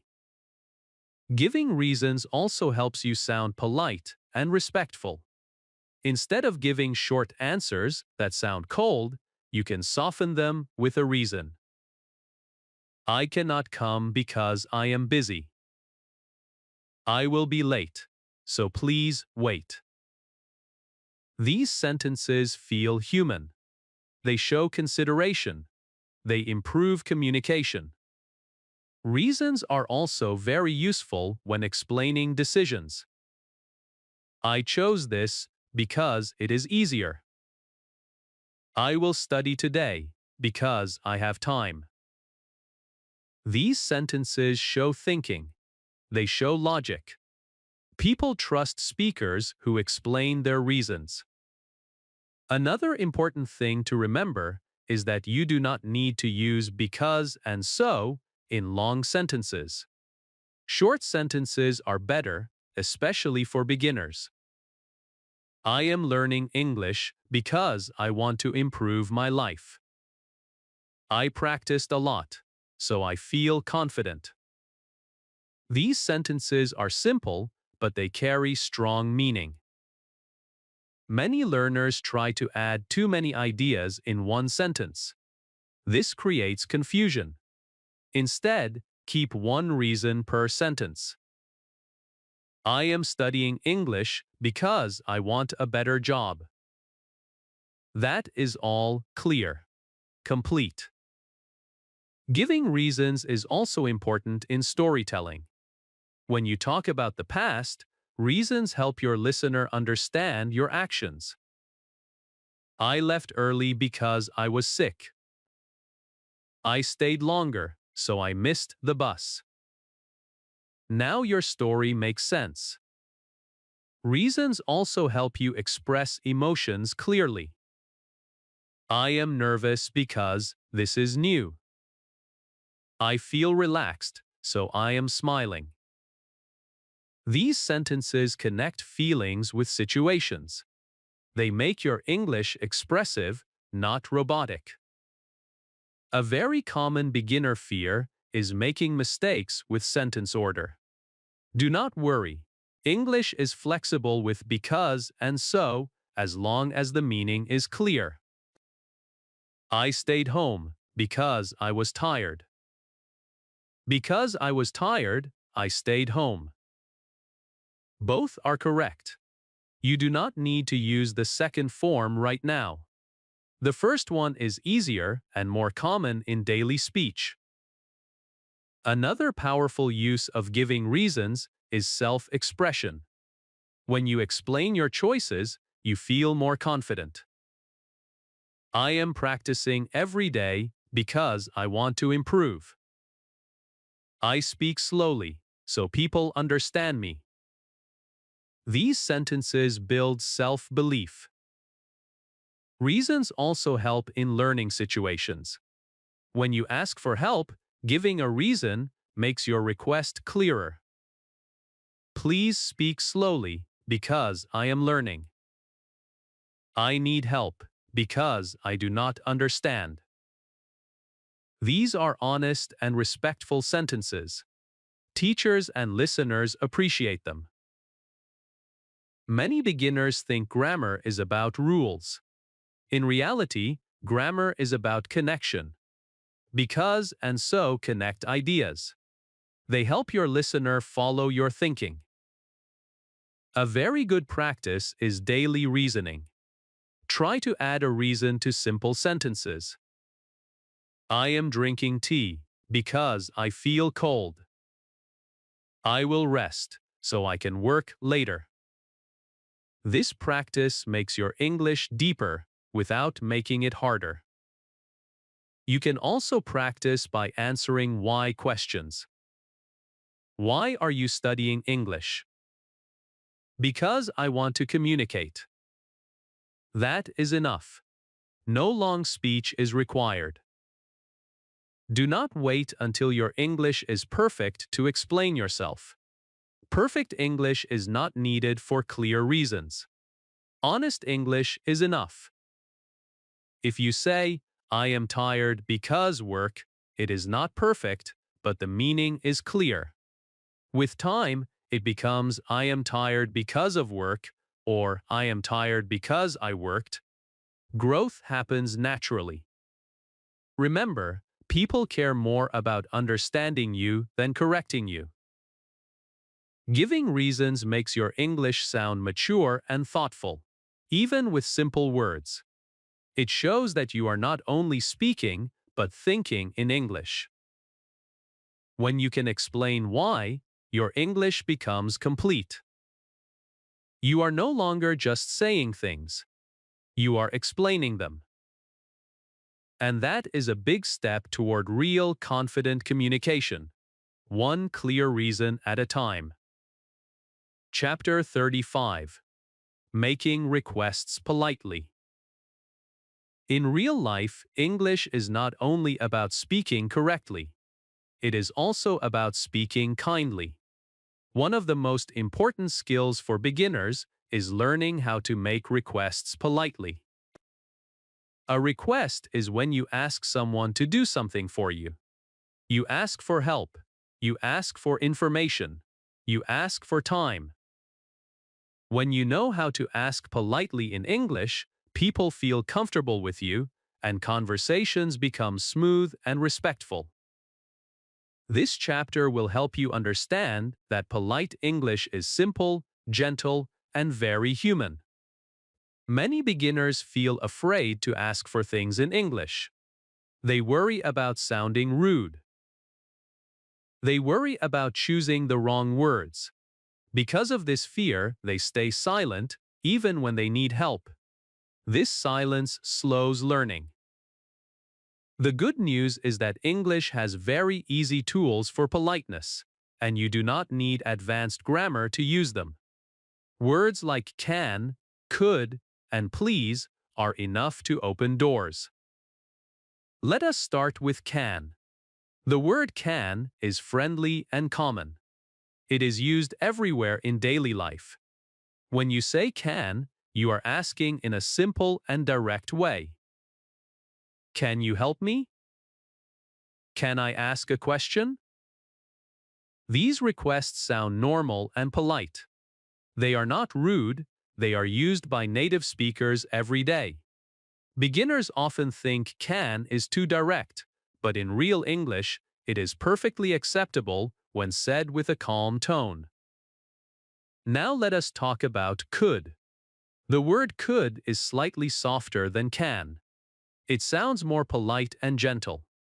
Many people use could when they want to show extra respect, especially with strangers, teachers, or older people. Could you help me? Could I use your phone? These sentences feel kind and respectful. You are not demanding, you are requesting. Even if you do not fully understand the grammar difference between can and could, you can feel the difference in tone. Could feels softer. Another very important word is please. This word is small, but it has big power. Please turns a request into a polite request. Without please, a sentence can sound dry. With please, it sounds human. Can you help me? Please? Could you explain this? Please? You do not need to use please many times. Once is enough. English likes simplicity. Polite requests are not long. They are clear and respectful. You do not need to add many extra words. In fact, too many words can make a request confusing. Can you speak slowly? Please? Could you repeat that? Please? These sentences are short, clear, and very useful for English learners. They help you control the speed of conversation. They help you learn better. Many beginners worry about their pronunciation when making requests. Remember, politeness is not only in words, it is also in tone. Speak calmly, do not rush. A slow, calm voice makes even simple English sound polite. Making requests politely is especially important in learning situations. When you ask a teacher or a friend for help, polite language creates a positive feeling. Could you check my sentence? Please? Can you explain again? Please? These requests show respect and effort. People are more willing to help when you ask kindly. Polite requests are also important in daily life outside learning. In shops, offices, and public places, these expressions are used again and again. Can I get some water, please? Could you tell me the time, please? These sentences help you move through the world comfortably in English.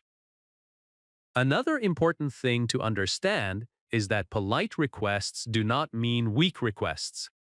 You can be polite and confident at the same time. Politeness is strength, not weakness. Can you help me with this? You are clear. You are confident. You are respectful. Many beginners think they must apologize before every request. This is not necessary. You do not need to say sorry all the time. A simple polite request is enough. Instead of saying, sorry, can you maybe help me if you are free, say, could you help me please? This is clear and polite. English prefers clarity over long excuses. Another useful pattern for polite requests is asking permission. Can I sit here? Could I leave early today? These sentences help you ask politely without pressure. They show awareness of others. A very good practice for beginners is role play in your mind. Imagine simple situations and practice polite requests. At home, can you pass the salt, please? In class, could you explain again, please? On the phone, can I speak to you later, please? This kind of practice prepares you for real situations. Mistakes will happen. You may forget please. You may mix can and could. Do not stop speaking, meaning still reaches the listener. With time, your politeness becomes natural. Remember, native speakers also make mistakes. Politeness is not about perfect grammar, it is about intention.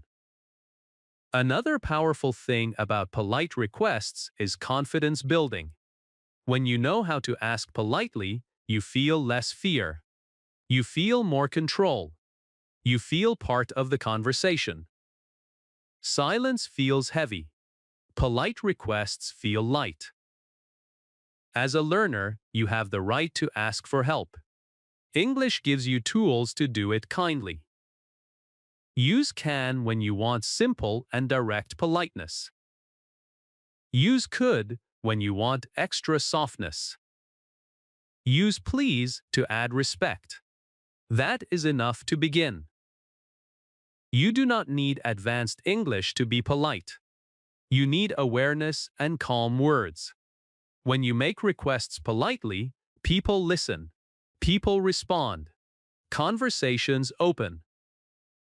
And every time you say, "Can you help me please?" in English, you are not only learning grammar. You are building confidence, respect, and connection, one polite request at a time. Chapter 36. Is, vers. Are, final clarity. For many English learners, is and are feel like a lifelong problem. You hear them everywhere. You see them in every lesson. And still, when it is time to speak, your mind freezes. You stop. You think. You doubt yourself. This chapter exists to end that confusion once and for all. Not with rules that scare you, but with understanding that stays with you forever. Let us start with something very important. Is and are not enemies. They are helpers. They help English show who or what we are talking about right now. That is all. When you stop treating them like a grammar test and start treating them like meaning tools, everything becomes clear. English uses is and are to talk about the present. They are forms of the verb be. You use them to describe situations, feelings, identities, and states. You already use them in your own language without thinking. English is not asking you to change how you think. It is only asking you to match the word with the number of people or things. Here is the heart of the matter. Is used when we talk about one person or thing. Are is used when we talk about more than one. That is the core idea. Everything else grows from this. When you say, "The book is on the table," you are talking about one book. When you say, "The books are on the table," you are talking about more than one book. The sentence changes because the number changes, not because English wants to confuse you. Many learners get stuck because they try to remember rules instead of noticing meaning. Stop asking, "Which rule do I apply?" Start asking, "Am I talking about one or many?" Your answer gives you the correct word immediately.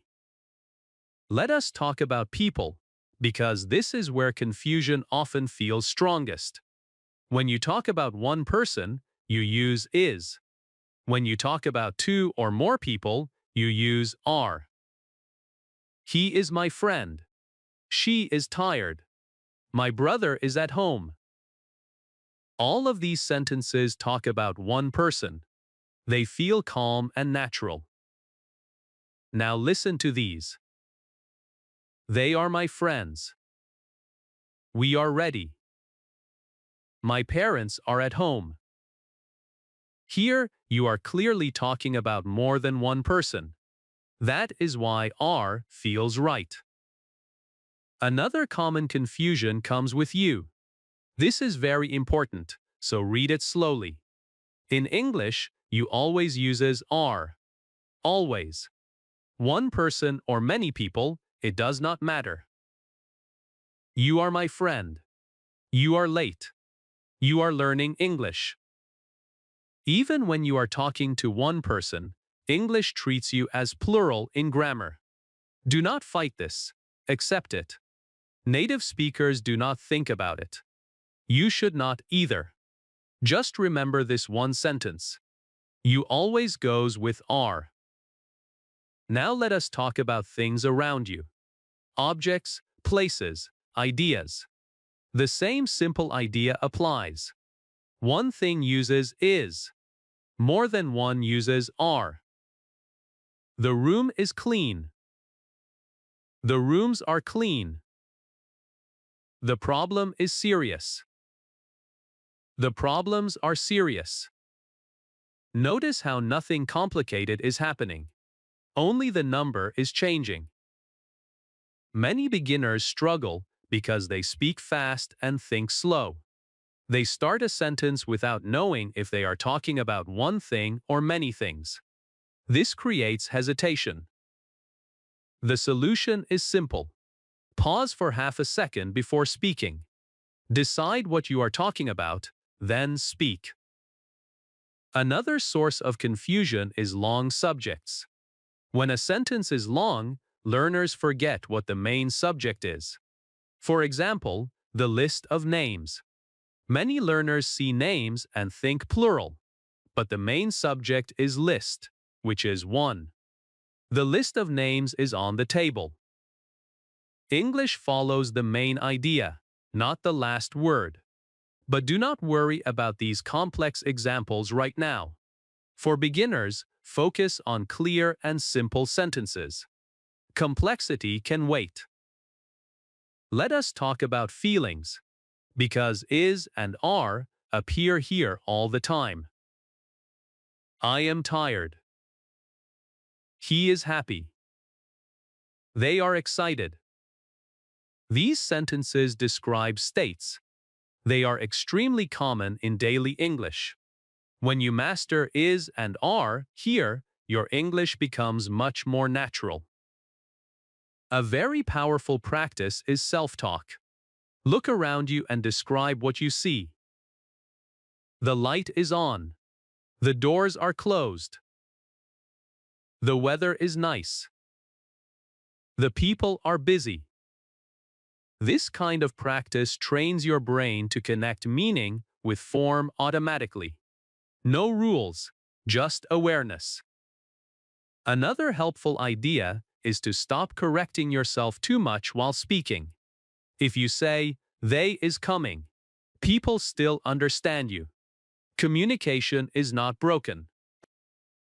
With listening and repetition, your brain will correct this naturally. Fluency comes before accuracy.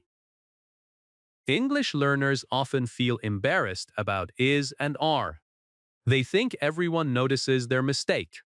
In reality, most people focus on meaning, not grammar.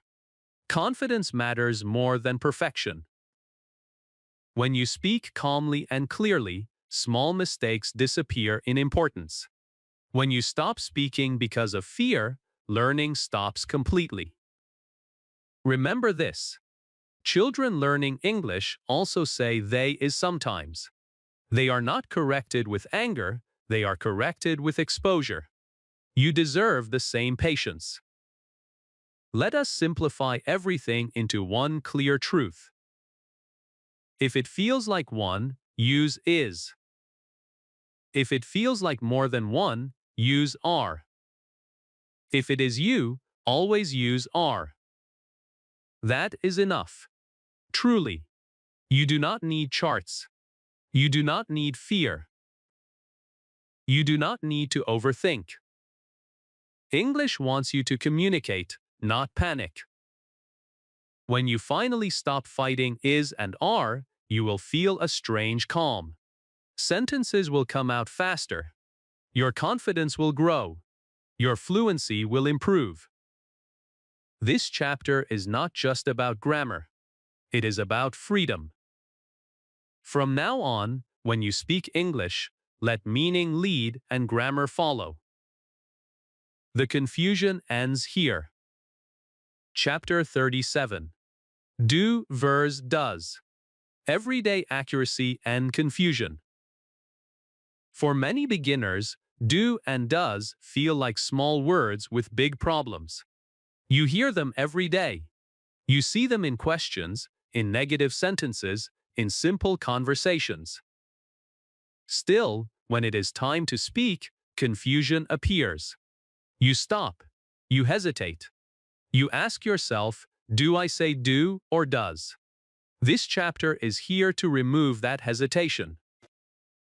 Not by giving you heavy rules, but by helping you feel the difference in a natural way that stays with you. First, let us relax.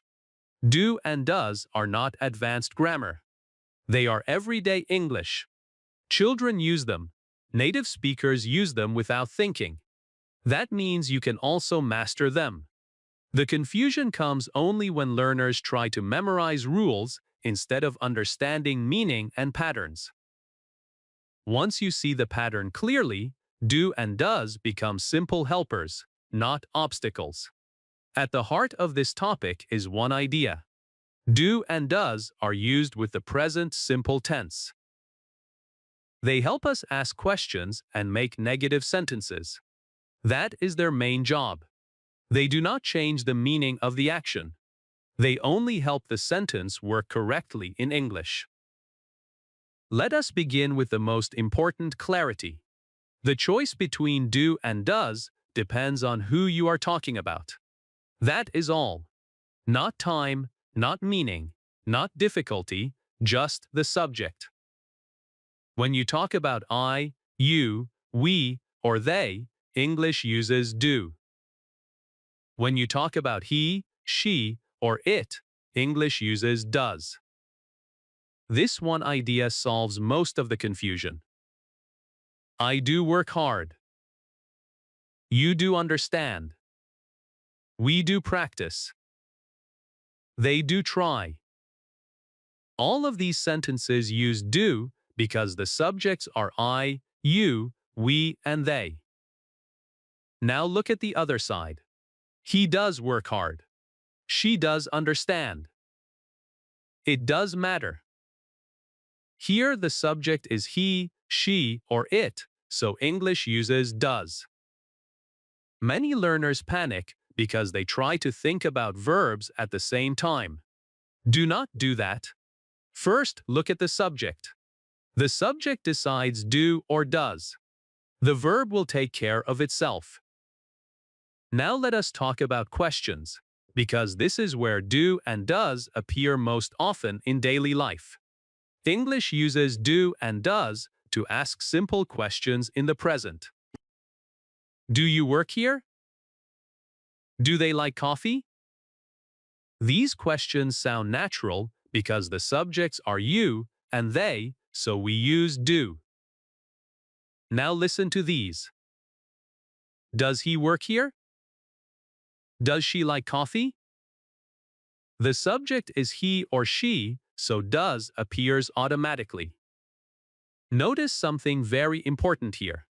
After do or does, the main verb stays in its simple form. We say, does he work? Not does he works? This is a common beginner mistake, and it is very normal. Remember this feeling.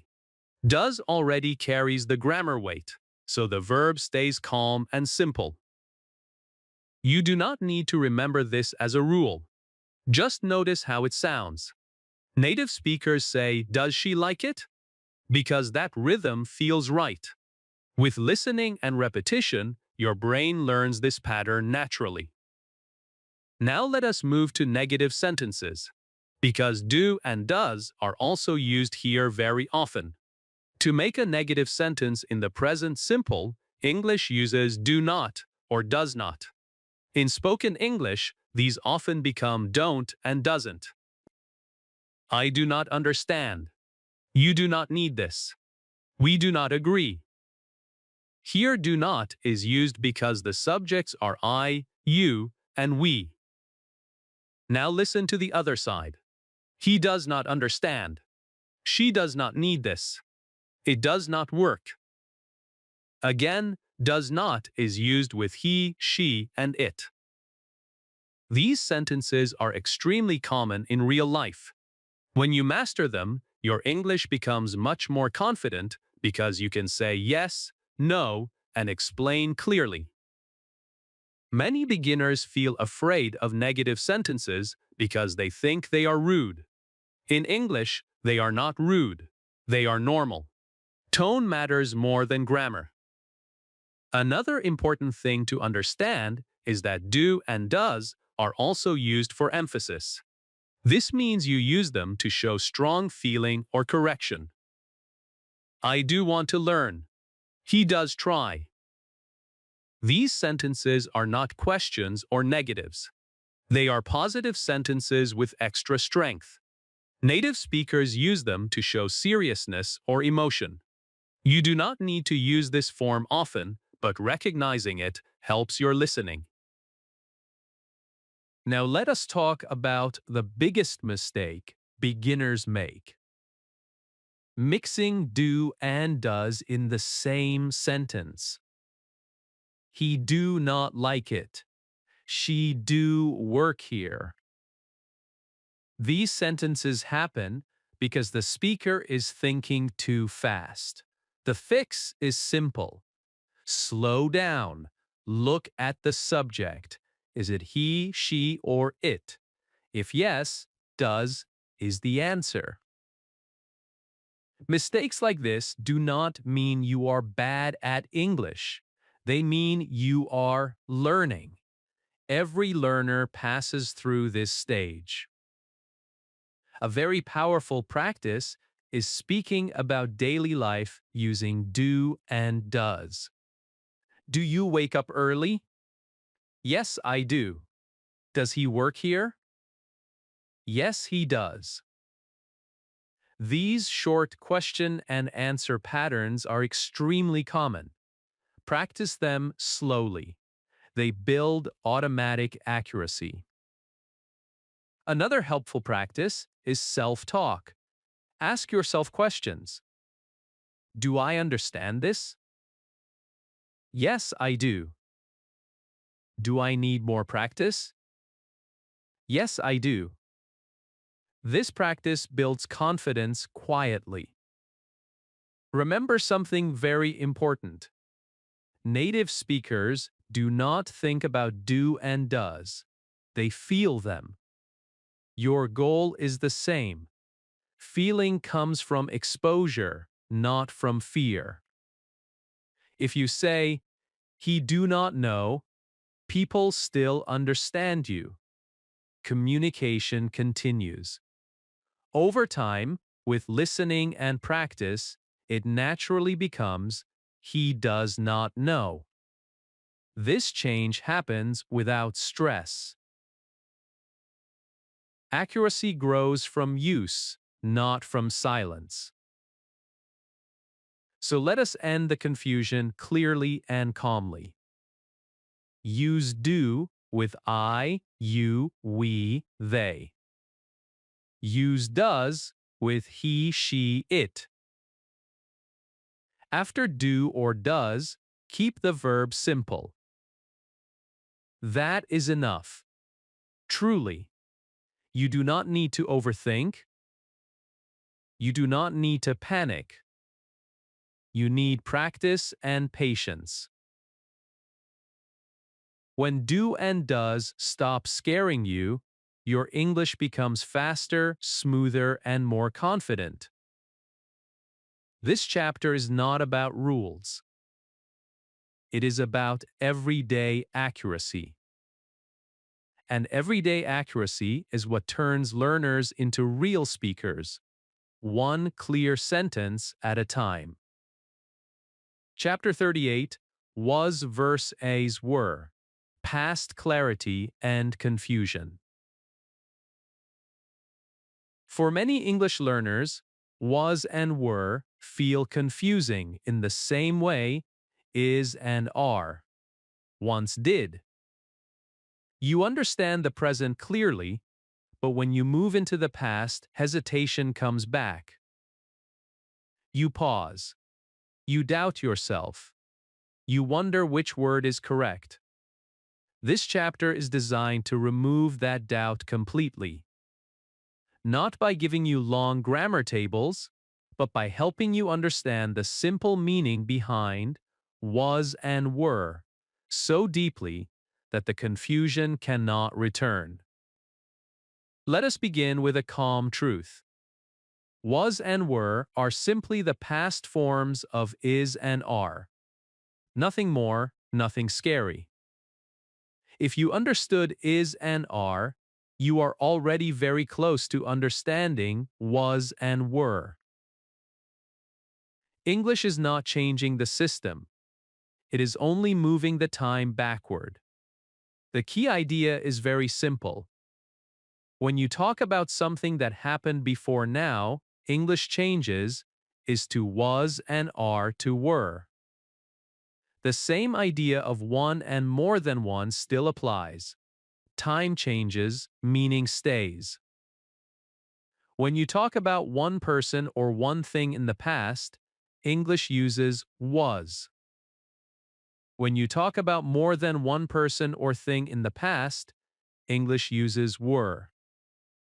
That is the heart of the matter. I was tired yesterday. He was at home. She was happy. All of these sentences talk about one person in the past, so was feels natural. Now listen to these. We were tired. They were at home. The children were happy. Here, you are talking about more than one person, so were appears naturally. Many learners get confused because they try to memorize forms instead of noticing who they are talking about. Stop thinking about grammar and start noticing the subject, one or many. That question gives you the answer immediately. Now let us talk about you, because you often causes confusion in past tense as well. In English, you always uses were in the past, just like it uses are in the present. You were late yesterday. You were very kind. Even when you are talking to one person, English still uses were with you. Do not fight this, accept it as part of English personality. Native speakers never question it. Another common confusion appears when learners talk about feelings and situations. Was and were are often used to describe states, not actions. I was nervous. She was excited. They were bored. These sentences are extremely common in daily English. When you can use was and were correctly here, your storytelling becomes much clearer. Past clarity is especially important when sharing experiences. Yesterday, I was very busy. Last week, we were in the city. These sentences help your listener understand your past without effort. They create a clear picture. Many beginners try to mix past and present when they speak fast. Yesterday, I am tired. This is a very common mistake. The idea is clear, but the time is mixed. With practice, this becomes yesterday, I was tired. The correction comes naturally when you slow down and think about time. Another area of confusion is negative sentences. In the past, English uses was not and were not. In spoken English, these often become wasn't and weren't. I was not ready. He was not there.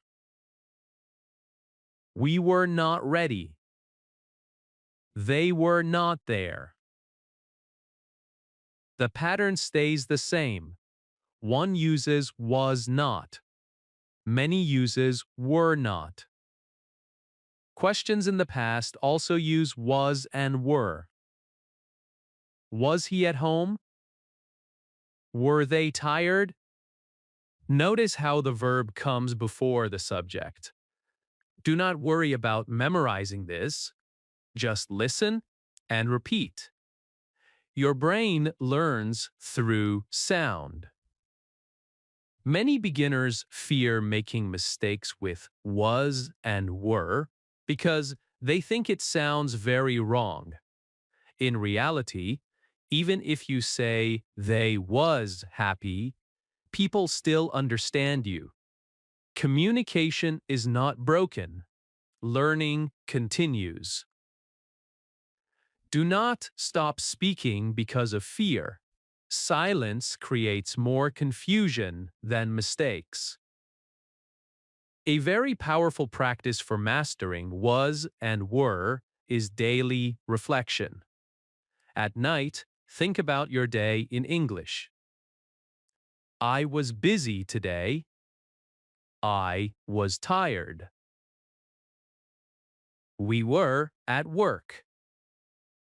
This practice connects past language with real experience. Real experience makes learning strong. Another useful practice is looking at photos from the past. I was young. We were friends. These sentences are emotional and meaningful. They make grammar feel human.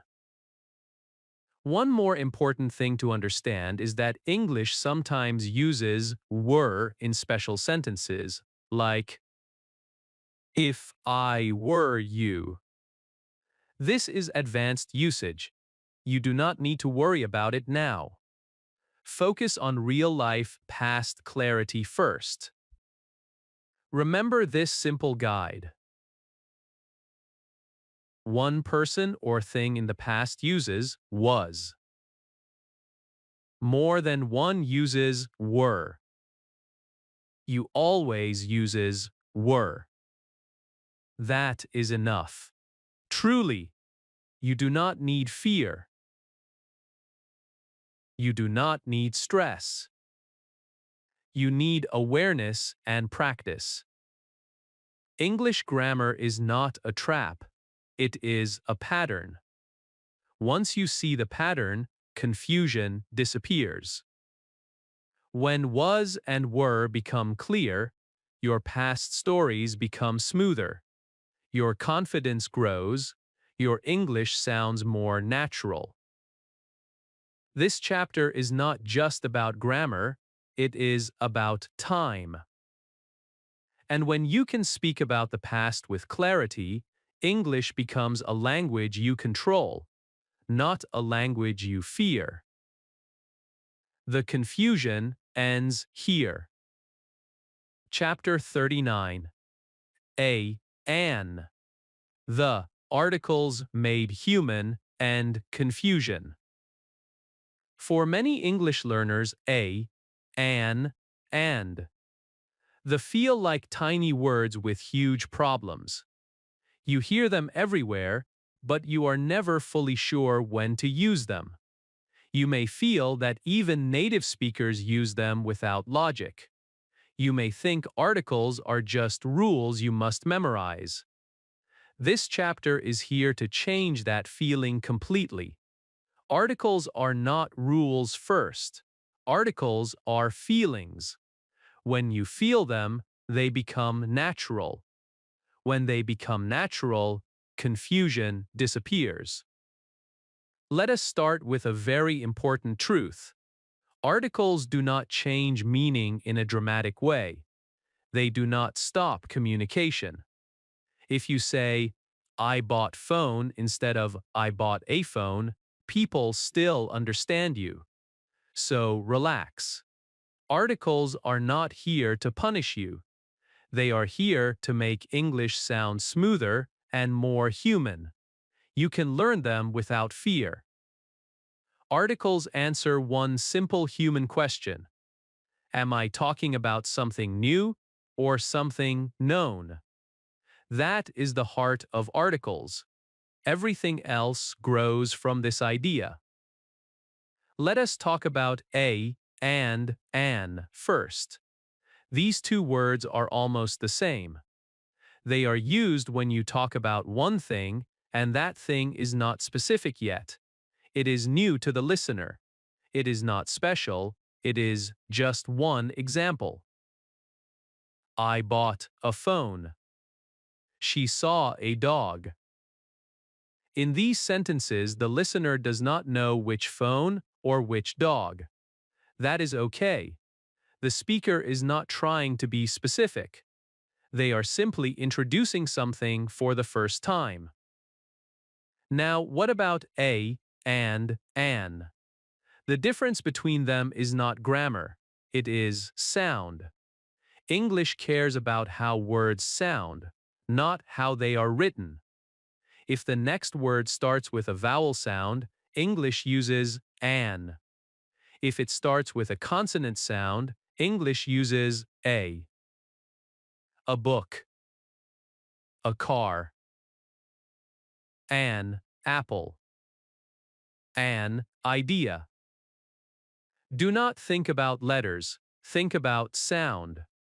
That is why we say an hour, because hour starts with a vowel sound, even though it begins with the letter H.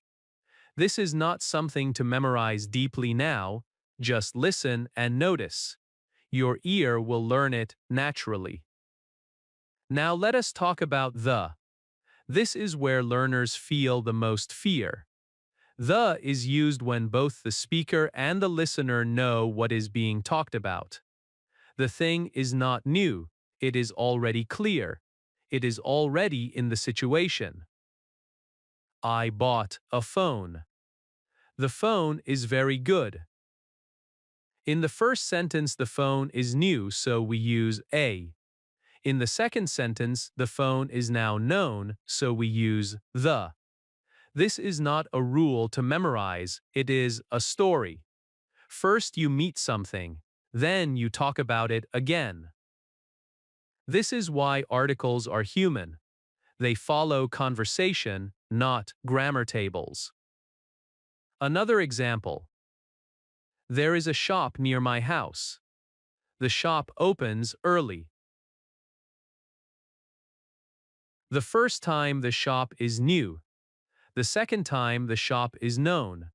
English uses articles to guide the listener gently. Many beginners think the means important. That is not always true. The means we both know which one. Close the door. Which door? The one we can see. The one in the room. It is clear to both people. Now here is something very important and very calming. Sometimes English uses no article at all. This happens when you talk about things in general. I like tea. Children learn fast. Here you are not talking about one tea or specific children. You are talking about the idea in general. English feels complete without an article here. This is why articles feel confusing. Sometimes they are there, sometimes they are not. But there is always meaning behind the choice. Articles also appear naturally in daily life.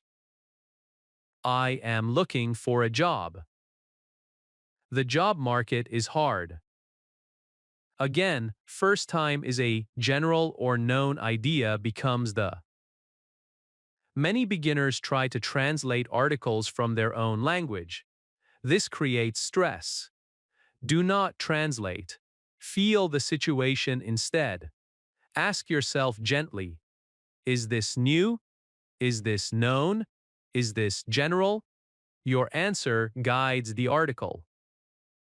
Let us talk about a very common fear. Learners think they must use articles perfectly to sound fluent. This is not true. Many advanced speakers still make article mistakes. Even native speakers sometimes change articles for style. Communication never stops. If you say, I went to market, people understand you. With time, it becomes, I went to the market. Growth happens naturally. Another helpful way to learn articles is through listening, not studying. Listen to how people introduce things. I saw a movie. The movie was interesting. This pattern appears everywhere. Movies, books, people, places. Once you notice it, articles stop feeling random. Articles are also emotional. They guide attention. This is a problem. This is the problem. The first sentence says there are many problems. The second says, this one matters now. English uses articles to focus attention, not to confuse learners. A very good practice is describing your surroundings. There is a table. The table is near the window. Say these sentences slowly. Let the meaning guide you. Another strong practice is storytelling. I met a man. The man was kind. Simple, human, clear. Do not rush articles. They grow with exposure. Your job is not to master them immediately. Your job is to notice them without fear. Remember this gentle guide. Use a or an when something is new or not specific. Use the when something is known or clear. Use no article when speaking in general. That is enough to move forward. Articles are not enemies. They are signs. They guide your listener through your story. When you stop fighting them and start feeling them, English becomes smoother. Your sentences breathe. Your confidence grows. This chapter is not about memorizing rules. It is about understanding how humans introduce and share ideas. And once you feel that a, an, and the stop being a problem forever. Chapter 40. Prepositions without memorizing. In, on, at, real situations. For many English learners, prepositions feel like the most frustrating part of grammar. Words like in, on, and at look very small, but they create big confusion. Learners often ask, why is it in English but on Monday? Or why at night but in the morning? This chapter exists to free you from memorizing lists and rules that do not stay in your mind. Prepositions are not about memory. They are about how humans see space, time, and position. When you understand that feeling, prepositions start making sense naturally. Let us begin with a calm truth. Native speakers do not memorize prepositions. They feel them. They imagine situations, places, and moments, and the correct word comes naturally. Your goal is the same. You do not need to become perfect. You need to become comfortable. Prepositions like in, on, and at help English answer one simple question. Where or when is something happening? That is all. They give location and time a shape. English likes to imagine things in different sizes. Big spaces, medium surfaces, small points. This idea will guide you. Let us start with in. English uses in when it feels like something is inside a space or inside a period of time. The space can be real or imaginary. I am in the room. She lives in the city. The room feels like a box. The city feels like a big area. You are inside it. That is why in feels right. Now think about time. I study in the morning. I was born in 2000. The morning is a period of time. The year is a long time container. You are inside that time. English feels in here naturally. You can see that in is not random. It is about being surrounded, whether by walls or by time. Now let us talk about on. English uses on when something touches a surface or feels like it is attached to a line or a flat idea. The book is on the table. The phone is on the bed. The table and the bed are surfaces. The object touches them. English sees this clearly. Now think about time again. I work on Monday. My exam is on Friday. Days feel like points on a calendar line. English imagines them like surfaces you step on. That is why on feels natural with days. Now let us talk about at. This is where beginners feel the most confusion. At is used when English wants to show a specific point, a small place, a clear moment. I am at the door. She is at school. You are not thinking about inside the building or the size of the place. You are thinking about the location as a point. That is why at feels correct. Now look at time. I wake up at 7. The class starts at night. 7 is a point on the clock. Night is seen as a specific time, not a long period like morning or year. English uses at for precision. Do not try to turn this into rules. Instead, imagine pictures. Is it a big space or long time? In feels right. Is it a surface or a day? On feels right. Is it a point or exact moment? At feels right. Let us look at daily life examples, because real situations teach better than rules. I am in my room. I am on my chair. I am at my desk. All three sentences are correct, but the feeling changes. The room surrounds you. The chair supports you. The desk is your position point. English uses prepositions to show this difference. Many beginners panic when they see sentences like at home instead of in home. The reason is feeling, not logic.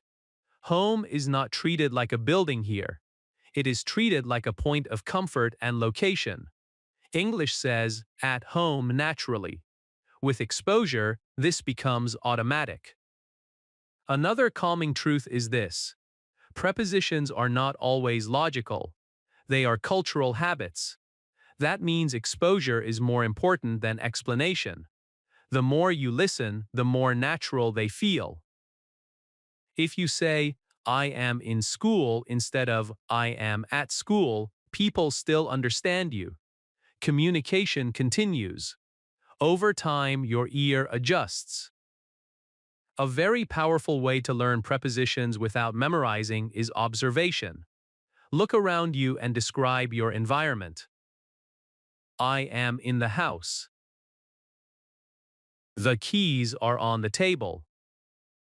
My bag is at the door. Say these sentences slowly. Feel the space. Let the image guide the word. Another powerful practice is daily routine speaking. I wake up at 6. I study in the morning. I work on weekdays. This practice repeats naturally every day. Repetition builds confidence. Many learners make the mistake of trying to correct themselves every time. This creates fear. Fear blocks fluency. Allow yourself to speak first. Correction comes later. Remember, prepositions do not carry meaning alone. The sentence carries meaning. Prepositions only refine it. Even advanced speakers sometimes pause with prepositions. That is normal. Here is the most important mindset shift. Do not ask which preposition is correct. Ask, how do I see this situation? Your answer guides the word. Big area or long time, surface or day, exact point or moment.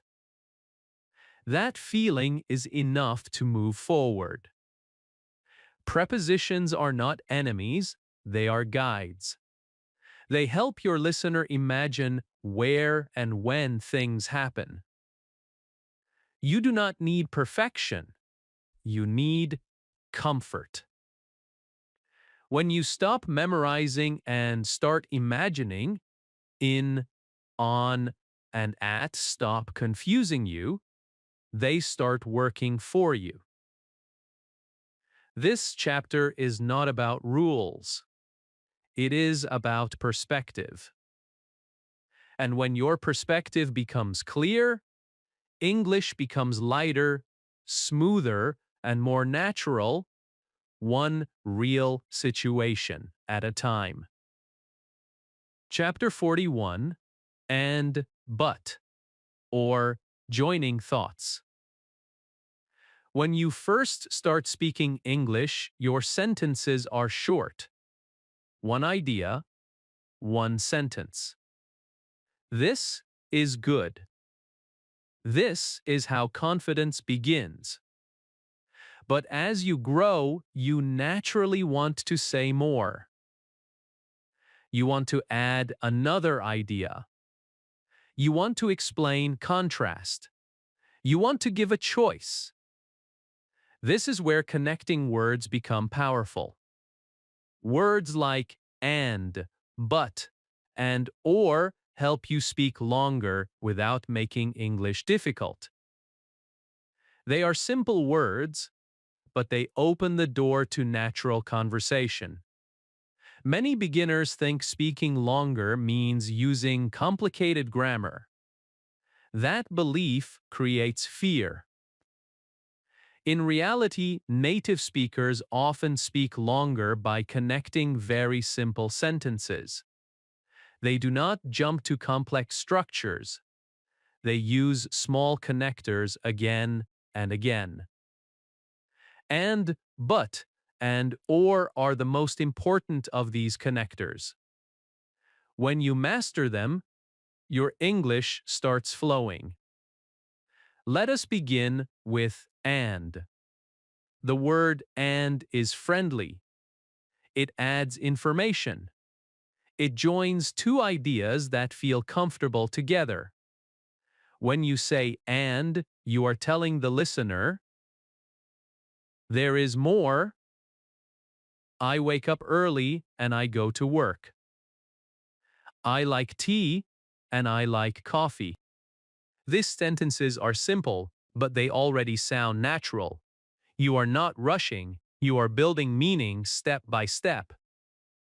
And is often the first connector learners use, and that is perfectly okay. Even native speakers use and a lot. There is no rule saying you should stop using it. The key is to use it clearly, not endlessly. I was tired and I went home and I slept and I felt better. This sentence is understandable, but it feels heavy. A better way is to slow down and break it gently. I was tired and I went home. I slept and I felt better. You are still using and, but you are respecting clarity. Now let us talk about but. The word but is very powerful because it shows contrast. It shows that something is different from what you expect. When you use but, your sentence becomes more interesting. I want to go, but I am busy. He is tired, but he is happy.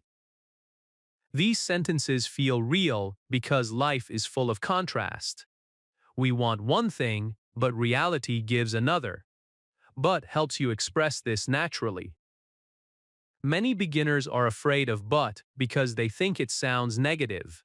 It is not negative, it is honest. It helps balance ideas. I am learning English, but it is not easy. This sentence is not weak, it is real. Real language is honest. Using but also helps you correct yourself politely. I like coffee, but today I prefer tea. This sounds smooth and confident. You are guiding the listener gently. Now let us talk about or. The word or gives choice. It shows options. It is used when you are not sure or when you want to offer alternatives. Do you want tea or coffee? We can go now or later. These sentences are extremely common in daily life. When you can use or naturally, conversations become interactive. Or is also useful when you are thinking while speaking. I will call you today or tomorrow.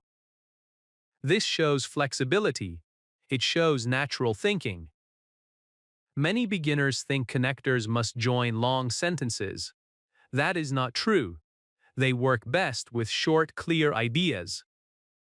I work during the day and I study at night.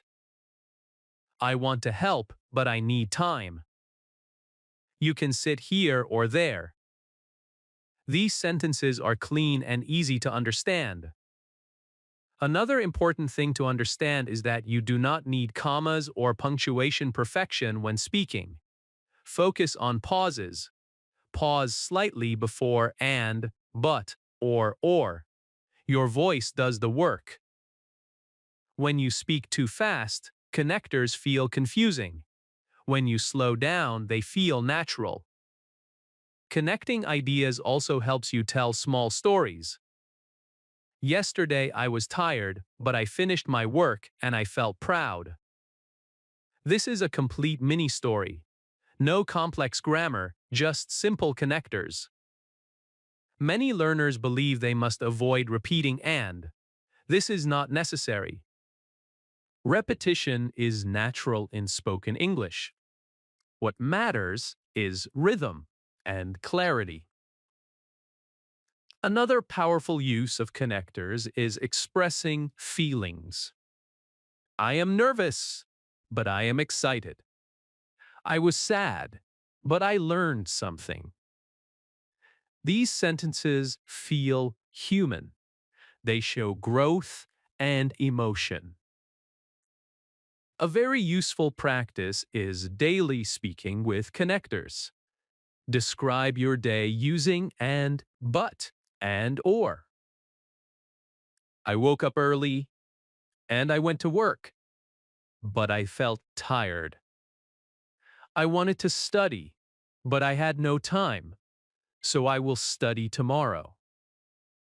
You are not memorizing grammar. You are speaking your life. Another practice is choice questions. Do you want to eat now or later? Should we stay or leave? These questions appear everywhere in real conversation. Many beginners worry about making mistakes while connecting ideas. Remember, connection matters more than correctness. If you say, I go home and I sleep, but I tired, the listener understands you. With time, this becomes smoother. Fluency grows when you allow yourself to connect ideas freely. Connecting words are bridges. They help your listener walk with you from one idea to the next. Without them, English feels broken. With them, English feels like a journey. Do not try to speak perfectly. Try to speak connected. One idea, add another with and. Show contrast with but. Give choice with or. That is enough to speak longer naturally. This chapter is not about making English complex. It is about making English flow. And when your ideas start flowing together, your confidence follows, one connected thought at a time. Chapter 42. Because, although, so, natural logic. When your English starts growing, something important happens. You no longer want to say only what happened. You want to explain why it happened. You want to show contrast. You want to show results. This is where your thinking meets your speaking. Words like because, although, and so help you express logic in a natural, human way. They allow your listener to follow your thinking easily, without effort. This chapter is about making your English logical, smooth, and real, without turning it into a grammar problem. Many beginners feel scared when they hear words like although. They think it sounds advanced. They think logic words make sentences long and difficult. The truth is very simple. These words already exist in your thinking. You use them every day in your own language. English is only giving you simple tools to connect ideas the way humans naturally think. Let us begin with because. Because is the most honest logic word in English.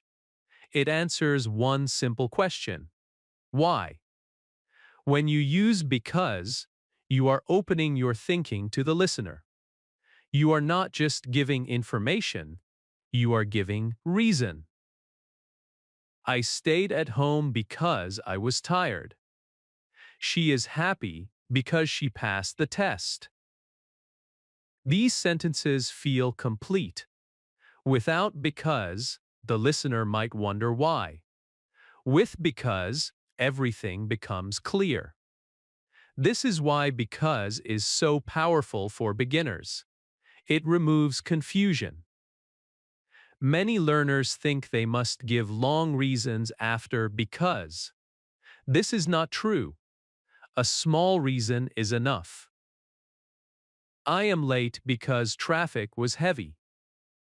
I am studying because I want to improve. Simple reasons feel natural. English prefers clarity over complexity. Now let us talk about so. So works differently from because. While because gives the reason, so gives the result. It shows what happened after something else. I was tired, so I went to bed early. It was raining, so we stayed inside. You can feel the flow. First one thing happens, so another thing follows. This is how people tell stories in real life. They explain events in order. Many beginners mix because and so in one sentence. This is very common. I stayed at home because it was raining, so I watched TV. The meaning is clear, but the sentence feels heavy. For now, choose one connector. Either explain the reason or explain the result. One is enough. I stayed at home because it was raining. It was raining, so I stayed at home. Both are correct. Both are natural. Choose the one that feels easier. Now let us move to although. This word often scares learners, but it should not. Although is simply a polite way to say but. It shows contrast. It shows that two ideas are different, but both are true. I was tired, although I finished my work. She is young, although she is very responsible. These sentences show balance. Life is not black and white. Although helps you express that balance calmly. You do not need to use although often. Even using it sometimes makes your English sound thoughtful. It is especially useful when you want to show effort or strength. I was nervous, although I tried my best. This sentence feels human. It feels honest. Many beginners worry about sentence order with although. Do not worry. English is flexible. Although I was tired, I kept working. I kept working, although I was tired. Both sound natural in spoken English. Choose the structure that feels easier for you. Now let us look at how these three words work together to create natural logic in speaking. They help you explain life clearly. I am learning English because I want a better future. I practice every day, so I feel more confident. Although it is difficult, I do not give up. These sentences together create a powerful message. No complex grammar, only clear thinking. Logic words are very useful in daily conversations. Why are you studying so late? Because I have an exam. Why did you leave early? So I could rest. These short answers are completely natural. You do not need full sentences every time. Logic words also help you express emotions better. I am happy because you are here. I was sad, although I understood the reason. You are not just saying how you feel, you are explaining it. A very important thing to remember is that you do not need to sound perfect. If you say, "I tired because work people still understand you." Over time, this becomes, "I am tired because of work," or "I am tired because I worked." Growth happens naturally through use. Do not stop speaking to fix grammar in your head. Speak first, correct later. Another powerful practice is daily reflection using logic words. I felt good today because I helped someone. I was busy, so I could not study. Although the day was hard, I learned something. This kind of practice connects English to your real thinking. That connection makes language strong. Many learners try to memorize rules for connectors. This creates stress. Instead, listen to real English. Notice how often people use because and so. Notice how gently although appears. Logic words are not decorations. They are bridges. They help your listener cross from one idea to another without falling. When you use these words, your English becomes more than sentences. It becomes explanation. It becomes reasoning. It becomes conversation. Remember this simple guide. Use because to explain why. Use so to show result. Use although to show contrast. That is enough to speak logically. You do not need complex structures. You need clear thinking. And when your thinking becomes clear in English, your speaking becomes confident, calm, and natural, one logical connection at a time. Chapter 43. When, while, after, time connection. As your English grows, you naturally want to talk about when things happen, not just what happens. Life is a flow of moments. One thing happens first, another happens at the same time, and something else happens later. English has very simple words to connect these moments. When, while, and after help you organize time in your sentences so your listener can follow your story easily. These words are not advanced grammar. They are everyday tools for clear thinking and natural speaking. Many beginners feel nervous about time connectors because they think they must change tenses perfectly or build long sentences. That fear is unnecessary. Time connection is about sequence and feeling, not perfection. When you understand the idea behind each word, the sentence builds itself. English wants you to guide the listener gently through time, not impress them with complex structures. Let us start with when. The word when is very friendly. It connects two moments and shows that one happens at a specific time related to another. When often feels like at the time that. It is used constantly in daily speech because people like to explain situations simply. I was happy when I saw you. I called my friend when I arrived. In these sentences, when acts like a bridge. It connects an action with the moment it happened. You are not explaining grammar. You are explaining life. This is why when is so powerful for beginners. It feels natural and flexible. You can use when with the past, present, or future without stress. I feel calm when I listen to music. I will call you when I reach home. You do not need to overthink. Focus on meaning. One action happens, and when shows the time connection. Now let us talk about while. The word while is used when two things happen at the same time. It shows overlap.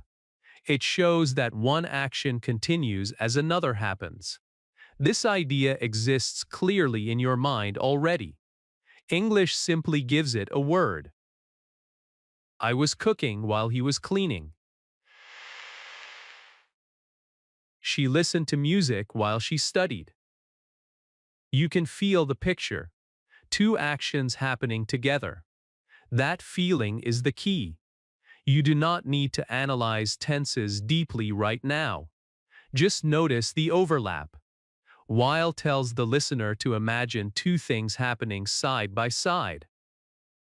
Many beginners confuse when and while. The difference is gentle. When often focuses on a moment, while focuses on duration. One is like a point, the other is like a line. Do not turn this into a rule to memorize. Let the image guide you. I smiled when you spoke. This feels like a moment. I smiled while you were speaking. This feels like a longer time. Both are correct. They simply show different feelings of time. Now let us talk about after. The word after is very clear and calm. It shows order. One thing finishes, then another thing begins. There is no overlap. There is sequence. I slept after I finished my work. We talked after dinner. These sentences feel logical because life follows order. After helps you show that order without explaining too much. After is very useful for daily routine and storytelling. I went home after work. I studied after lunch. You do not need long sentences. After does the work for you. Many beginners think they must change grammar heavily after these words. That fear comes from overthinking. English does not want complexity, it wants clarity. If your sentence shows time clearly, communication succeeds. You can even use these words in very simple ways. When I wake up, I drink water. While I wait, I read. After I eat, I rest. These sentences are short, clear, and very natural. Native speakers use them daily. Time connectors are especially helpful for storytelling. They help your listener imagine the order of events. Yesterday, I felt tired when I came home. I rested while the rain was falling. After I slept, I felt better. This is a small story. It flows smoothly because time is clear. Another powerful use of when, while, and after is explaining habits. I feel good when I exercise. I learn better while I practice daily. I relax after work. These sentences connect time with feeling. They make your English sound thoughtful and real. Many learners worry about making mistakes with these connectors. Remember, even if the tense is not perfect, meaning usually stays clear. I happy when you come. This is not perfect, but the listener understands. With time and exposure, it becomes, I am happy when you come. Growth is natural. Do not stop speaking to fix grammar in your head. Speak first, adjust later. A very helpful practice is daily reflection using time connectors. When I woke up today, I felt tired. While I was working, I learned something new. After I finished, I felt proud. This practice connects English to your real day. Real experiences make learning strong.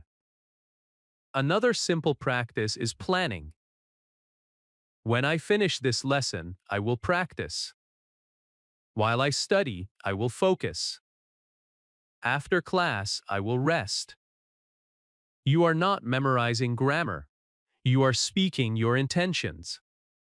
Time connectors also help in conversations. What were you doing when I called? I was eating. What did you do after work? I went home. These questions and answers appear everywhere in real English. When you can use them comfortably, conversations feel easy. Remember, when, while, and after are not special grammar tools. They are natural thinking tools. They help you show sequence, overlap, and order. If you remember only this, it is enough. When connects moments. While shows things happening together. After shows what comes next. That is all you need to move forward. Do not aim for perfection, aim for clarity. When your listener understands when something happened, while something else was happening, and after it ended, your English is doing its job. And when time flows clearly in your sentences, your confidence flows with it, one connected moment at a time. Chapter 44. If sentences very basic, real-life conditions. In daily life, we are always thinking about conditions. We think about what will happen if something changes. We think about results before we act. We say things like, if it rains, I will stay home. Or, if I have time, I will call you. This kind of thinking is natural for every human being. English does not invent this thinking. English simply gives it a clear and simple word. That word is if. When beginners hear if sentences, they often feel scared, as if this topic is difficult and advanced. The truth is very different. Basic if sentences are some of the most natural and useful sentences in real-life English. An if sentence is not a grammar trick. It is a way to talk about real situations. It connects a condition with a result.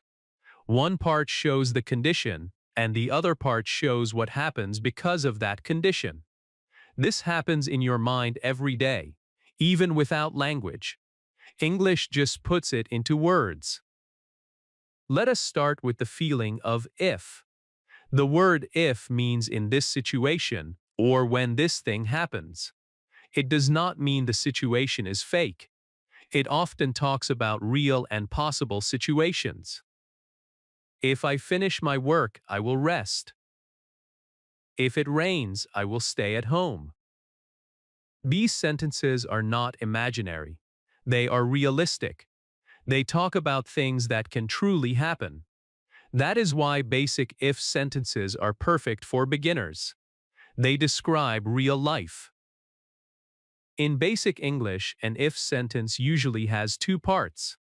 The first part starts with if. The second part shows the result. You do not need to worry about names like first conditional. Those names are not important for speaking. What matters is understanding the flow.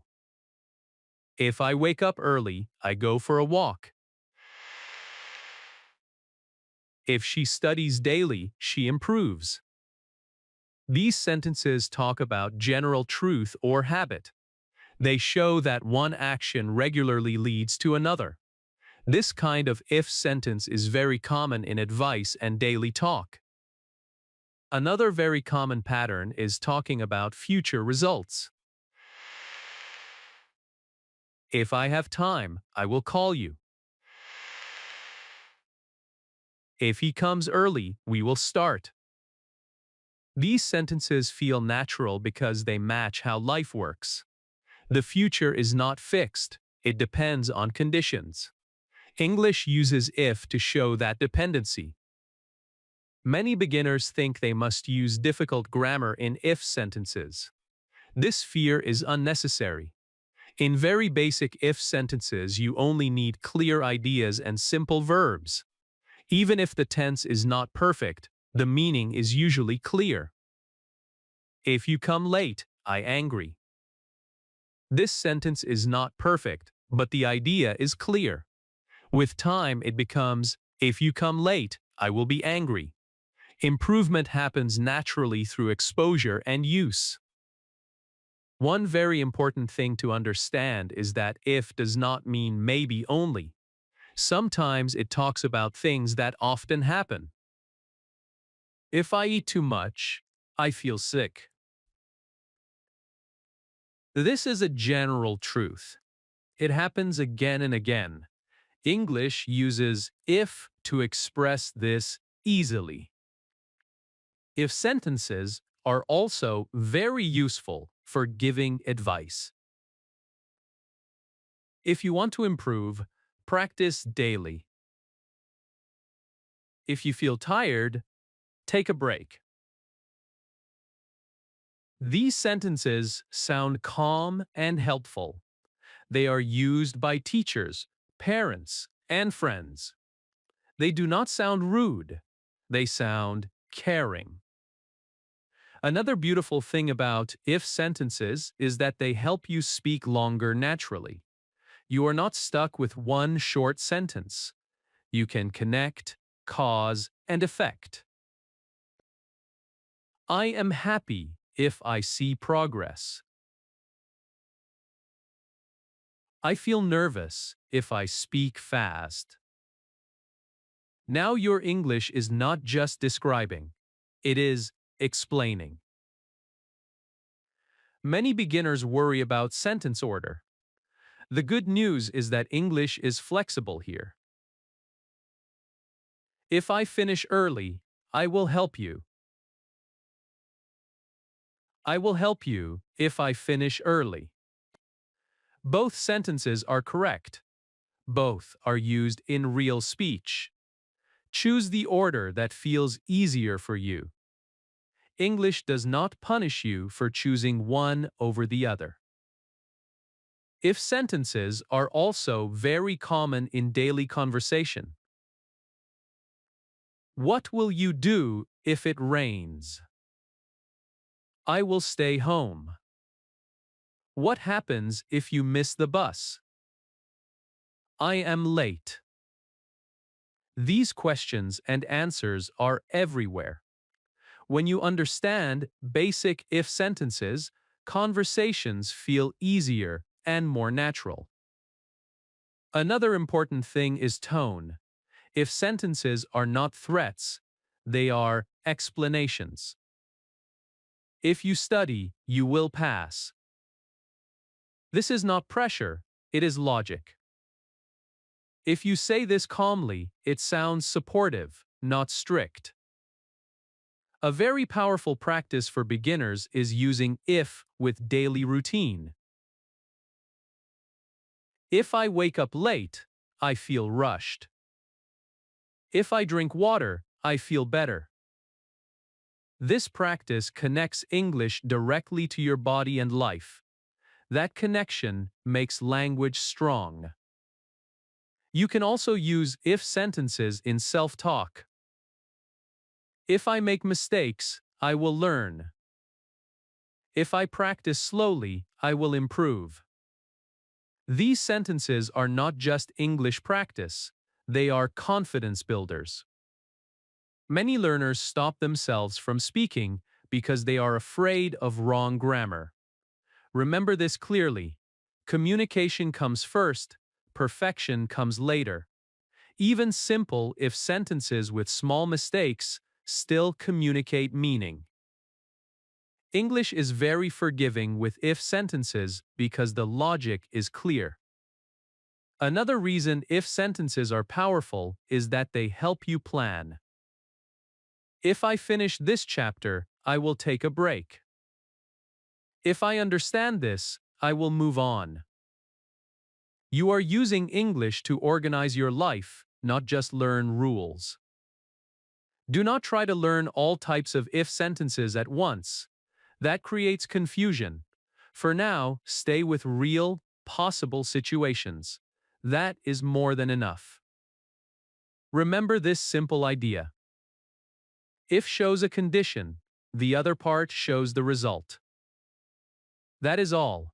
You do not need fear, you do not need memorization. You need real-life thinking. When you start using if sentences naturally, your English becomes logical, flexible, and confident. You are no longer only speaking about now, you are speaking about possibilities. And when you can speak about possibilities in English, you are thinking in English. That is real progress, one condition at a time.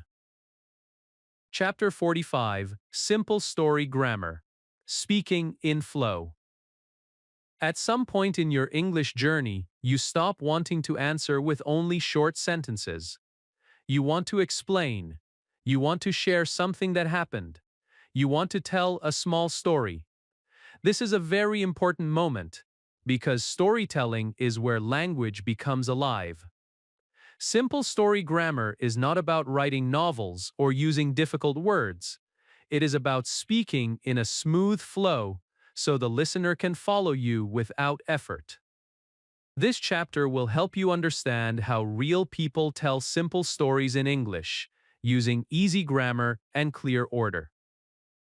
Many beginners believe storytelling needs advanced English. They think they must know many tenses, many connectors, and many new words. Because of this belief, they stay silent. The truth is very different. Most real-life stories are simple. They follow a natural human pattern. First something happens, then something else happens, then the story ends. English does not want perfection. English wants clarity. Simple story grammar starts with time. A listener needs to know when the story happened. You do not need a long introduction. One small time phrase is enough. Yesterday, last week. One day. These small openings prepare the listener's mind. They say, I am about to tell you something. This is the first step to speaking in flow. After time, you talk about the situation. What was happening? Where were you? How did you feel? Yesterday, I was very tired. Last week, I was at work.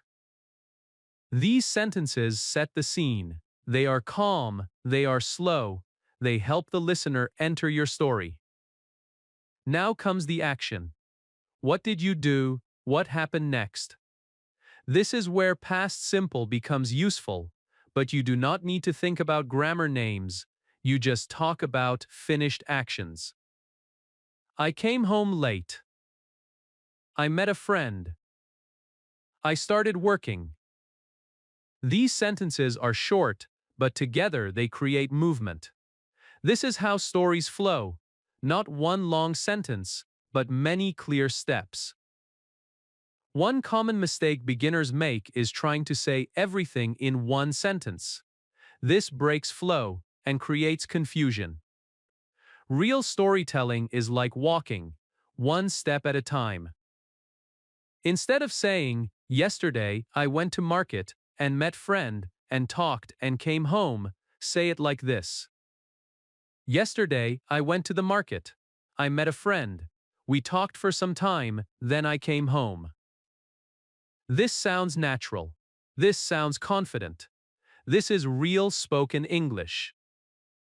Another important part of simple story grammar is feelings. Stories are not only about actions, they are about emotions. You do not need advanced vocabulary to express feelings. Simple words are enough. I felt happy.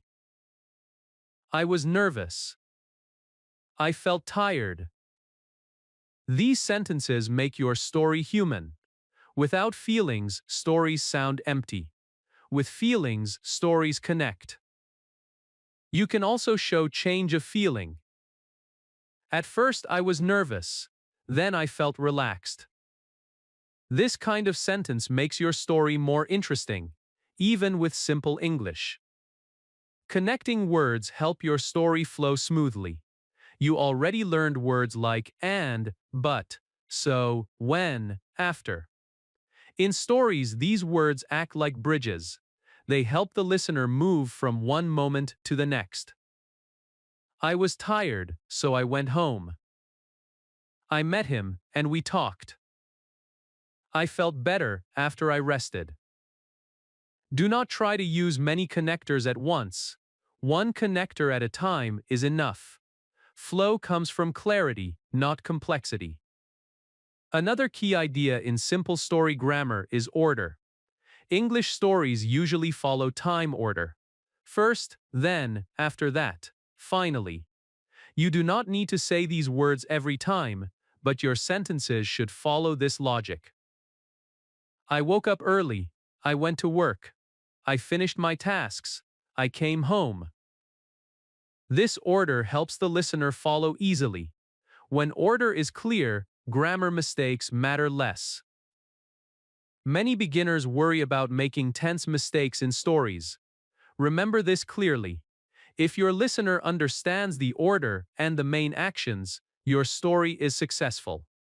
Grammar improves with time. Silence stops improvement.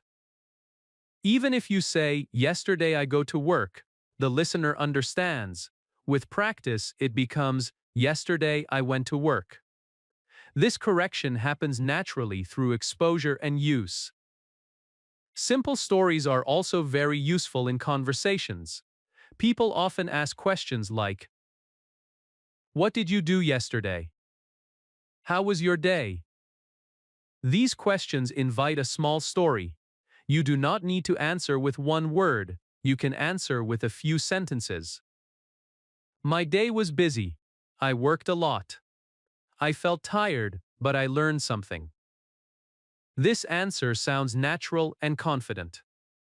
A very good practice for storytelling is daily reflection. At night, think about one small event from your day and tell it to yourself in English. Today, I woke up late. I rushed to work. I felt stressed. After work, I rested. This practice builds flow quietly. You are not studying, you are speaking. Another powerful practice is retelling. Take a simple event and tell it again with small changes.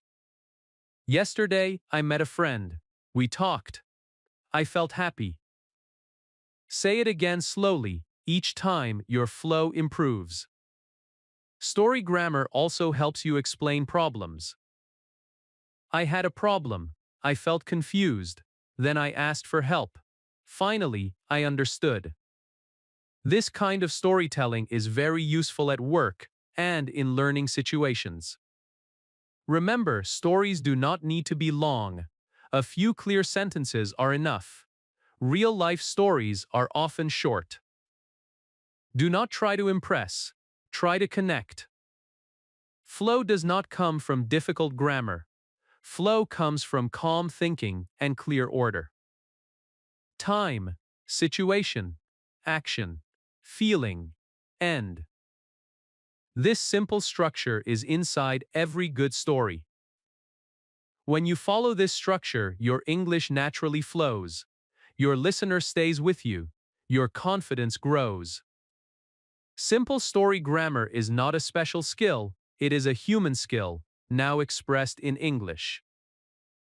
And when you can tell simple stories smoothly, English stops being something you study and starts becoming something you use, one clear story at a time. Chapter 46. Spoken grammar versus book grammar. What natives really say. At some point in learning English, many beginners feel confused for a very honest reason. What they read in books does not always match what they hear in real life. The sentences in textbooks feel long, careful, and complete.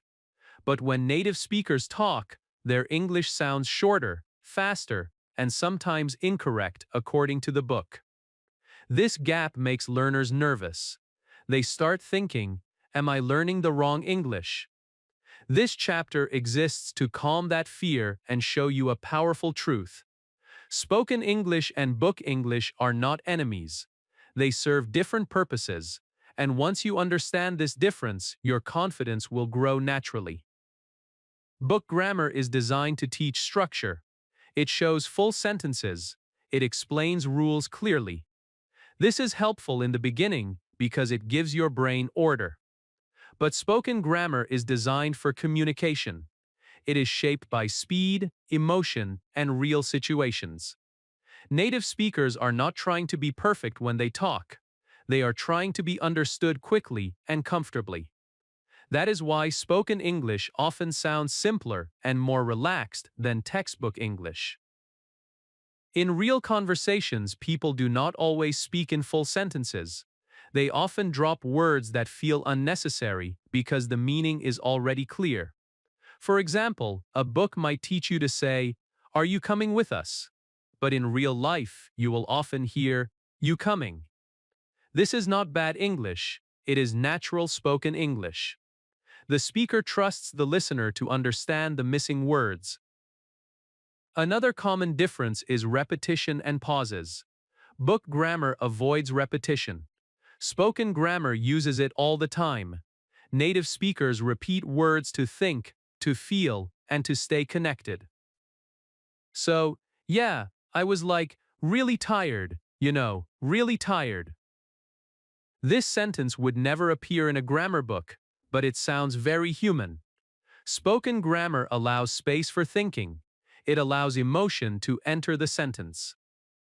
Spoken English also uses contractions almost all the time. In books you might see do not, cannot, and I am. In real speech you hear don't, can't, and I am life. This is not lazy English, it is comfortable English. When you try to speak without contractions, your English can sound stiff and unnatural. I do not understand is correct, but I don't understand is what people usually say. Learning spoken grammar means allowing yourself to sound relaxed, not robotic. Another big difference is sentence length.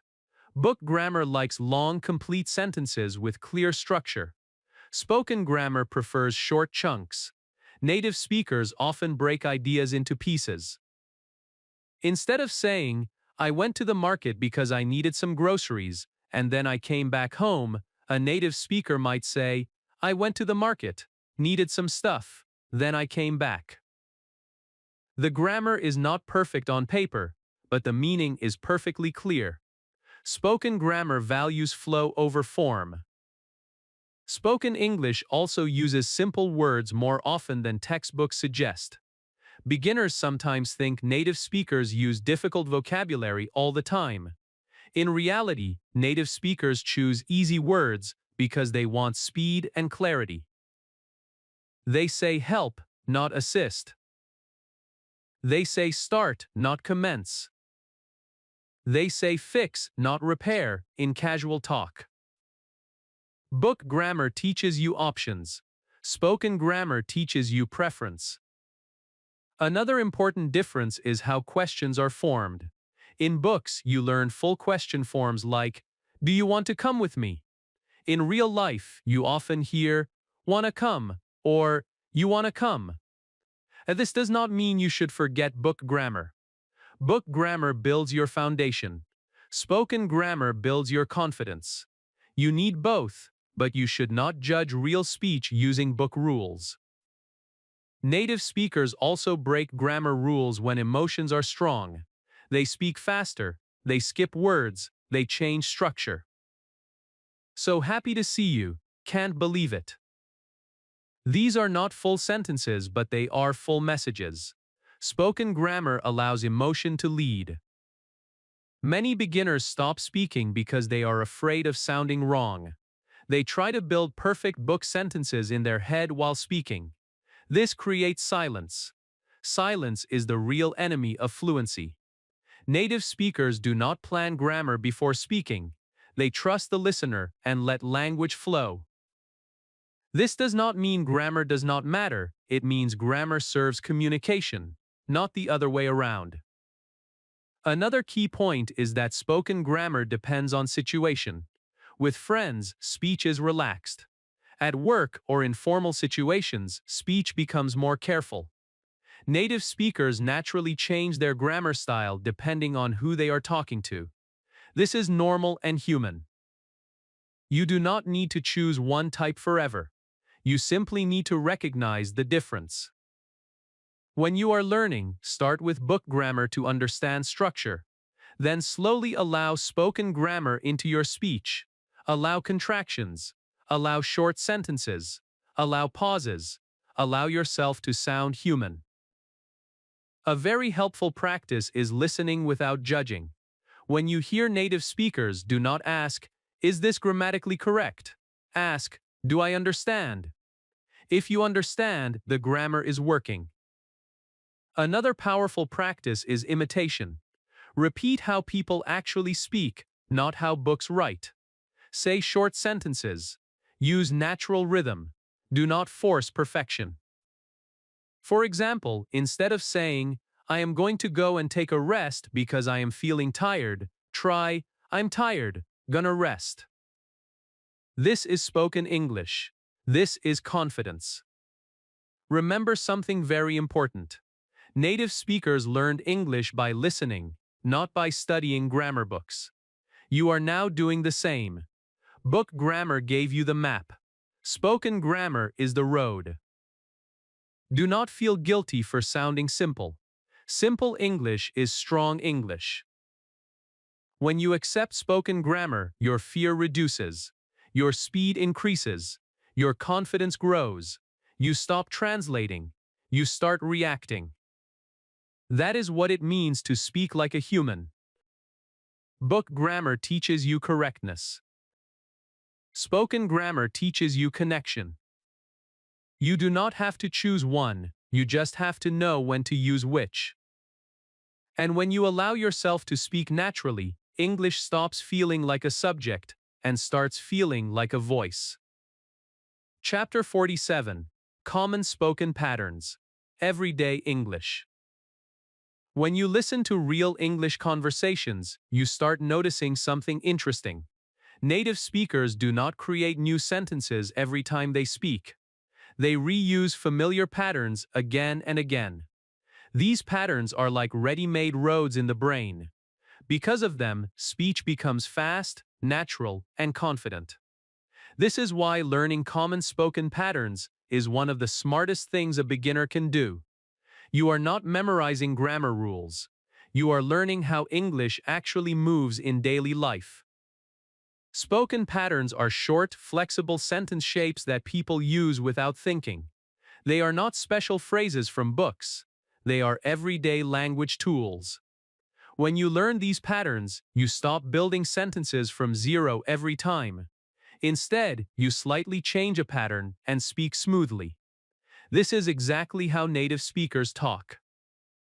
One very common spoken pattern is starting with "I think" native speakers. Use this pattern all the time because it feels soft and natural. It gives them time to think and makes the sentence sound polite. I think it's good. I think I will go home. I think she is busy. This pattern is powerful because it removes pressure. You are not stating a hard fact. You are sharing a thought. Beginners feel more confident using it. Another extremely common spoken pattern is "I feel like." This pattern is used to talk about emotions, opinions, and plans in a relaxed way. I feel like eating. I feel like it's late. I feel like staying home today. This pattern sounds very human. It does not sound like grammar. It sounds like real life. Native speakers also use kind of and sort of very often. These words soften sentences. They show uncertainty or gentleness. I'm kind of tired. It's sort of difficult. These patterns are important because real spoken English is not always strong and direct. It is often soft and flexible. Another common pattern is using gonna, wanna, and gotta in speech. In books, you learn going to, want to, and have to. In real speech, these become shorter. I'm gonna call him. I wanna learn English. I gotta go now. These forms are not used in formal writing, but they are everywhere in spoken English. When you understand them, listening becomes much easier. Native speakers also use patterns to react quickly. That's true. That makes sense. I don't think so. These short reactions keep conversations alive. They show listening and understanding. You do not need long sentences to participate in a conversation. These patterns give you confidence to respond quickly. Another very important spoken pattern is starting sentences with so low. This word is used constantly in real conversations. It helps speakers organize thoughts and move forward. So, what do you think? So I went home. So the problem is. This pattern is not taught much in books, but it is essential for spoken flow. Native speakers also use you know very often. This phrase helps them think and connect with the listener. It's hard, you know. I was tired, you know. This does not add new meaning, but it adds humanity. It makes speech sound natural, not robotic. Another common pattern is leaving sentences incomplete because the meaning is obvious. Coming, ready, finished. These are not full sentences, but in spoken English they are completely normal. The situation gives meaning. Spoken English also loves repetition for emphasis. Editor. I was really, really happy. It was very, very cold. Books may avoid repetition, but spoken English uses it freely. Another everyday pattern is it's like. This phrase is used to explain feelings, situations, or examples. It's like too much work. It's like I don't have time. This pattern helps speakers explain things without sounding formal. Native speakers also use patterns to show time casually. Just now, a bit later, in a minute. These phrases are flexible and common. They make your English sound relaxed. A big mistake beginners make is trying to speak perfectly instead of naturally. They avoid these patterns because they think they are wrong. In reality, avoiding them makes your English sound stiff and unnatural. Remember this clearly. Spoken patterns are not bad grammar. They are living grammar. You do not need to learn all patterns at once. Start with a few and use them daily. I think. I feel like. I'm gonna. Use these in your self-talk. Use them when speaking to others.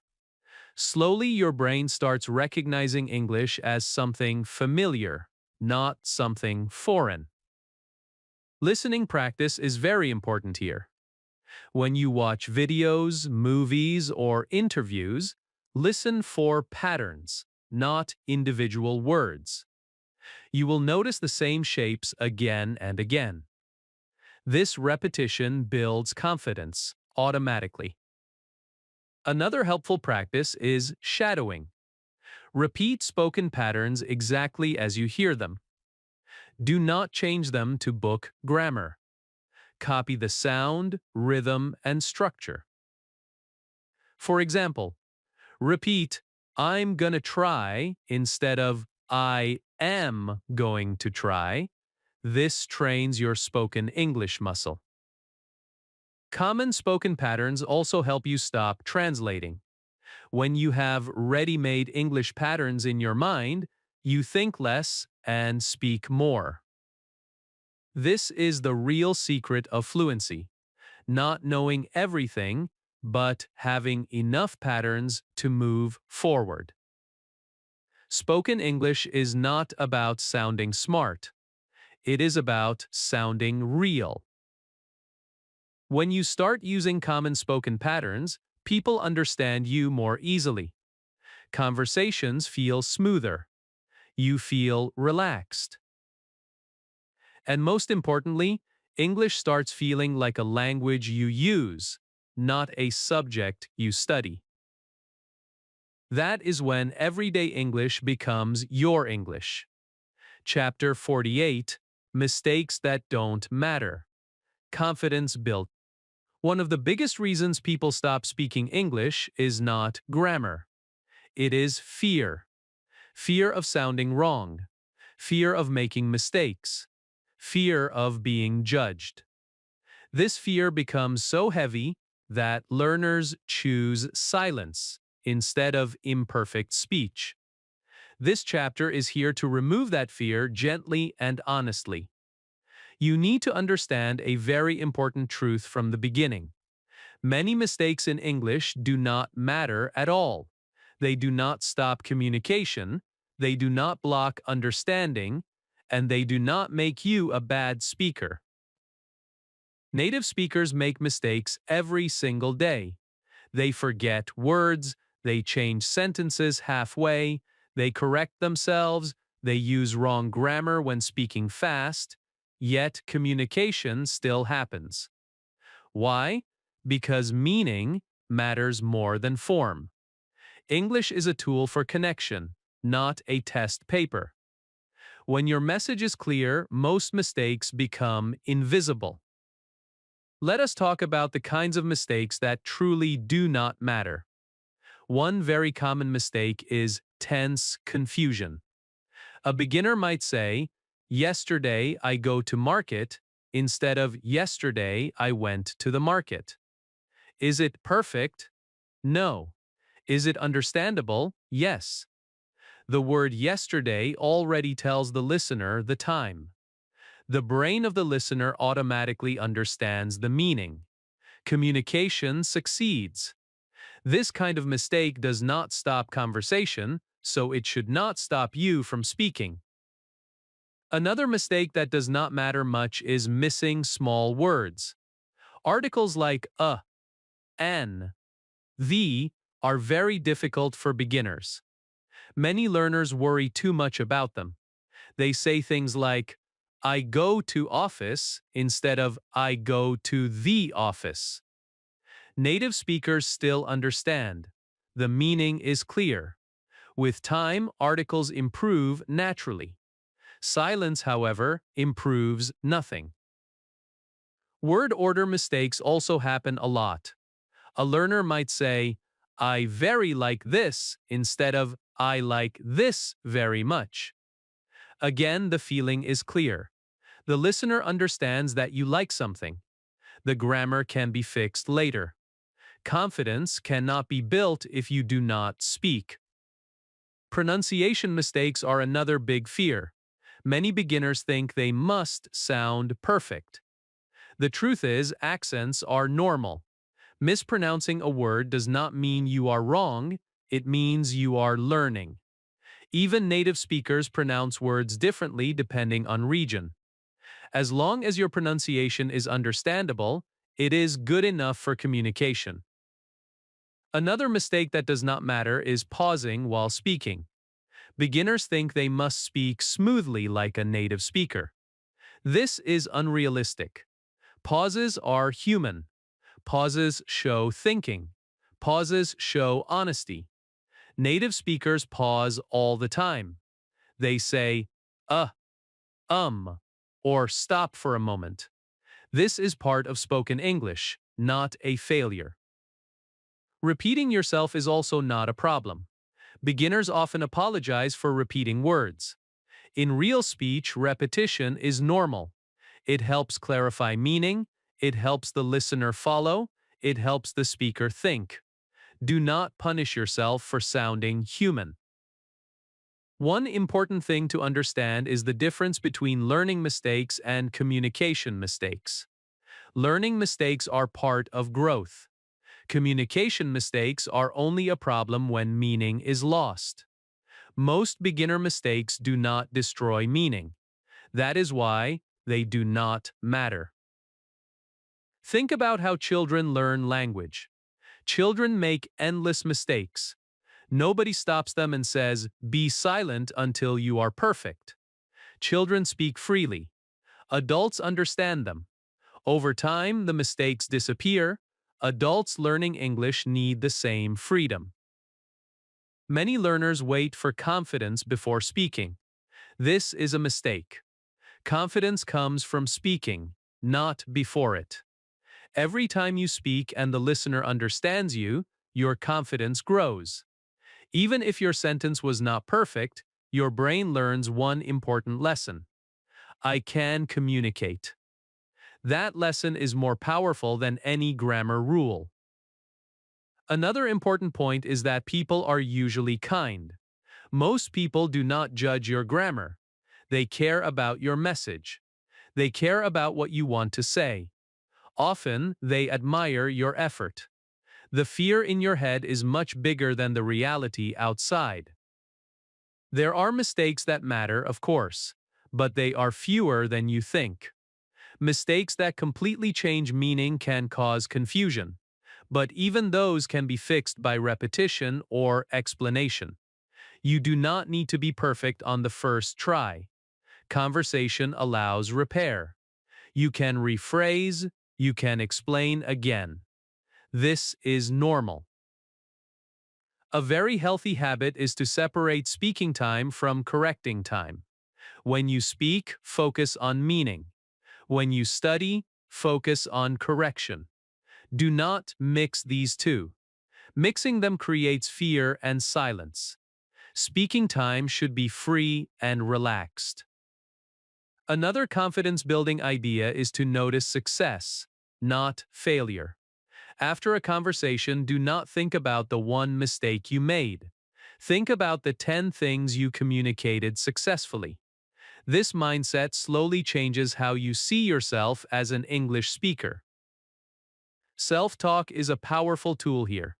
Say things like, "Mistakes mean I am learning," or "My English does not need to be perfect to be understood." These thoughts reduce fear and increase courage. Remember something very important. Fluency is not the absence of mistakes. Fluency is the ability to continue speaking despite mistakes. Native speakers are fluent because they do not stop when they say something wrong. They move on.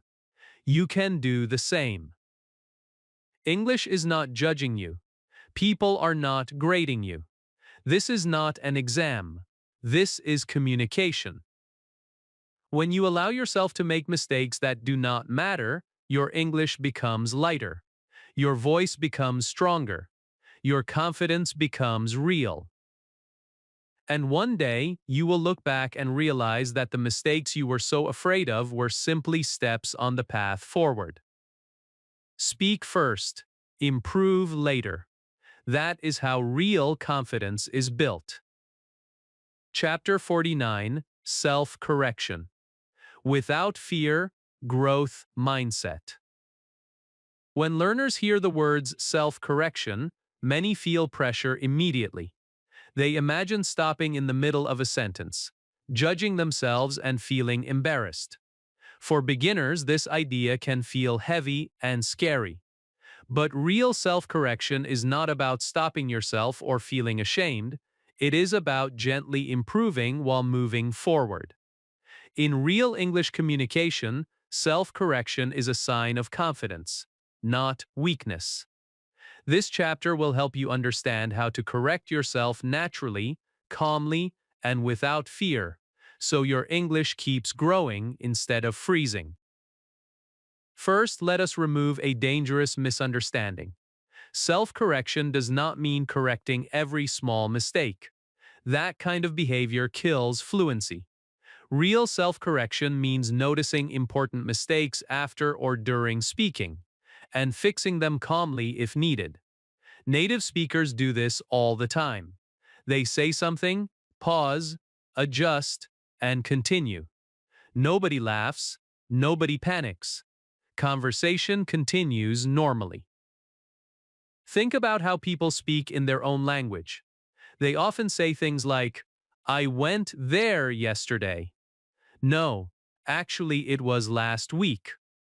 This is self-correction. It is natural. It shows honesty and clarity. English works the same way. You are allowed to adjust your words.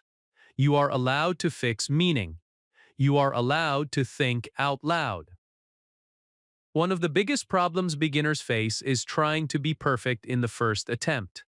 They want the sentence to come out flawless, so they stop speaking to check grammar in their head. This habit blocks progress. Self-correction should come after speaking, not before. Speak first. Then, if something feels wrong, adjust gently and move on. For example, you might say, yesterday I go to market. Sorry, I went to the market. This is healthy self-correction. You did not stop communication. You fixed the tense and continued. The listener understands and respects your effort. This kind of correction builds confidence instead of fear. Another important thing to understand is that not every mistake needs correction. Ask yourself one simple question. Did the listener understand me? If the answer is yes, correction is optional. If the answer is no, correction is helpful. This mindset removes unnecessary pressure and keeps your speech flowing. Many beginners correct themselves harshly in their minds. They say things like, I am bad at English, or I always make mistakes. This is not self-correction. This is self-criticism. Self-correction focuses on language. Self-criticism attacks identity. One helps growth. The other creates fear. You must choose growth. A growth mindset means seeing mistakes as information, not failure. Each mistake shows you where you are learning. When you correct yourself calmly, your brain remembers the correct form more strongly. Fear blocks memory. Calm correction strengthens it. Another healthy way to self-correct is after the conversation. Think back and say, next time, I will say it like this. This removes pressure from the moment of speaking. Many fluent speakers improve this way. They do not interrupt themselves every time, they reflect later. Self-talk is extremely powerful here. After speaking, instead of saying, I made so many mistakes, say, I communicated, and now I know one thing to improve. This simple change builds confidence slowly but deeply. It is also important to understand timing. Sometimes correcting yourself in the middle of a sentence is helpful. Sometimes it is better to finish the thought and correct later. Both are acceptable. There is no single rule. The goal is clarity, not perfection. For example, if you are telling a story and make a small grammar mistake, keep going. Do not break the story flow. But if you use the wrong word and meaning changes, correct it gently. I met my cousin. Sorry, I mean my colleague. This helps the listener and keeps trust. Another powerful habit is noticing patterns, not single mistakes. If you keep making the same mistake, that is a learning signal. You can work on it later during study time. Do not fight it during speaking time. Fluency and accuracy grow best when they are trained separately. Listening plays a big role in self-correction. The more you listen to correct English, the more your brain notices differences naturally. One day you say a sentence and suddenly feel, this sounds wrong. That feeling is progress. That is internal correction starting to work. Shadowing is another excellent tool. When you repeat natural sentences from real speakers, your brain absorbs correct patterns. Later, when you speak, you automatically self-correct without stress. This is how fluency develops quietly. Remember, confidence does not come from never making mistakes. Confidence comes from knowing you can handle mistakes calmly. When you stop fearing correction, you stop fearing speaking. When you stop fearing speaking, improvement accelerates. Self-correction should feel like adjusting your posture while walking, not stopping the journey. Small adjustments keep you balanced. Stopping completely makes you stuck. English is not a performance. It is a process. You are allowed to pause, you are allowed to adjust, you are allowed to grow slowly. Speak, notice, adjust, continue. That is self-correction without fear. And when correction becomes gentle instead of painful, your English becomes stronger, clearer, and more confident with every conversation. Chapter 50. Thinking in English Naturally. Ending the translation habit. For many beginners, the biggest hidden problem in English learning is not grammar or vocabulary. It is translation. Inside the mind, a learner thinks in their own language first, then translates into English, then speaks. This process is slow, tiring, and stressful. It creates hesitation, fear, and broken flow. Thinking in English naturally does not mean becoming perfect or forgetting your first language. It simply means reducing translation step by step until English thoughts start appearing on their own.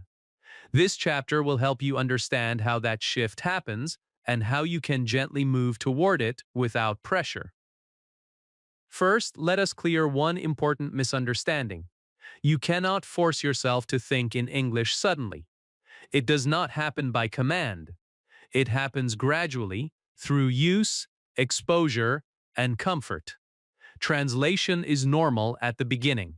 It is not a weakness. It is a bridge. But the goal is not to live on the bridge forever. The goal is to cross it and walk freely on the other side. Translation happens because your brain feels unsafe. It wants certainty. It wants to check meaning twice before speaking. This is very human, but safety does not come from translation. Safety comes from familiarity. When English words become familiar, your brain stops checking so much. It starts reacting instead of calculating.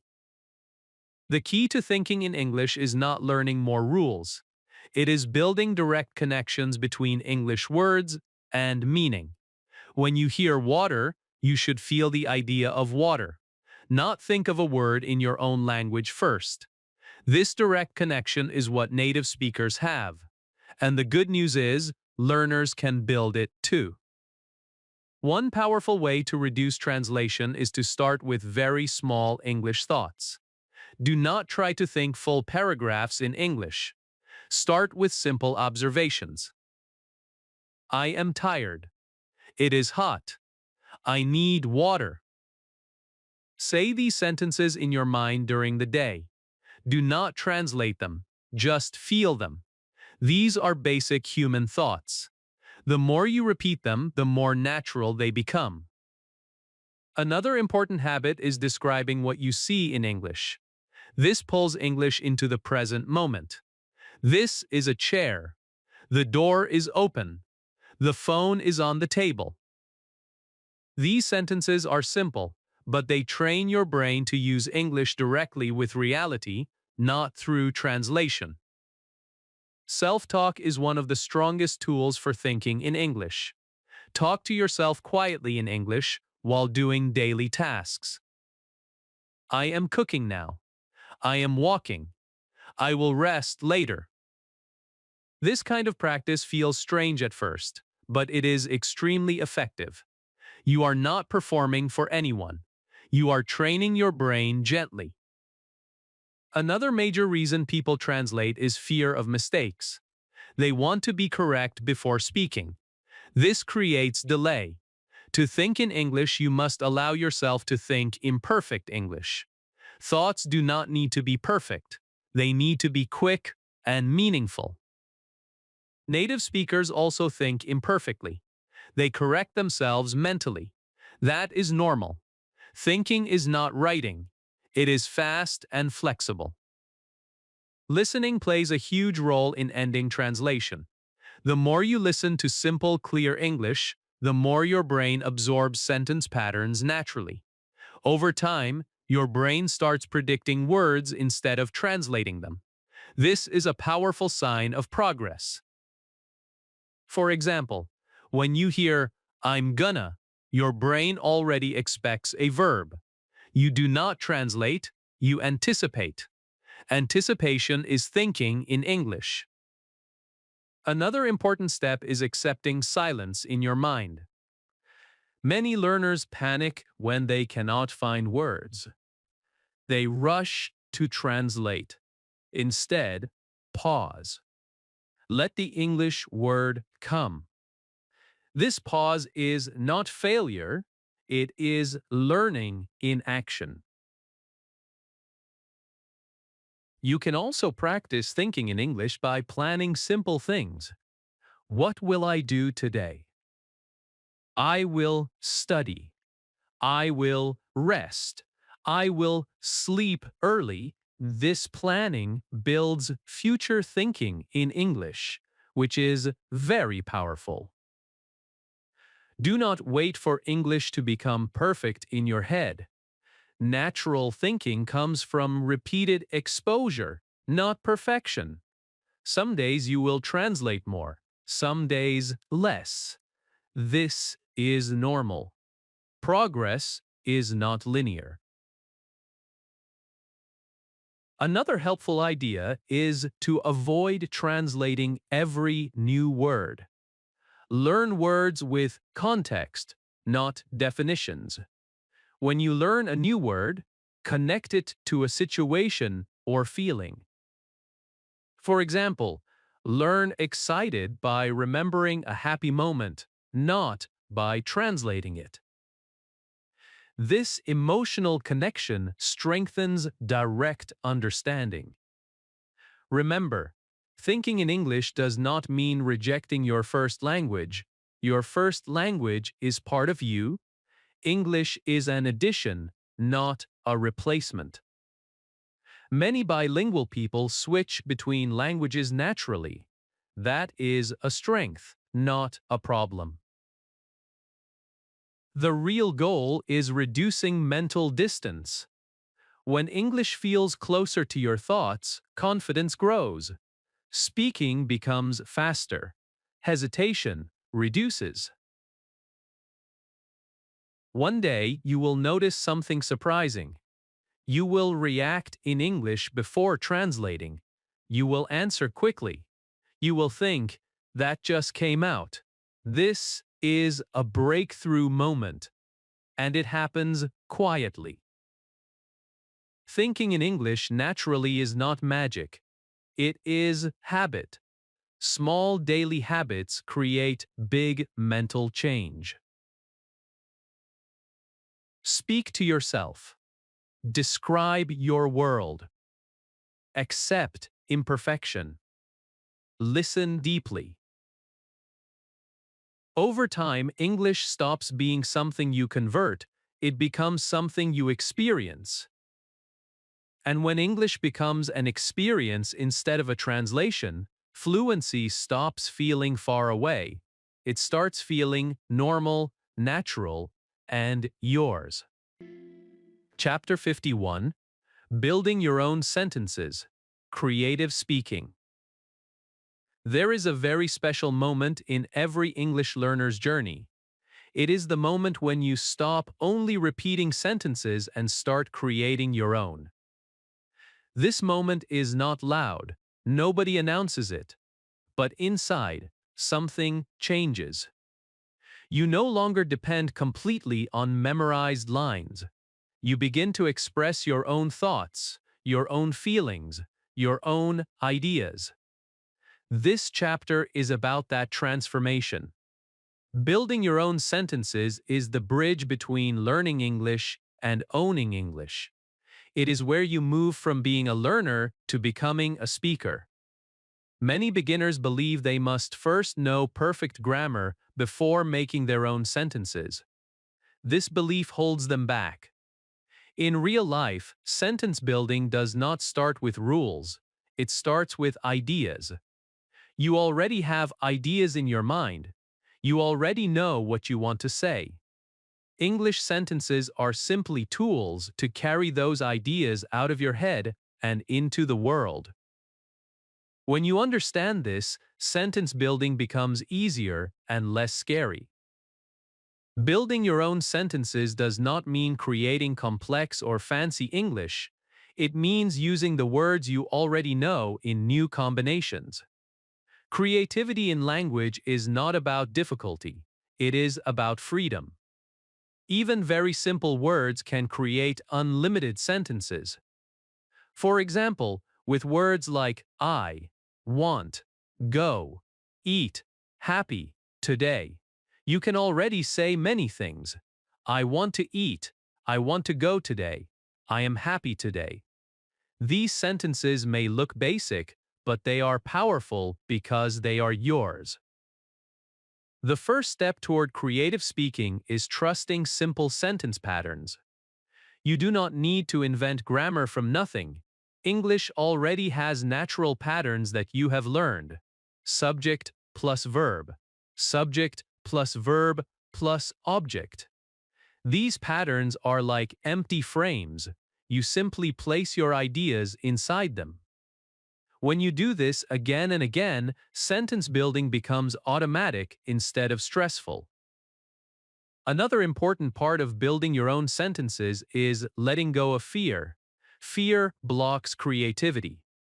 When you worry too much about being correct, your mind becomes tight. Creative speaking needs a relaxed mind.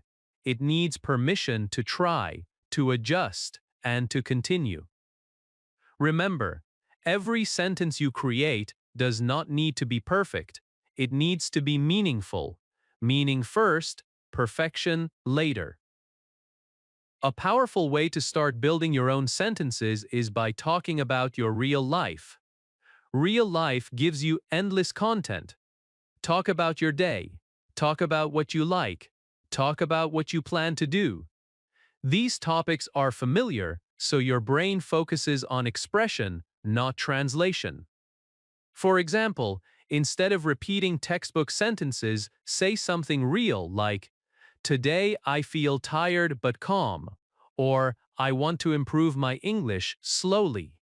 These sentences may be simple, but they are honest, and honesty makes speaking easier. Another helpful method is sentence expansion. Start with a small sentence and slowly add details. For example, start with, "I work," then add more meaning. "I work at home." Then expand again. "I work at home in the morning." This method trains your brain to grow sentences naturally without pressure. You are not forcing complexity, you are allowing it to appear step by step.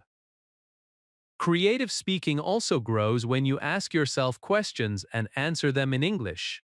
Questions push your mind to form original responses. Ask simple questions like, "What do I want today?" Or "How do I feel right now?" Then answer honestly, even if the answer is short. Over time, answers become longer and more natural. This practice builds independence because you are no longer copying anyone, you are responding as yourself. Another key part of building your own sentences is accepting that mistakes are part of creativity. Every creative act involves risk. When you try to say something new, you might make a grammar mistake or choose the wrong word. That is not failure. That is exploration. Children learn language this way. Artists learn this way. Speakers grow this way. When you accept mistakes as part of the process, your creativity becomes stronger. Listening also supports sentence building. When you listen to real English, you collect patterns, phrases, and rhythms. Later, when you speak, your brain mixes these elements in new ways. This is not copying. This is natural language creation. The more you listen, the more raw material your mind has for creative speaking. Self-talk plays a big role here as well. When you speak to yourself in English, you are free from judgment. You can try new sentences without fear. You can experiment. You can repeat. This private practice is one of the safest ways to build confidence. Over time, what feels easy in self-talk begins to feel easy in conversation too. It is also important to stop comparing your sentences with native speakers. Native speakers have years of experience. You are on your own path. Your goal is not to sound like someone else. Your goal is to express yourself. Clear, simple English that carries your meaning is successful English. As you continue building your own sentences, you will notice something beautiful. You will start enjoying the process. Speaking will feel less like work and more like expression. You will feel proud when you say something new, even if it is small. That pride is fuel. It pushes you forward. Be patient with yourself during this stage. Transformation does not happen overnight. Some days you will feel fluent. Some days you will feel stuck. Both are normal. What matters is consistency. Every sentence you create strengthens your speaking muscle. Building your own sentences is not the end of learning. It is the beginning of freedom. It means English is no longer something you only receive, it is something you produce. And when you can produce your own sentences, English becomes your voice, not just a lesson. Chapter 52. Describing your day fluently. Full sentence practice. Describing your day in English is one of the most powerful and practical skills you can develop as a beginner. It may sound simple, but it touches every part of language learning at once. When you talk about your day, you use time, actions, feelings, sequence, and meaning together. This is why this practice is so important. It turns grammar into real communication. It takes English out of the book and places it directly into your life, where it belongs. Many learners believe fluency comes from difficult topics or advanced vocabulary. In reality, fluency grows from familiar content. Your day is the most familiar story you have. You already know what happened. You do not need to invent ideas. Your mind is free to focus on expression. This freedom makes speaking smoother and more confident. When you describe your day regularly, English starts to feel natural instead of forced. To describe your day fluently, you do not need long or complex sentences. You need clear, connected sentences. Fluency is not speed. Fluency is flow. Flow comes when one sentence leads naturally to the next. This happens best when you follow time order. Morning comes first, then afternoon, then evening. This natural order helps your listener follow easily and helps your mind stay calm. You can begin your day description with a simple opening. Words like today, this morning, or my day started with are enough. These openings give direction. They tell the listener what you are talking about. For example, you might say, today was busy, or my day started early. These are not impressive sentences, but they are strong because they are clear. After the opening, you move into actions. What did you do? What happened? This is where simple past and present sentences work beautifully. You do not need to name the tense, you just need to speak honestly. I woke up early. I went to work. I finished my tasks. These sentences are short, but together they create a smooth picture of your day. Fluency grows when you avoid stopping after every sentence. Instead of thinking too much about correctness, think about continuation. What happened next? When you ask yourself that question, the next sentence comes naturally. One sentence pulls the next one forward. This is how natural speech works. Feelings are an important part of daily description. Without feelings, your speech sounds flat. You do not need deep emotional words. Simple feeling words are enough. I felt tired. I was happy. I felt relaxed. These words make your description human. They help the listener connect with you, not just understand events. Another important skill is adding small details without overloading your sentence. You do not need to describe everything. One or two details are enough. For example, instead of saying, I ate, you can say, I ate lunch at home. This small addition makes your sentence richer without making it difficult. Connecting words help your day description flow smoothly. Words like, then after, that's so, and because gently link ideas. You do not need to use them in every sentence. Use them when you feel a pause or a change. I finished my work, then I went home. I was tired, so I rested. These connectors guide the listener through your day without confusion. Many beginners worry about repeating words when describing their day. Repetition is not a problem in spoken English. In fact, it is very common. Native speakers repeat words like then and so all the time. Repetition keeps the flow alive and gives your brain time to think. Do not try to sound perfect. Try to sound comfortable. Describing your day is also an excellent self-talk exercise. You can do it alone, quietly, or aloud. At night, take 2 or 3 minutes and describe your day in English. Do not write first, speak directly. Even if you make mistakes, continue. This daily habit trains your brain to organize thoughts in English. You can also practice describing your day in the present. For example, while doing an activity, say, I am cooking now, or I am working. This practice builds real-time thinking in English and reduces translation. It makes English part of the moment, not something you prepare later.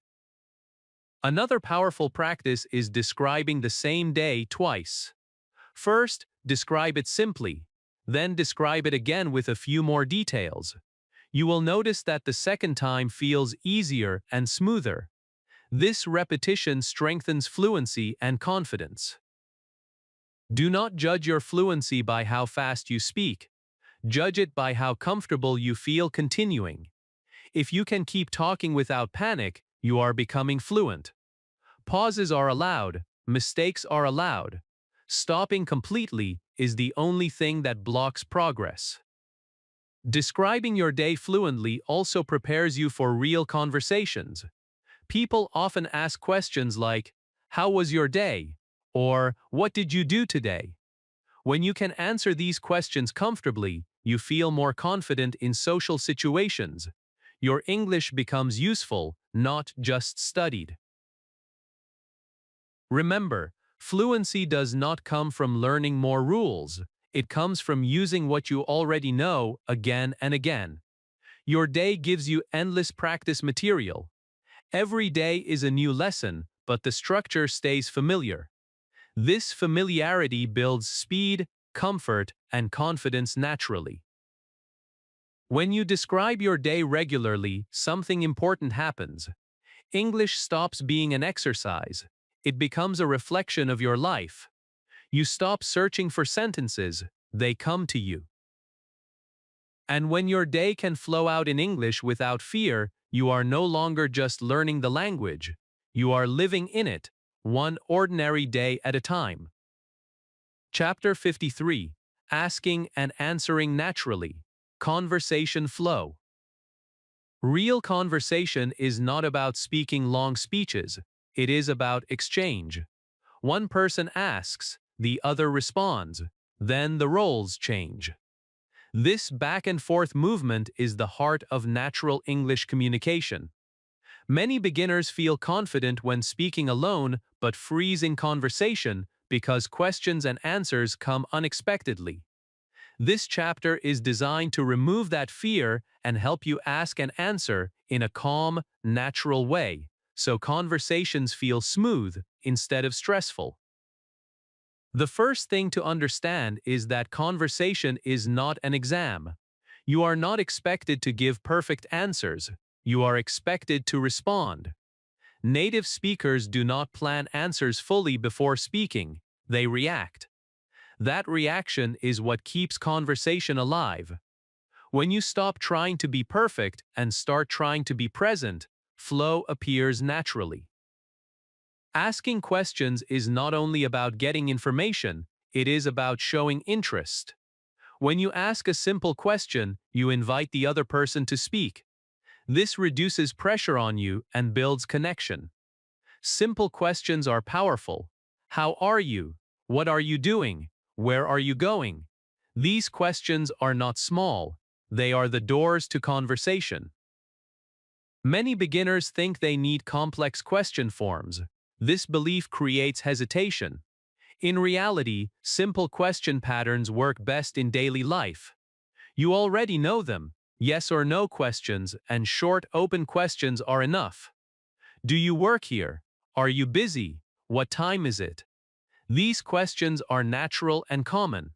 When you use them confidently, people respond easily. Answering naturally is even more important than asking. A common mistake beginners make is giving one-word answers. One-word answers end conversations. To keep flow, you need short sentences, not long explanations. For example, if someone asks, "How was your day?" and you answer, "Good," the conversation stops. But if you say, "It was good, I was busy but relaxed," the conversation continues naturally. You do not need to say much. You just need to give the other person something to respond to. This is the secret of conversation flow. Short sentences create space. Long speeches create pressure. Another important point is that natural answers often include small extra information. This is not grammar. This is human communication. Yes, I am working today. No, I am free right now. These answers feel complete and friendly. They show openness. Many learners are afraid of not understanding a question. This fear stops conversation before it starts. You must remember this clearly. Not understanding is normal. Native speakers also ask for repetition. Asking for clarity is part of natural English. Phrases like, "Sorry, can you repeat?" or "What do you mean?" are not signs of weakness. They are signs of confidence. Conversation also becomes easier when you use follow-up questions. These are simple questions that respond to the other person's answer. If someone says, "I am tired," you can say, "Why?" or "Long day." These short responses show listening and keep flow alive. Another important skill is answering honestly but simply. You do not need to impress anyone. If you do not know something, it is okay to say, "I'm not sure," or "I don't know." These phrases are used daily by native speakers. They are honest and natural. Pauses are part of conversation. Many beginners panic during silence. Silence does not mean failure. It means thinking. Native speakers pause all the time. They use fillers like, well, or you know. These fillers give the brain time to prepare the next sentence. Using them is not bad English. It is human English. Another thing that helps conversation flow is repeating part of the question in your answer. This gives you time and clarity. If someone asks, "What are you doing tonight?" you can answer, "Tonight, I am resting." This repetition feels natural and organized. Do not try to answer too fast. Speed does not mean fluency. Comfort means fluency. Take a breath. Speak calmly. Your listener is not racing you, they are listening to you. Asking and answering also become easier when you stay in the present moment. Do not think about grammar rules while speaking. Think about meaning. Think about connection. Grammar improves naturally when communication continues. Practice is essential here, but practice does not mean memorizing dialogues. Practice means using English in small, real situations. Ask questions in your mind. Answer them aloud. Pretend you are having a conversation. This self-practice prepares you for real interactions. Another powerful habit is noticing how people ask and answer in real English. Watch interviews, casual videos, or conversations. Notice how simple the questions are. Notice how short the answers are. Conversation is not complicated. We make it complicated by overthinking. Remember, conversation is a shared responsibility. You are not alone. The other person also helps keep it going. Do not carry all the pressure on your shoulders. When you start asking and answering naturally, English becomes lighter. You stop translating. You start responding. This is a major step in becoming a real speaker. Conversation flow does not come from perfect grammar. It comes from presence, simplicity, and courage. Ask simply. Answer honestly. Continue calmly. And when conversation flows, English stops feeling like a challenge and starts feeling like connection. Chapter 54. Talking about your life story, emotional speaking. At a certain stage in your English journey, you stop wanting to talk only about daily routines or simple facts. You want to talk about you, your past, your struggles, your growth, your dreams. This is where English becomes deeply personal. Talking about your life story is not about perfect grammar or beautiful sentences. It is about sharing your experiences with honesty and emotion. When you can do this, English stops being just a language and becomes a voice. Many beginners think their life story is too big or too difficult to explain in English. They believe they need advanced words to talk about emotions or important moments. This belief is false. The strongest life stories are often told with simple words. Emotion does not come from complexity. It comes from truth. Even very basic English can carry deep meaning when the feeling is real. Your life story does not need to be long or complete. You do not need to start from birth and explain everything. You can choose small parts, one memory, one challenge, one turning point. Emotional speaking grows when you focus on moments that matter to you. When something matters, words come more easily. A good way to begin talking about your life story is by using time phrases. Words like, when I was young, one day in the past, or some years ago help your listener understand where the story begins. These phrases also help your mind organize thoughts. For example, saying, when I was young, I was very shy is simple, but it opens the door to a real story. Emotional speaking needs feelings, but feelings do not need difficult vocabulary. Simple feeling words are enough. Words like happy, sad, afraid, confused, proud, and tired are powerful. They connect directly with human experience. When you say, I was afraid, the listener understands immediately. You do not need long explanations. Another important part of life stories is cause and effect. What happened, and how did it change you? Simple connectors like because so and then help you show this clearly. For example, I failed once, so I felt very sad. Then I tried again. This kind of sentence is easy, but it shows growth and emotion. Many learners are afraid of emotional speaking because they fear making mistakes while sharing something important. Remember this clearly. Your listener cares more about your story than your grammar. If your voice carries honesty, small mistakes disappear. People listen with the heart first, not with grammar rules. Talking about your life story also helps you practice past tense naturally. You are not studying the past, you are using it. When you talk about what happened, verbs come naturally. Even if the tense is not perfect, meaning stays strong. Over time, repetition improves accuracy without stress. It is also okay to pause when talking about emotional things. Pauses do not mean weakness, they show thinking and feeling. Native speakers pause when sharing personal stories. Silence gives weight to words. Do not rush, take your time. Emotional speaking is slow by nature. You can also use contrast to make your story stronger. Simple contrasts like before and now help listeners understand change. For example, before I was very quiet. Now I feel more confident.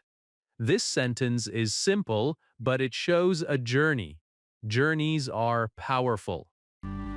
Another helpful technique is focusing on lessons instead of details. You do not need to explain every event, you can say what you learned. That experience taught me patience. I learned not to give up. These sentences make your story meaningful and easy to follow. Talking about your life story is also a powerful self-practice. When you tell your story in English, you are not only learning a language, you are understanding yourself in a new way. Many learners feel emotional when they first describe their struggles in English. This is normal.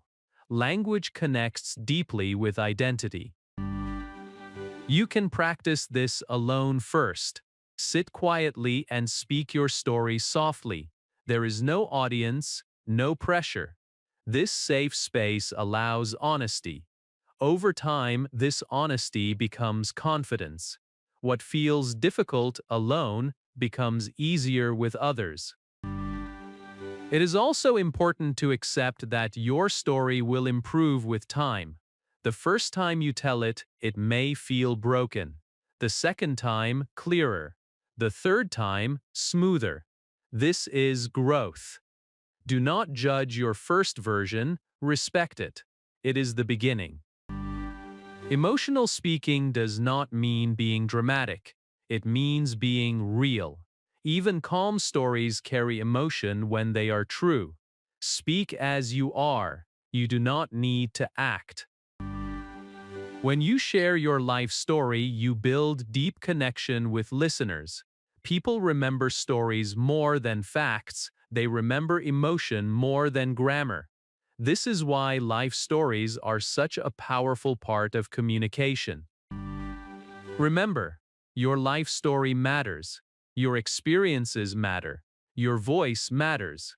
English is simply a tool to share them. When you can talk about your life story in simple English, you are no longer just practicing a language. You are expressing your identity. You are standing in your truth. And when English becomes a way to share who you are, not just what you know, you have truly become a speaker. Chapter 55, Grammar in Real Conversations. No Fear Usage. When learners hear the word grammar, many immediately feel tension. They imagine rules, corrections, and fear of making mistakes while speaking. This fear becomes even stronger in real conversations, where there is no time to think slowly. But here is the truth that changes everything. In real conversations, grammar is not something you think about. It is something that quietly supports communication. When grammar is learned the right way, it stops feeling like a burden and starts feeling like balance. This chapter is about using grammar in real conversations without fear, without stopping, and without losing confidence. In real life, conversations move fast. People do not wait for perfect sentences, they respond, react, interrupt, laugh, and change topics. If you try to apply grammar rules consciously in these moments, your mind freezes. That is why grammar must move from your head into your habits. Grammar is not meant to control you while you speak. It is meant to help you be understood while you stay relaxed. The most important thing to understand is that grammar in conversation is flexible. Native speakers do not follow grammar rules like robots. They follow meaning. If meaning is clear, grammar can be imperfect. This is why conversations still work even when sentences are incomplete, tense is mixed, or words are missing. Communication survives because humans are good at understanding intention. In real conversations, grammar works in the background. You already use it without realizing. When you say, I am tired instead of I tired, you are using grammar naturally. When you ask, what are you doing, instead of what you doing? In a careful moment, grammar is supporting clarity. The goal is not to use grammar perfectly every time. The goal is to use it enough to keep meaning clear. One big fear beginners have is correcting themselves during conversation. They think correction will interrupt flow or make them look weak. In reality, gentle correction is very normal. Native speakers often say things like, I went there yesterday. No, actually, last week. This does not break conversation. It improves clarity. When you allow small corrections without emotion, grammar becomes a friend, not an enemy. Another important idea is that grammar changes with situation. In casual conversations with friends, grammar is relaxed. In more serious or professional conversations, grammar becomes slightly more careful. This does not mean difficult, it simply means clearer sentences. Understanding this difference removes confusion. You are not learning two languages. You are adjusting one language to different moments. Many learners try to avoid speaking because they think their grammar is not ready. This mindset delays progress. Grammar improves because you speak, not before you speak. Every conversation gives your brain feedback. You hear how others speak, you notice patterns. Over time, your grammar adjusts automatically. Silence gives no feedback. Another helpful way to see grammar is as a safety net. You do not need to think about it constantly, but it is there to catch you when needed. For example, word order helps your listener understand who did what. Tense helps your listener understand when it happened. Articles and prepositions add detail, but they are not the heart of communication. When you focus on the heart, grammar supports quietly. In real conversations, short sentences are your best friend. Short sentences reduce grammar pressure. They give you time. They keep flow alive. Instead of trying to say everything at once, say one idea at a time. Grammar becomes easier when sentences are simple. Another fear beginners have is being corrected by others. Correction is not rejection. Often people correct to help, not to judge. And many times, they do not correct at all because they understand you. When correction happens, accept it calmly. Do not apologize too much. Simply notice it and continue. Confidence grows when you do not attach emotion to correction. Listening is one of the strongest tools for grammar in conversation. The more you listen to real English, the more grammar patterns sink in naturally. You start hearing what sounds right.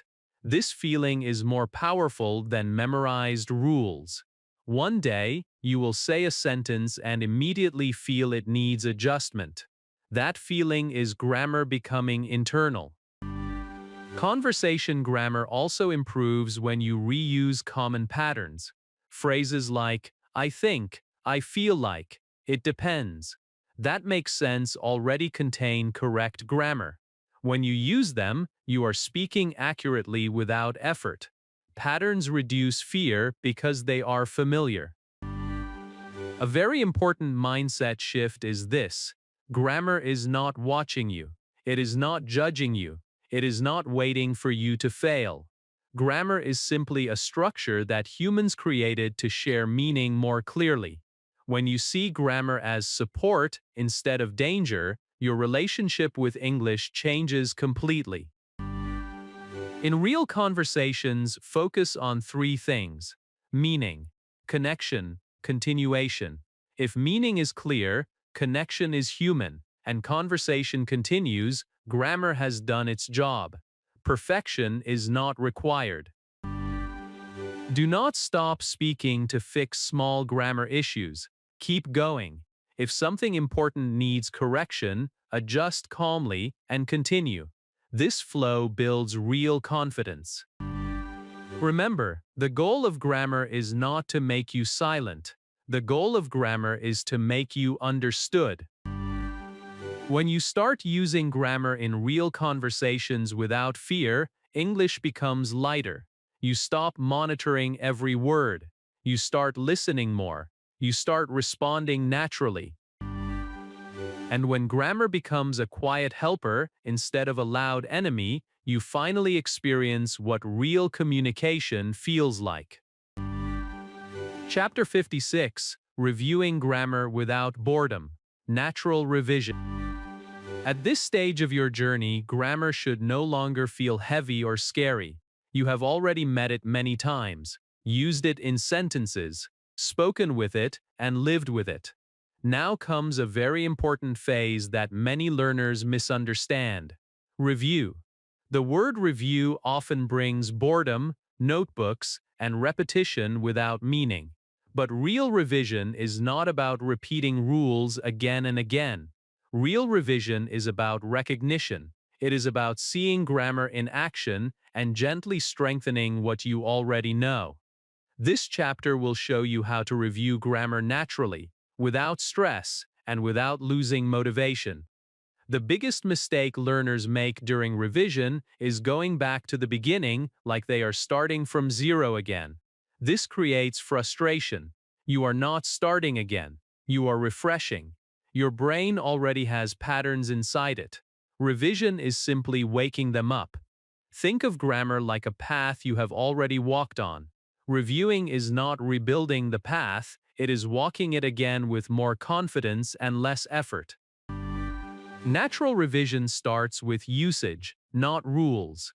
Instead of asking yourself, what is the rule for this tense? Ask, where do I use this in real life? For example, present simple is not a chapter anymore. It is how you talk about habits. Past simple is not a lesson. It is how you tell yesterday's story. When you connect grammar to life situations, revision becomes meaningful instead of boring. One powerful way to review grammar naturally is through speaking. Speak about familiar topics and notice what grammar appears automatically. When you describe your day, you revise tenses. When you talk about plans, you revise future forms. When you explain reasons, you revise connectors. You are revising without opening a book. This kind of revision sticks because it is alive. Listening is another powerful revision tool. When you listen to simple English, your brain reviews grammar quietly. You hear correct patterns again and again. You do not need to stop and analyze. Just notice. Notice how questions are asked. Notice how negatives are formed. Notice how time is expressed. This repeated exposure strengthens grammar naturally without effort. Reading simple content also helps revision, but only when reading is relaxed. Do not read like a student hunting for mistakes, read like a human enjoying meaning. When you enjoy the content, your brain absorbs grammar patterns automatically. This is why stories are such powerful revision tools. They repeat grammar in context, not in isolation. Another key idea in natural revision is focusing on common mistakes, not everything. You do not need to review all grammar equally. Pay attention to the mistakes you personally make often. Maybe you confuse is and are. Maybe past tense slips sometimes. These areas need gentle attention. When revision is personal, it becomes efficient and interesting. Self-correction plays an important role here. When you notice a small mistake in your own speech and correct it calmly, that moment is revision. It is short, meaningful, and powerful. You do not need long exercises. One small correction at the right time can be more effective than many written drills. Boredom often comes from long study sessions. Natural revision works best in short moments, 5 minutes of speaking, a few sentences of self-talk, one short listening clip. These small moments add up. Grammar strengthens through frequency, not duration. Short and regular always beats long and rare. Another helpful approach is revising grammar through questions. Ask yourself simple questions and answer them naturally. What did I do yesterday? What am I doing now? What will I do tomorrow? In these answers, you revise past, present, and future without pressure. This feels like thinking, not studying. Do not underestimate the power of repetition. Many learners avoid repetition because they think it is boring. But repetition with variation is how the brain learns. Saying similar sentences in different situations keeps grammar fresh. The sentences change, but the structure stays familiar. This is natural learning. Revision also becomes enjoyable when you notice progress. Compare how you speak now with how you spoke before. Notice how sentences come faster. Notice how you hesitate less. This awareness creates motivation. Grammar review should make you feel stronger, not weaker. It is also important to stop measuring progress by perfection. Revision is not about removing all mistakes, it is about reducing effort. If grammar feels lighter than before, revision is working. If you can focus more on meaning and less on form, you are progressing. Another powerful mindset is accepting that grammar mastery is not a finish line. Even native speakers adjust grammar depending on situation. Mastery means flexibility, not perfection. When you accept this, revision becomes curiosity instead of pressure.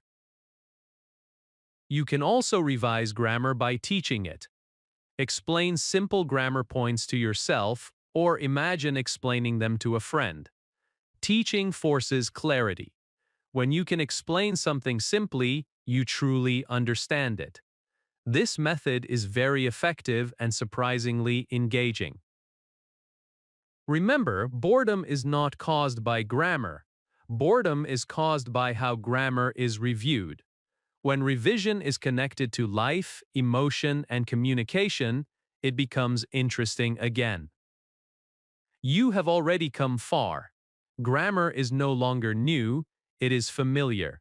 Reviewing it naturally helps it settle deeply and stay ready when you need it. This stage is not about learning more. It is about owning what you already know. And when grammar feels like a quiet companion instead of a loud teacher, you are truly moving from zero to hero, calmly, confidently, and without boredom. Chapter 57, Fixing Fossilized Mistakes. Common long-term errors. At this stage of your journey, you are no longer a beginner who does not know grammar. You have spoken English, you have practiced, you have communicated, and yet you may notice something frustrating. The same small mistakes keep coming back again and again. You understand the rule, you have learned it many times. Still, in real speech, the mistake appears. This is what we call fossilized mistakes. They are not signs of failure, they are signs of long use without correction. This chapter will help you understand these long-term errors calmly and show you how to fix them without stress or shame. Fossilized mistakes happen because language is a habit. When you repeat a wrong form many times, your brain accepts it as normal. It becomes automatic. This is why simply knowing the correct rule is not enough. Your brain needs a new habit, not new information. The good news is that habits can be changed.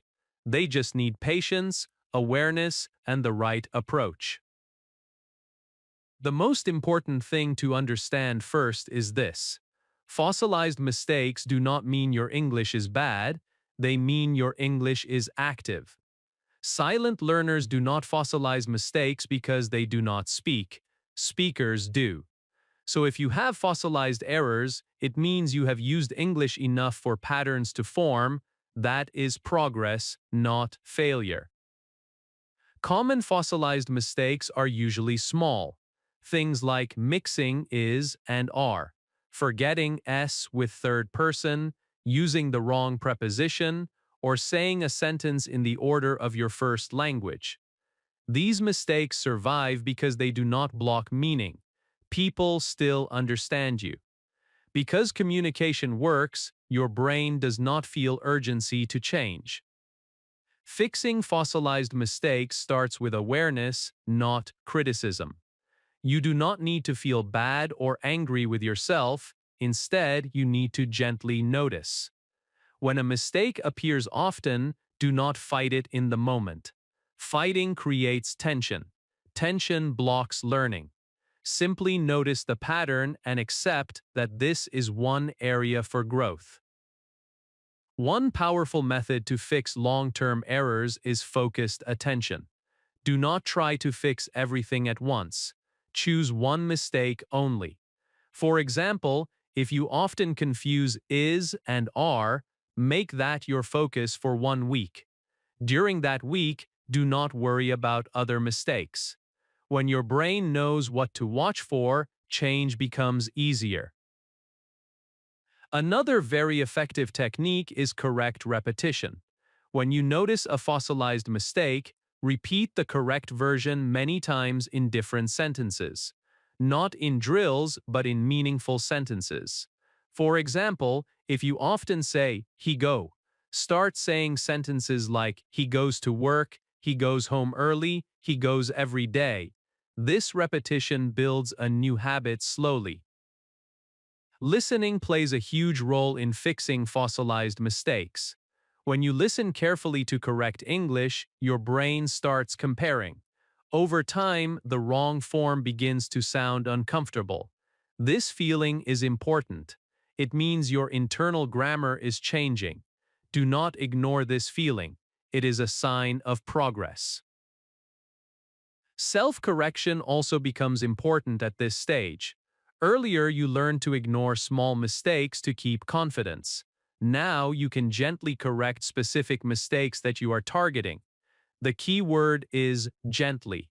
No stopping, no apology, just a small adjustment and continue speaking. This keeps fluency alive while accuracy improves. Another reason fossilized mistakes stay is speed. When you speak fast, habits control you. To fix long-term errors, slow down slightly. Not too much, just enough to allow awareness. Slower speech gives your brain time to choose the new form instead of the old one. Writing can also help break fossilized patterns, but only when used correctly. Write short, simple sentences focusing on your problem area. Do not write long essays. Short writing allows accuracy. Accuracy in writing slowly moves into speaking over time. It is also important to understand emotional fossilization. Sometimes mistakes stay because you are afraid of sounding different or unsure. For example, some learners avoid contractions or avoid changing word order because the wrong form feels safe. Growth feels uncomfortable at first. Accept that discomfort. It means you are changing. Another helpful approach is feedback from real use. When someone corrects you or repeats your sentence correctly, notice it. Do not feel embarrassed. That moment is gold. Real-life correction is powerful because it happens in context. Be careful not to overload yourself with correction. Too much correction creates frustration. Fixing fossilized mistakes is slow work. It is like reshaping clay that has hardened. You do not break it. You soften it slowly. Also remember that some fossilized mistakes disappear naturally with more exposure. Not everything needs aggressive fixing. Choose the mistakes that affect clarity or confidence. Leave the rest for later. Celebrate small wins. The first time you catch yourself before making the old mistake, that is a victory. The first time you automatically use the correct form, that is a breakthrough. Progress here is quiet, but it is deep. Most importantly, never confuse fossilized mistakes with identity. You are not bad at English. You are a speaker refining your tool. This stage is refinement, not rescue. Fixing fossilized mistakes is one of the final polishing steps on your journey. It means you are no longer learning English from the outside, you are shaping it from the inside. And when old mistakes slowly fade and new habits take their place, your English becomes clearer, stronger, and more confident, not because you studied harder, but because you learned smarter. Chapter 58. Speaking with confidence, not perfection. Mindset shift. For many English learners, the real battle is not vocabulary or grammar. It is the voice inside the head that says, "Not yet. I will speak when I'm ready." Or, "What if I make a mistake?" This voice keeps people silent for years. Confidence is not something that arrives after perfection. Confidence is something you choose before perfection. This chapter is about changing that inner relationship with English, so speaking becomes an act of courage and clarity, not fear and delay. Perfection feels safe in theory, but in practice it becomes a cage. When you wait for perfect grammar, perfect pronunciation, and perfect sentences, you never feel ready. There is always one more rule to learn, one more mistake to fix. Confidence works differently. Confidence grows when you speak and survive the moment. Each time you speak and the world does not collapse, your brain learns a powerful lesson. I can do this. That lesson is stronger than any grammar rule. Speaking with confidence does not mean speaking loudly or aggressively. It means speaking calmly and honestly, even when your English is simple. Confidence is not about showing off. It is about trusting that your message matters. When you believe your message matters, your words come more easily. When you believe mistakes define you, words disappear. One important mindset shift is understanding that communication is shared responsibility. You are not alone in a conversation. The listener also works to understand you. Humans naturally fill gaps. They guess meaning, they ask questions, they support communication. You do not need to carry the entire weight alone. When you realize this, pressure reduces and confidence grows. Another powerful shift is separating identity from performance. You are not your grammar mistakes. A mistake is a moment, not a label. When learners attach mistakes to identity, they feel shame. Shame blocks learning. When mistakes are seen as information, learning accelerates. You can say, "That sentence didn't come out well," without saying, "I am bad at English." This small change protects confidence. Confidence also grows when you stop measuring yourself against native speakers. Native speakers have years of experience and do not represent a fair comparison. Compare yourself to your past self instead. Notice how you speak faster than before, hesitate less, or express more ideas. Progress is the real measure of success, not perfection. Many learners fear being judged. The truth is that most people are not judging your English. They are listening to your meaning. Often, they admire your effort. And even when someone notices a mistake, it rarely becomes a big deal. The fear in your mind is usually louder than the reaction outside. Confidence grows when you test this reality again and again through speaking. Another mindset shift is accepting that confidence and mistakes can exist together. You do not need to remove mistakes to be confident. You need to remove fear. You can speak confidently with mistakes. In fact, confident speakers often make mistakes and continue smoothly. The continuation is what creates confidence, not the absence of error. Slowing down slightly can also support confidence. When you rush, fear increases. When you slow your speech a little, your brain feels safer. You choose words more calmly. This does not mean speaking unnaturally slow, it means giving yourself permission to breathe. Calm speech sounds confident, even when grammar is simple. Confidence is also built through preparation, but not memorization. Preparation means having familiar topics ready. Your day, your work, your goals, your interests. When you speak about familiar things, your mind focuses on expression instead of translation. Familiar content reduces fear and builds confidence naturally. Self-talk is a powerful confidence tool. The way you speak to yourself before and after speaking matters deeply. If you say, "I will try," your mind opens. If you say, "I must be perfect," your mind closes. Choose words that support courage, not control. Another important shift is allowing yourself to sound simple. Simple English is not weak English. Simple English is clear English. Many confident speakers use very simple structures. They focus on meaning and connection. When you allow simplicity, you reduce pressure and increase fluency. Confidence also grows through consistency. One conversation does not change everything, but many small conversations create a new identity. Each time you speak, even briefly, you strengthen the speaker version of yourself. Over time, speaking feels normal, not special. Do not wait for confidence to appear, act first. Confidence follows action. This is true in language and in life. The more you speak, the more familiar speaking becomes. Familiarity is the true source of confidence. Remember that silence feels safe but keeps fear alive.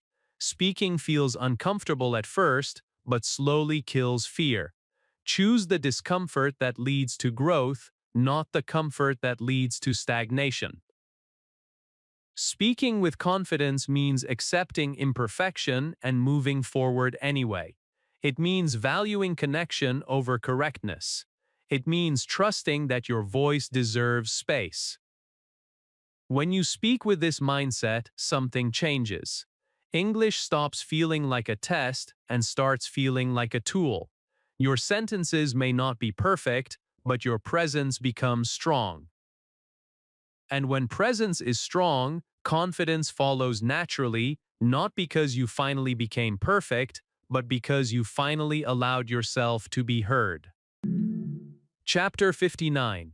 Your daily English grammar routine. 10-minute system. Many learners believe improvement needs long study hours, heavy books, and strong discipline. Because of this belief, they either overwork for a few days or give up completely. Real progress does not come from long, tiring sessions. It comes from small actions done every day. This chapter will show you how a simple 10-minute daily routine can keep your grammar alive, clear, and useful without stress. This is not a study plan. This is a system. A system works even on busy days, tired days, and low motivation days. The most important idea to understand first is this. Grammar does not need to be studied every day to be improved every day. Grammar improves when it is used.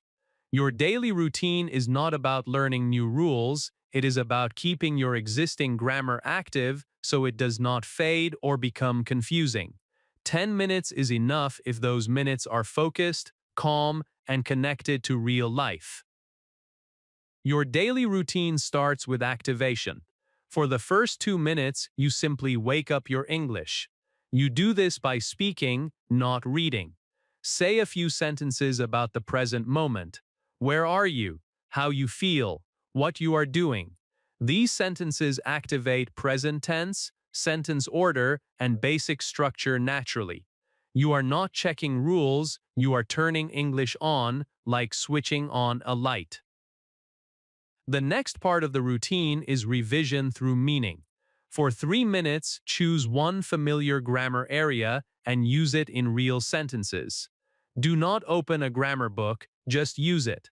For example, talk about yesterday to revise past tense. Talk about tomorrow to revise future forms. Talk about habits to revise present simple. Because the content comes from your life, your brain connects grammar with meaning, not memory. This makes revision stick.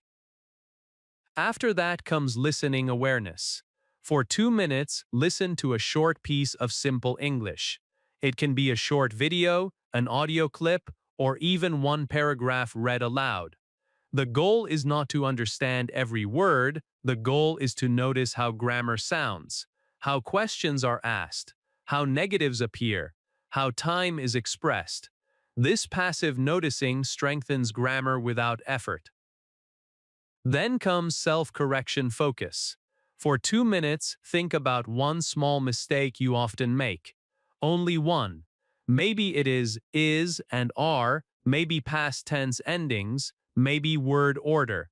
Say 5 or 6 sentences slowly using the correct form. Do not rush. Do not judge. This focused repetition gently reshapes habits over time.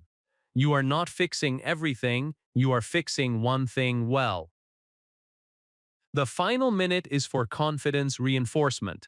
Say 1 or 2 sentences that remind you why you are learning English.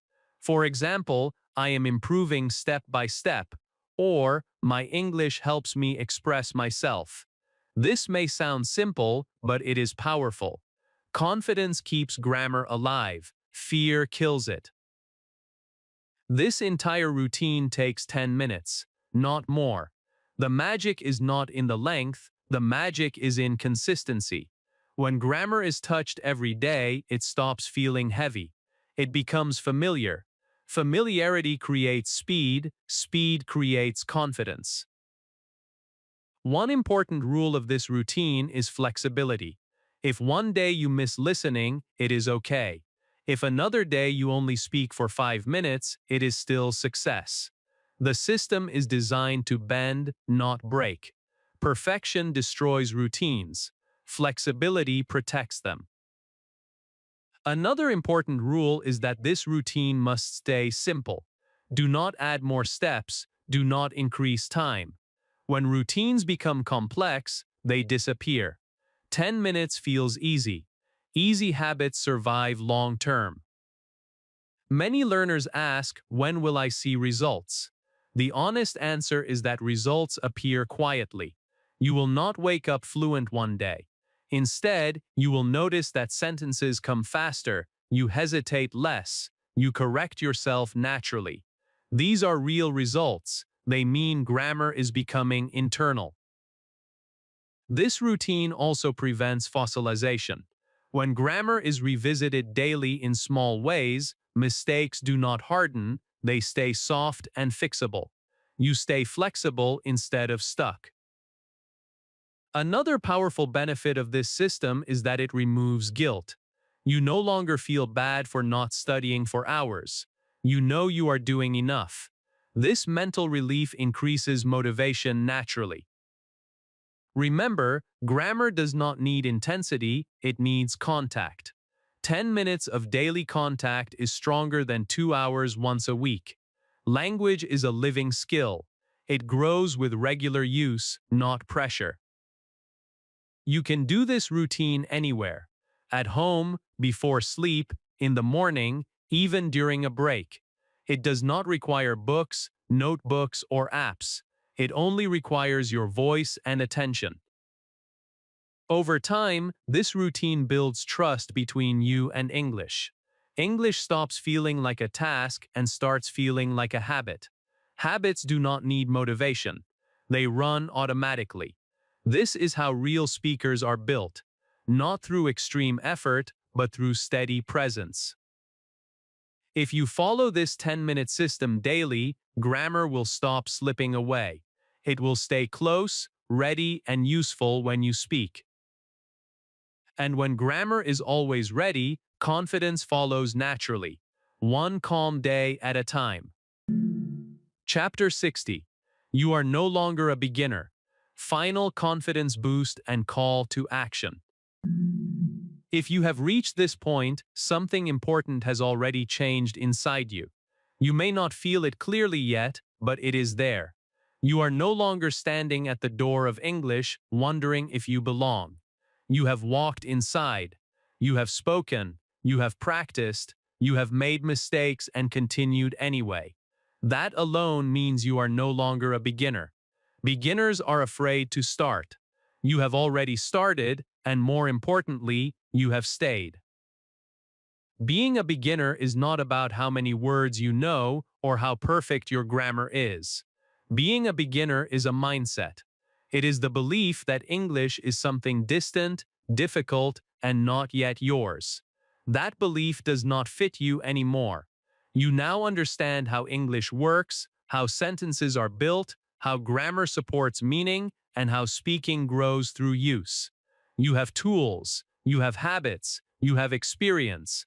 Experience changes identity. All over the day, experience changes identity. Look back at where you started.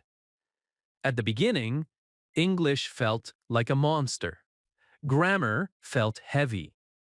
Speaking felt risky. You probably translated every sentence in your head and doubted yourself constantly. Now compare that with how you think and speak today. You understand patterns. You feel when a sentence sounds right or wrong.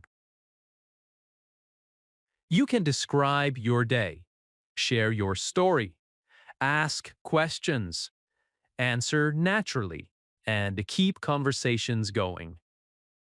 These are not beginner skills. These are speaker skills. It is very important to pause here and recognize your progress. Many learners move forward without ever acknowledging how far they have come. They keep chasing the next level and forget to respect the journey. Confidence grows when progress is recognized. Take a moment and be honest with yourself. You are not perfect, but you are capable. You are not fluent, but you are functional. You are not silent anymore. And silence was the real problem. From this point on, your growth will look different. Earlier, progress came from learning new things. Now, progress comes from using what you already know more deeply and more freely. You do not need to study grammar the way you did before. You need to live with English. Speak it, hear it, think with it. Let it become part of your daily life.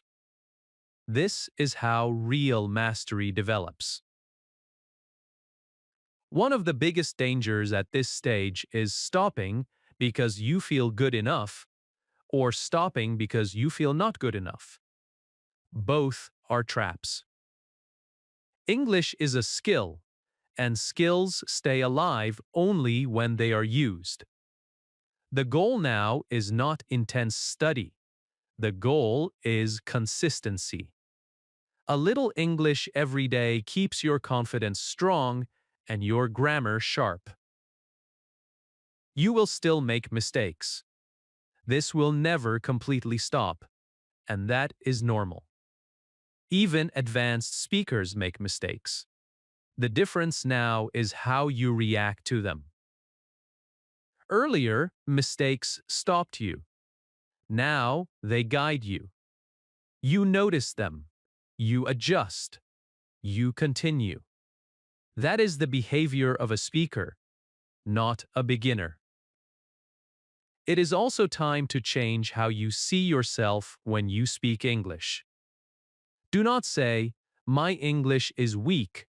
Say, "My English is growing." Do not say, "I can't speak fluently." Say, "I can communicate and I am improving." Language follows identity. When you see yourself as a speaker, your behavior aligns with that belief. From here, your main job is simple but powerful. Use English for real reasons. Talk about real things. Your work, your family, your thoughts, your opinions. Do not wait for perfect moments. Speak in small moments. One sentence here, one question there. These small moments create momentum, and momentum creates confidence. You are also now in a position to help others. When you share your journey, your struggles, and your progress, you reinforce your own learning. Teaching, even informally, strengthens understanding.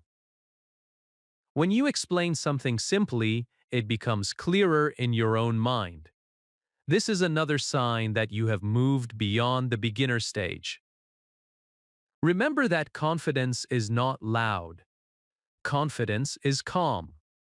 When you speak calmly, pause naturally, and continue even after a mistake, people feel comfortable listening to you. That comfort is more powerful than perfect grammar.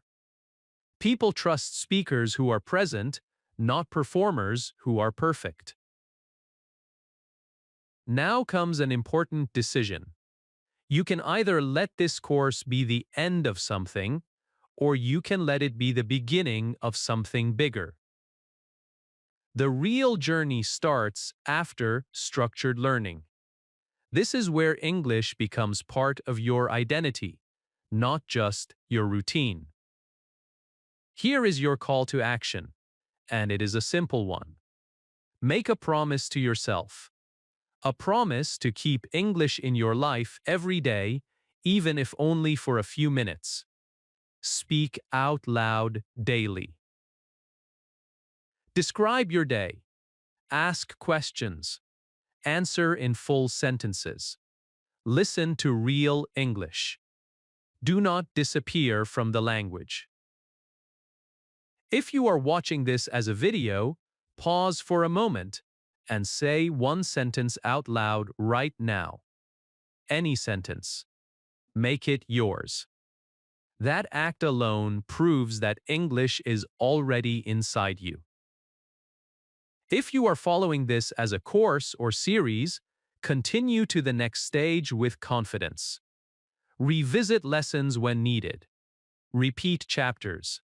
Use them, not just watch them. Language grows through repetition with meaning. And finally, remember this truth and carry it with you. You do not need permission to speak English. You do not need perfection to be confident. You do not need to be fearless to move forward. You only need to continue. You started as a learner. You practiced like a learner. But today, you stand as a speaker in progress. You are no longer a beginner. You are a communicator. And English is now part of your voice. Keep going, speak daily. Trust yourself, your journey does not end here. Thanks for watching.